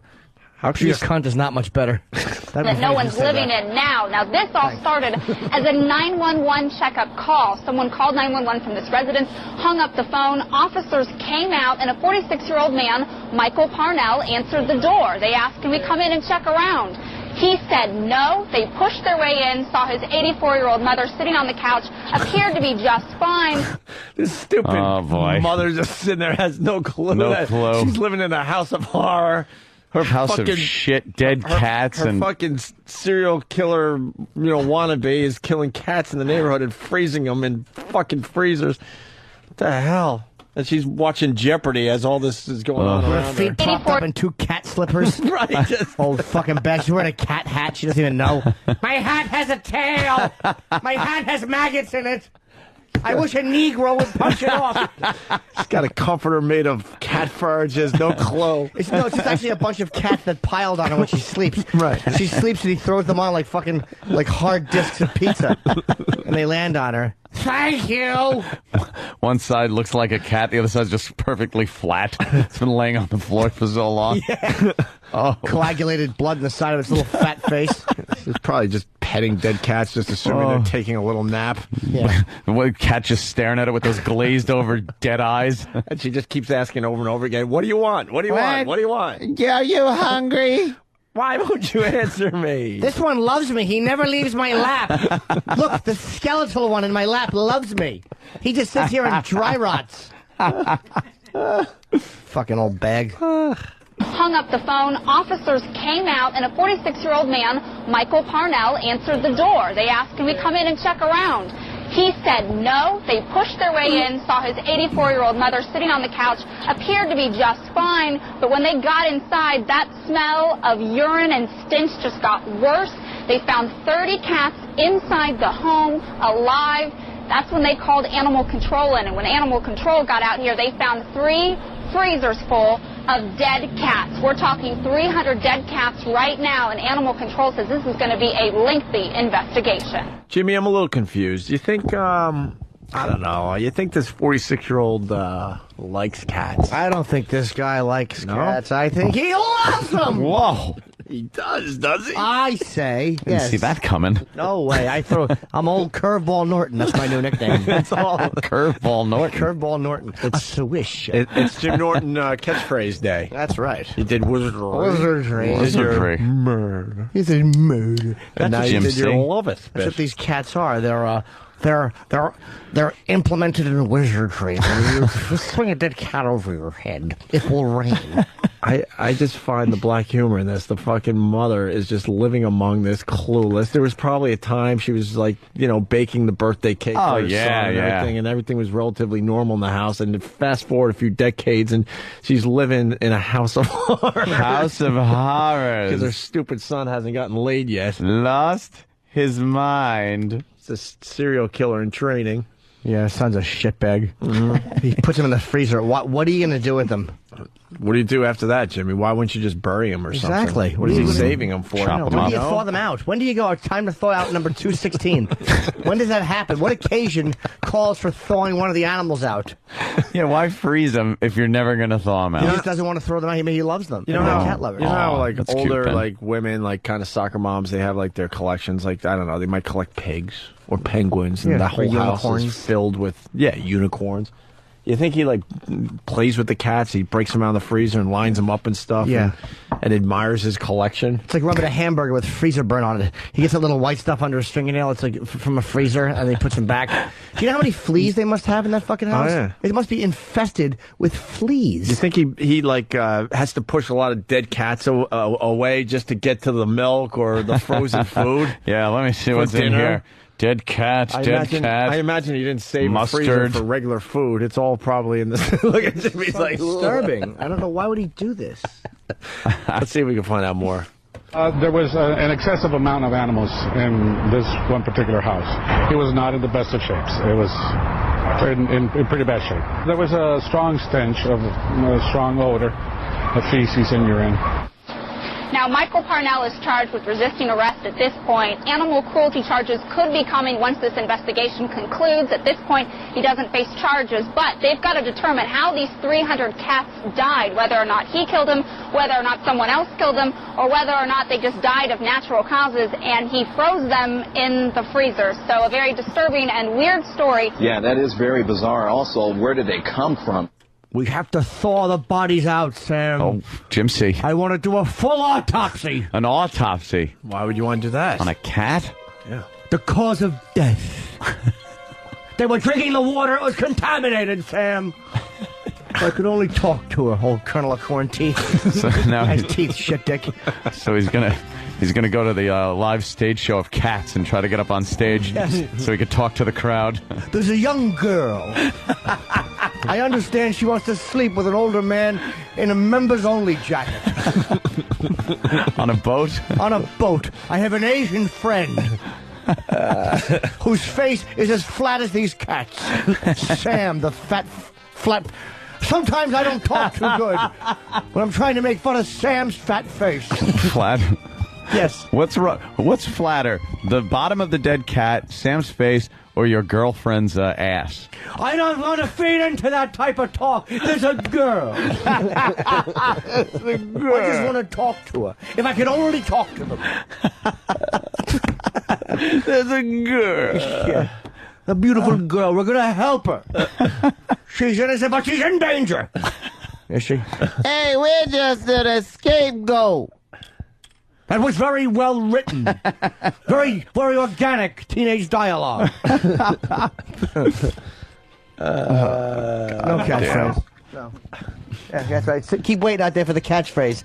The fucking giant crowd outside wants fucking the catchphrase. It's not going to happen. Yeah, I'm sorry. No. Sorry, folks. Yeah, I'm not predictable. It was me. Whoa. Never say no to your people. Applauding all Never three of say them. no to your people. Nothing makes you feel good about your radio show than seeing that 3 people showed up for the show. That's true. Could be worse. by 3. Oh, shit. Check a text.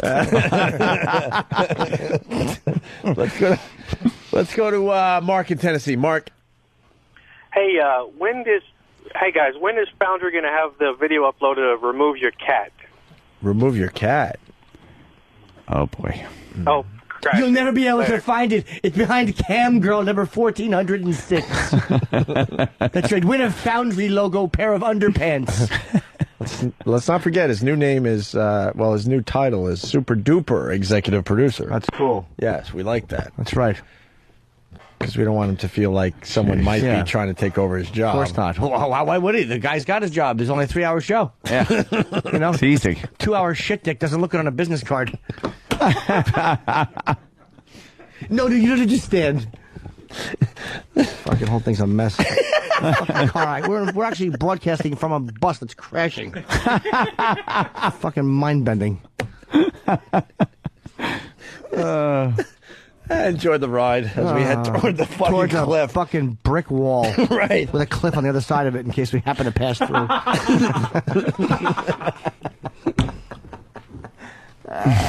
Fucking Jim, man. All right. You want to do one more or you want to do line of the day? What time is it? I don't look at the clock. Me ever. neither. I'm having so much fun. I never look at the clock. I don't. It's 10:54. Line of the day. Line of the day. This is how you know you're anxious to get out. Like if someone talking about something, and then someone just asks you what time it is. Like, yeah, I thought it was a good movie. Yeah, it was a good movie. What time is it? 10:54. Only 5 minutes to go. 6. Oh yeah. I rounded off because it's like 10:54 and 40 I have 10:53 on the old iPhone, and the iPhone don't lie. That means we got 7 more minutes to go. Just like Shakira's hips. Actually, this is a really good story. Let's.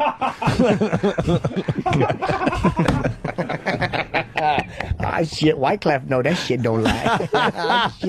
Remember that motherfucker with the Fugees and shit? Ah, shit. Ah, shit. Oh, shit. Is this Insomniac Jimmy? Yeah, I'm making an tired. appearance? I only got a couple hours. I'm in such a depression. I only got a couple hours. Aw. I'm gonna go home and just flick my dick. Right now it's so small. It looks like the tail of a piglet. But dirtier. More curls in this. Well, don't watch any Oh, of those look at dumb... that fucking Hillary. What, she just go 3 rounds in the gym sparring? That fucking towel around her neck? That's a scarf or It's an something, ascot. Jimmy. Oh, I hope it gets caught in a fucking helicopter. Omar's okay. She's fucking hanging like Omar from a fucking stupid mullet blowing in the breeze. Omar. You expect me to believe that Hillary was a lesbian because everyone says so? I like how after Omar was long gone and they're talking about him, Tony just kind of points at the sky when he was talking about him. Omar! And he kind of points up. Like you remember last time we saw him bloody and hanging out of the copter a couple of seconds ago? I love what he says. Omar's okay. He hates him. Yeah. $5,000. All right, we got another cute news story, and then we're going to do one of the day. Yes, Tony. We'll make this quick and painless. Here we go. A man's arms were pinned in machinery. Amazingly, he managed to dial 911 on his cell phone with his toes. All right, why is that amazing? Because most people have on shoes and would dial 9-pound 123 123. Why is that amazing? It might not have been the first attempt either. Absolutely. He might have called a few other people first, checked his messages. That would be amazing. Yeah, that's amazing. And the motherfucker sent a text message.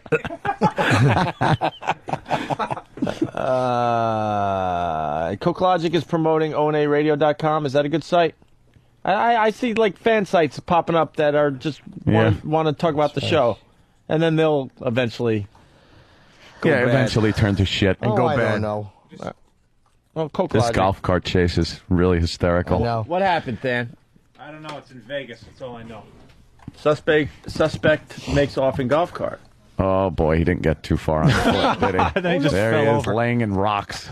Oh boy. Oh, well, that's fall never down. good. He should have hidden a tree. The police never would have found him in a tree. In a good old tree. Hang up on a tree, pretend you're an apple. Here we go. On with his toes. NBC 15's Jenna Susko is live in Pensacola, where the man is recovering at a local hospital. And Jenna, rescue workers say it may have ended much differently if he didn't think on his feet. Yeah, that's right. See. Oh, God. He This was guy's a thinking heel. on his feet. This guy's a heel. See. But he had to arch from one part of the store to the next. You know. Oh, this little piggy went to market. Get it? If he didn't think on his feet. Yeah, that's right, Greg. He would have That's all been I had stuck for at left. least several more Was it hours. an ambulance or a waiting for tow the truck? morning- Russian debate footage. Whoa, hey, Paula. Sorry, guys. Whoa, thank God we got a delay. They can't figure it out if they start flipping channels. At least several more hours waiting for the morning crews to arrive. Now, What? Am I tired? ONARadio.com is K-Rock, Opie. Home of the show rundown. Oh, wow. Yeah, you kind of said. Wow. You don't know that was a shit-talking site? Yeah, Wow. fuck them. All right, listen. We had a corporate event last night we had to deal with. Wow. waiting for the morning crews to arrive. Now, officials can't release his name to us, but they do tell us doctors were able to Why? save both of his arms, all because he was able to dial his cell phone using his feet. What kind of machine was it? Yeah, they don't even go into detail. The call came from inside DRS Technologies at 2 a.m. Thursday morning. I'm calling from my cell phone. I'm stuck in a piece of machinery. I'm the only one in the building. I would have said, what's a cell phone? Yes. Just really fucking the guy. Like, what? You calling from your cell phone? I'm Where stuck is in that? a piece of machinery. But he got the message out quick. He didn't bullshit. No. Good thing he doesn't have a fucking iPhone. Hello? Hello? Hello? Hello? Call failed. Hello? Hello? Hello? Oh, look! Little finger! Ha! Ha! Ha! Move your finger lightly along the glass. Ha! Fucking asshole Steve Jobs. Can I take a picture of my cock and send it? No! Send it to a little website, and it comes up the size of a postage stamp. Thank God, I bet you this guy at Verizon. Wait, you can't email pictures with the iPhone, right? No, you can email them, but you can't just, like, text them. Yeah. Let's say I took a That's picture. what I meant. Like, No, you can't why- send me a picture that way right now? I No, didn't know I that. get a Not thing through that says- text. No, it says you have a message. You I have to go thought to you got the BlackBerry. Oh, you have to go to the fucking web, viewmymessage.com. It and you can fucking see it the stinks. size of a postage stamp. Yeah, it's awful. And then what happens? And then what happens? Then you click on it, and then you No, get to it see doesn't get bigger when you click on it. No. All right, back to the It's story. shit. I got to hear self-flown again. Morning. I'm calling from my cell phone. I'm stuck in a piece of machinery. I'm the only one in the building. Okay, what are you stuck in? What type of machinery? Like it Both matters. my arms. I can't get out. How about the address, asshole? How are you calling me? How are you calling me? Oh my God, this guy's just like, look, just send someone. Maybe someone was there and dialed the phone for him, you idiot. How are you calling me? You're full of shit. How are you calling me? I'm calling you on my cell phone. Okay, but you're pinned? I am pinned, right. He had to move his hip to knock his phone off of his belt and then remove his shoes with his feet and dial 911 with his toes. Very smart. Yeah. Good luck with the iPhone. You'd have to fucking put your big toe on that little arrow and try to scoop it to the left. Scoop it with your toe. your toes have to dance lithely along the glass. We got more of the 911 call. It was his only option. His arms were being crushed by a press-like machine, and no one would be in until the morning. Are we going to be able to get in the building? I don't know. They're on the way right now, okay? With his arms pinned, he was able to tell crews how to find him. Here! I'm over here! This is great. That's a good plan. It's not like his fucking larynx was pinned. I'm over here. Yeah, how would that have helped if his arms weren't pinned? He would have waved and they would have heard it? Well, that would have been funny if one of the rescue workers said, Where? Where? Wave your hand. I can't see you. I can't. They're in a machine. Stop ironing your arms, sir. There's a problem here. What kind of fucking press was this asshole caught in? I don't know. Here! I'm over here! Do you hear them? Yeah. I'm here! They were able to go outside of the facility and shut down a compressor that controlled the unit. And by doing that, they could take a Halligan pry bar that we have on the trucks, lift the press unit up to free his arms, secure it in place, and extricate the patient. It's amazing. He's a lucky man, smart man. We did contact DRS Technologies for comment about how the accident happened. They told me it's still under investigation. But guys, you know what? This really is truly an amazing story. I was looking at my phone. I'm guessing that it probably wasn't a flip phone. But if it was, I'm sure he probably could have figured that out Probably. also with... Why don't you just look at his phone, stupid? Why speculate? He's not in the ocean dead. Why are you speculating? Fucking asshole. How did he get his hands They're- caught in the fucking... They're the same in I know. every city He and was- every town. He said, "You're terminated, fucker," and the machine came down on his arms. You're trying to clip his nails with a fucking meat grinder. What a douche. Stephen S. from Bayshore writes, rumor has it the guy was actually trapped in the FoundryMusic.com website. That's right. I was shaving my arms and a machine fell on them because they're very hairy. Get it? Yes. And that's how you dial a phone with your feet. I have another meeting with Stunt Brain. Yes, let me call Stunt Brain. I'm See trying what to help he would him. do in this situation. Would I rather talk to Stunt Brain or stick both arms in this machine? Hey, I'm over here. Yes. I'm over here. It's stunt arms. I got my arms stuck in a press. in a fucking I said I'm tired in a fucking where they get the fucking honey. Oh, fucking in a beehive. Thank you. What the fuck's wrong with me? Help me. Yes. I'm stuck in a beehive. Right. I'm That's the dialing with line. my rear claws, and I just shit on my phone. Yes, and it's caught in my ass hair. It's old printer press arms. I was trying to print a newspaper on my hands and arms. Distribution one. Fucking.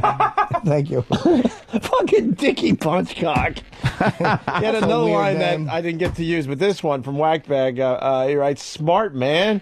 If he was smart, he wouldn't have tried to get a manicure from a meat grinder. Yeah, that's what I said. Yeah. Oh, you He's did? clipping his nails with a meat Oh, I grinder. didn't hear you, Dan. That If he was happens. fucking smart, he wouldn't have tried to paint his nails with a meat grinder. I'll do it too. That's funny. Why does it all go back to Steve? I don't know why. Yes. We're obsessed with him. What the hell is that? Sorry. You fart? I've had mayo farts all morning. Just disgusting. He's getting heavy. What happened? He's getting what? Nothing, listen. Stop it. Oh. Someone's got therapy Here today. comes line of the day. Yeah, it's brought to you by AshleyMadison.com, Anthony.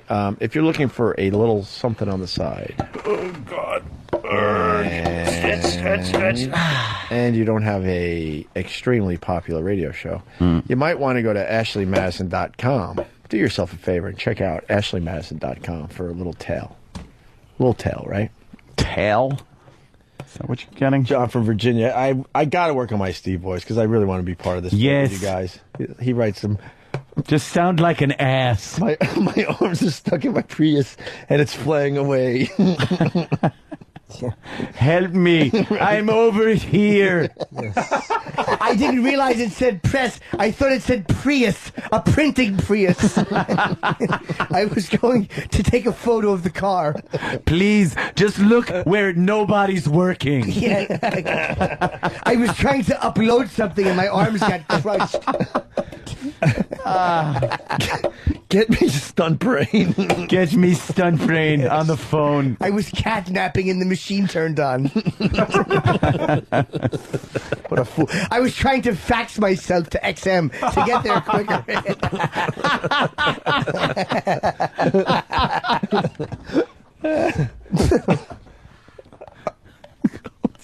How you know what I'm talking about? No, I suck. Danny, do the voice. Let's go. Yes, have fun. What the fuck? See, my arms were stuck in the goatsy man.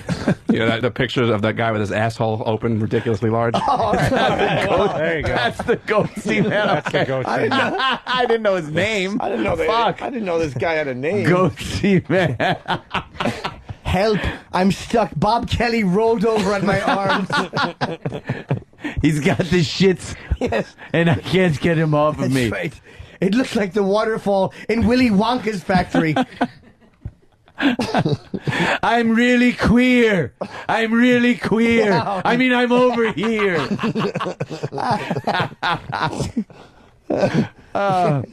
What's, sir, what is trapping you? What's on your arms? Cock meat. Nothing but cock meat. That much cock meat? We'll send people right away, sir.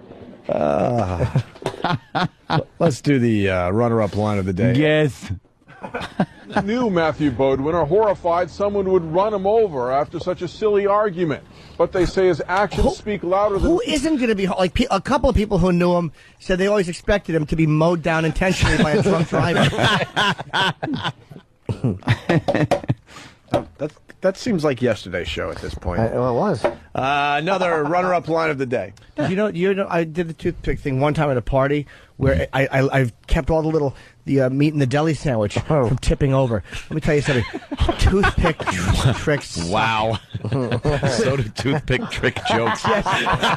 Granted. You weren't kidding. You weren't whistling Dixie on that one. Oh boy, swinging a miss. The final runner-up line of the day. They weren't like retarded kids or anything, were they? Nah, they were regular. Just regular. That could be understandable. Three of them jumped out the window. I got a call. Toothpick. The wizardry story was a hit today. Wizardry.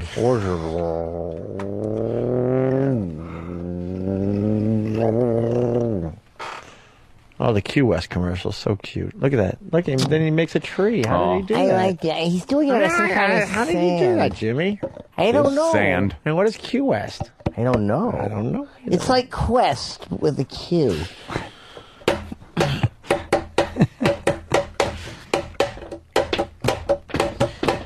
All right, we can all do Casey and the Sunshine Band beats, or we can fucking do line of the day, and I can get out of here and take a nice piss and shit. Let's go. Let's have a jam session. All right. Nah.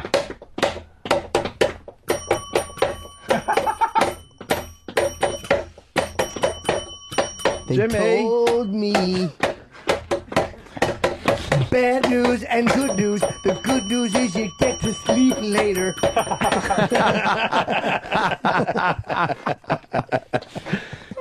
Here is your line of the day. Here comes line of the day. Line of the day.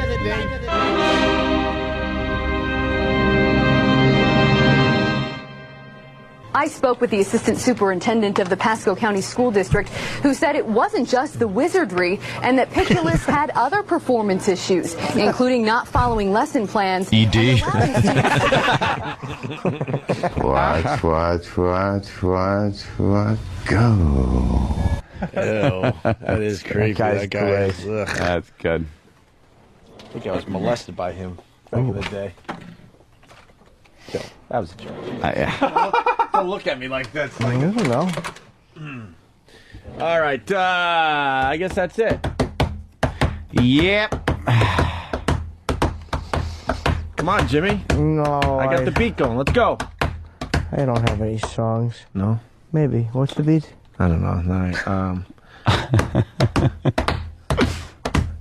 Oh, stunt brain. Oh, wow, that's a good one. Likes to bowl a turkey or two. Yeah, this bus is heading toward the cliff. And no one can stop it. The brakes have failed. Right. There's a brick wall with a cliff behind it. And fucking, it's on fire. Yeah. We're headed towards it with our fucking dumb chins out. We're hoping it'll all work out. We're hoping that someone's gonna paint like a tunnel entrance, like in the cartoons, and we're gonna be okay. That's two different companies, the merging when we last here, two different shows, best of, competing against ourselves. It's a fucking abomination. There's no way to spin it. They don't want to work with each other. We're everywhere and nowhere at the same time. They love you in the U.S. and Canada, but not Philadelphia, not Las Vegas. All right, good. We'll take you off here. We believe in you here. We don't like you here. But you're killing in the Arbitron ratings here. But all the PPM's really good here. Not particularly good there. Well, internal stuff says that you did really good. You never once had on XM. Arbitron said no one's listening to you. They're all listening to Howard. It's a fucking nightmare. It's so complicated. Dude, just in New York alone, one day I called up corporate. I go, so how are the ratings? And they're like, oh, you don't want to know. I'm like, well, I kind of do. I mean, we do this show. Yeah. Kind of do. Well, they weren't that good.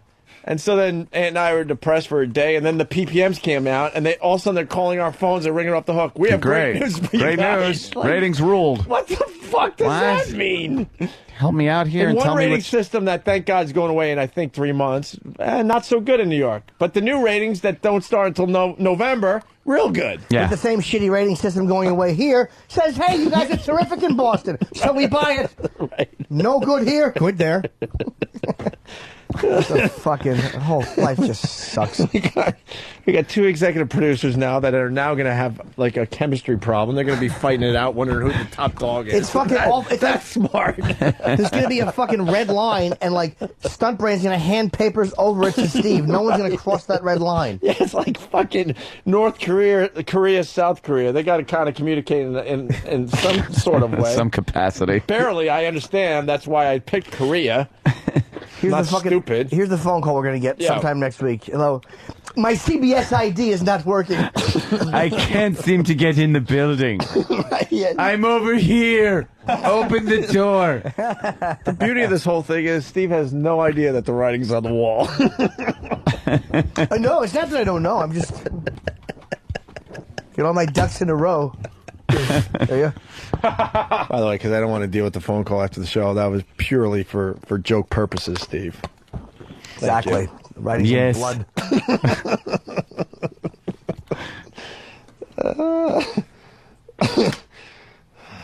Fucking God. What? Yeah, and then the company says, "Yeah, you're not good in this city, but you're really good in this city." How does that? fucking make sense? You can't feel comfortable and then anywhere. And then the shows they replaced us in some of these markets are doing way worse than we ever did. But I'll tell you what it is. They're paying them way less. worse. They're I paying know, them way that's the less. problem. And also, they could get them to go do the local shit. We all know that. I mean, it's like, you know. Right. They're probably still saving money because they're paying them nothing. And people will still advertise shit, whatever. So we'll just enjoy this until they say, you know what? How's Lopeweiser go show fuck doing yourself. in West Palm? Awful. Good. The show in Dallas that took over our hours, awful. Is it bad? I thought they were like a local The show. Philly station in general, because I don't know how well Kid Chris is doing. I really don't. Yeah. But I know the station lost 40% of their cume since we left Philly. 40%. 40%. 40 fucking percent. And there's some markets. And especially with Philly, man, that was a slow one, man. I'm not gonna lie to you. We killed the first time Philly, and it was a tough sell. But we were turning it around when they got rid of us, and that's why that one is so fucking It's because of frustrating. fucking XM's competition at times makes it difficult. I mean, there had to be a way to work those two things. Because look, XM is. I did Minneapolis. I did 1,000 people in Minneapolis. And We've never been on there. regular radio. That's never. all XM, man. I just did. They're HBO fans, though, Jimmy. Nah, it's mostly Opie and Anthony. When stupid Kenny walks on stage, they all cheer. Really? They all saw the special, but it's from the show. I'd say 75 to 80% of people that come to see me know me specifically from this show. XM. A couple know me from fucking whether it's Tough Crowd or this, but it's almost maybe even 85% know me from the O&A show. Right. I mean, ooh. Dude, you might have to check. You might have to check that one. No, but that was a fucking warm, bubbly one. Oh, isn't that nice? And it goes down your leg a little bit, but just the warmness. Nothing else? Nothing came out. I like when you get a little shot of warm air and you know there's nothing else going on. Just a little shot of. I hope right now. Warm air. I hope Bob is on the toilet. His feet are black because he's been leaning on his legs so long. I hope his feet are like two of those frozen cats. You got to put him down. How bad? People got to come up and put a tent around him and shoot him. Over here, dude. How bad do you guys want to talk to Bob Kelly? Like in person. Unbelievable. Let's go over to his house and just like fucking bother him. I want to push him off the toilet. Yeah. And just watch him tumble onto his side and just with shit coming out. Yeah. We came here to see. We came here to see your relics. Where are they? I hope it's fucking. I hope it's like the fucking Taboo from fucking the Brady Bunch. I hope he wipes out on his surfboard. Right. Fucking a thing falls off a bed, almost hits him. Dude. What relics he brought back in his intestines? Fucking mud. Yeah, no kidding. He brought back some mud. What an ass. I hope whatever he was confiscated at the airport and they broke it. Dude, it's a little plastic lizard. Can't Is bring that it? into the country, idiot. Yeah, they might have fleas. I gotta piss again. Well, guys, I guess we'll see you tomorrow morning. I mean, you know, we have. The last 10 minutes would have been good on the radio. Oh, I thought we were on the radio. Oh, look at that. I'm off the air. We're not on the radio, Jimmy. We haven't been in a long time. Alrighty. Someone's got a wee wee.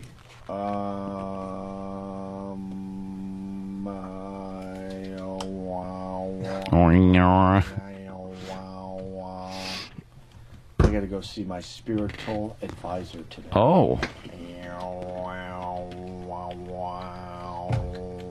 Where you going, Jimmy? What? Where you going? I have to piss again. Yeah, what's wrong? I always piss a lot. So do I. I got a great joke. Yeah. If I was a knight, my name would be Sir Piss a Lot. That's funny. See right there, it's funny. Yeah, that's humor. That's humor. Well, Bye, guys. you're not going anywhere without me. Oh, I got it. All right. Goodbye, Aunt. Goodbye, Oak. Out. Goodbye, Thannikins. Out in Z. Hey, let's go take leaks. We'll all just go and take leaks. Swing that big boy cock out here, kid. You got it. Look out. Oh, your son.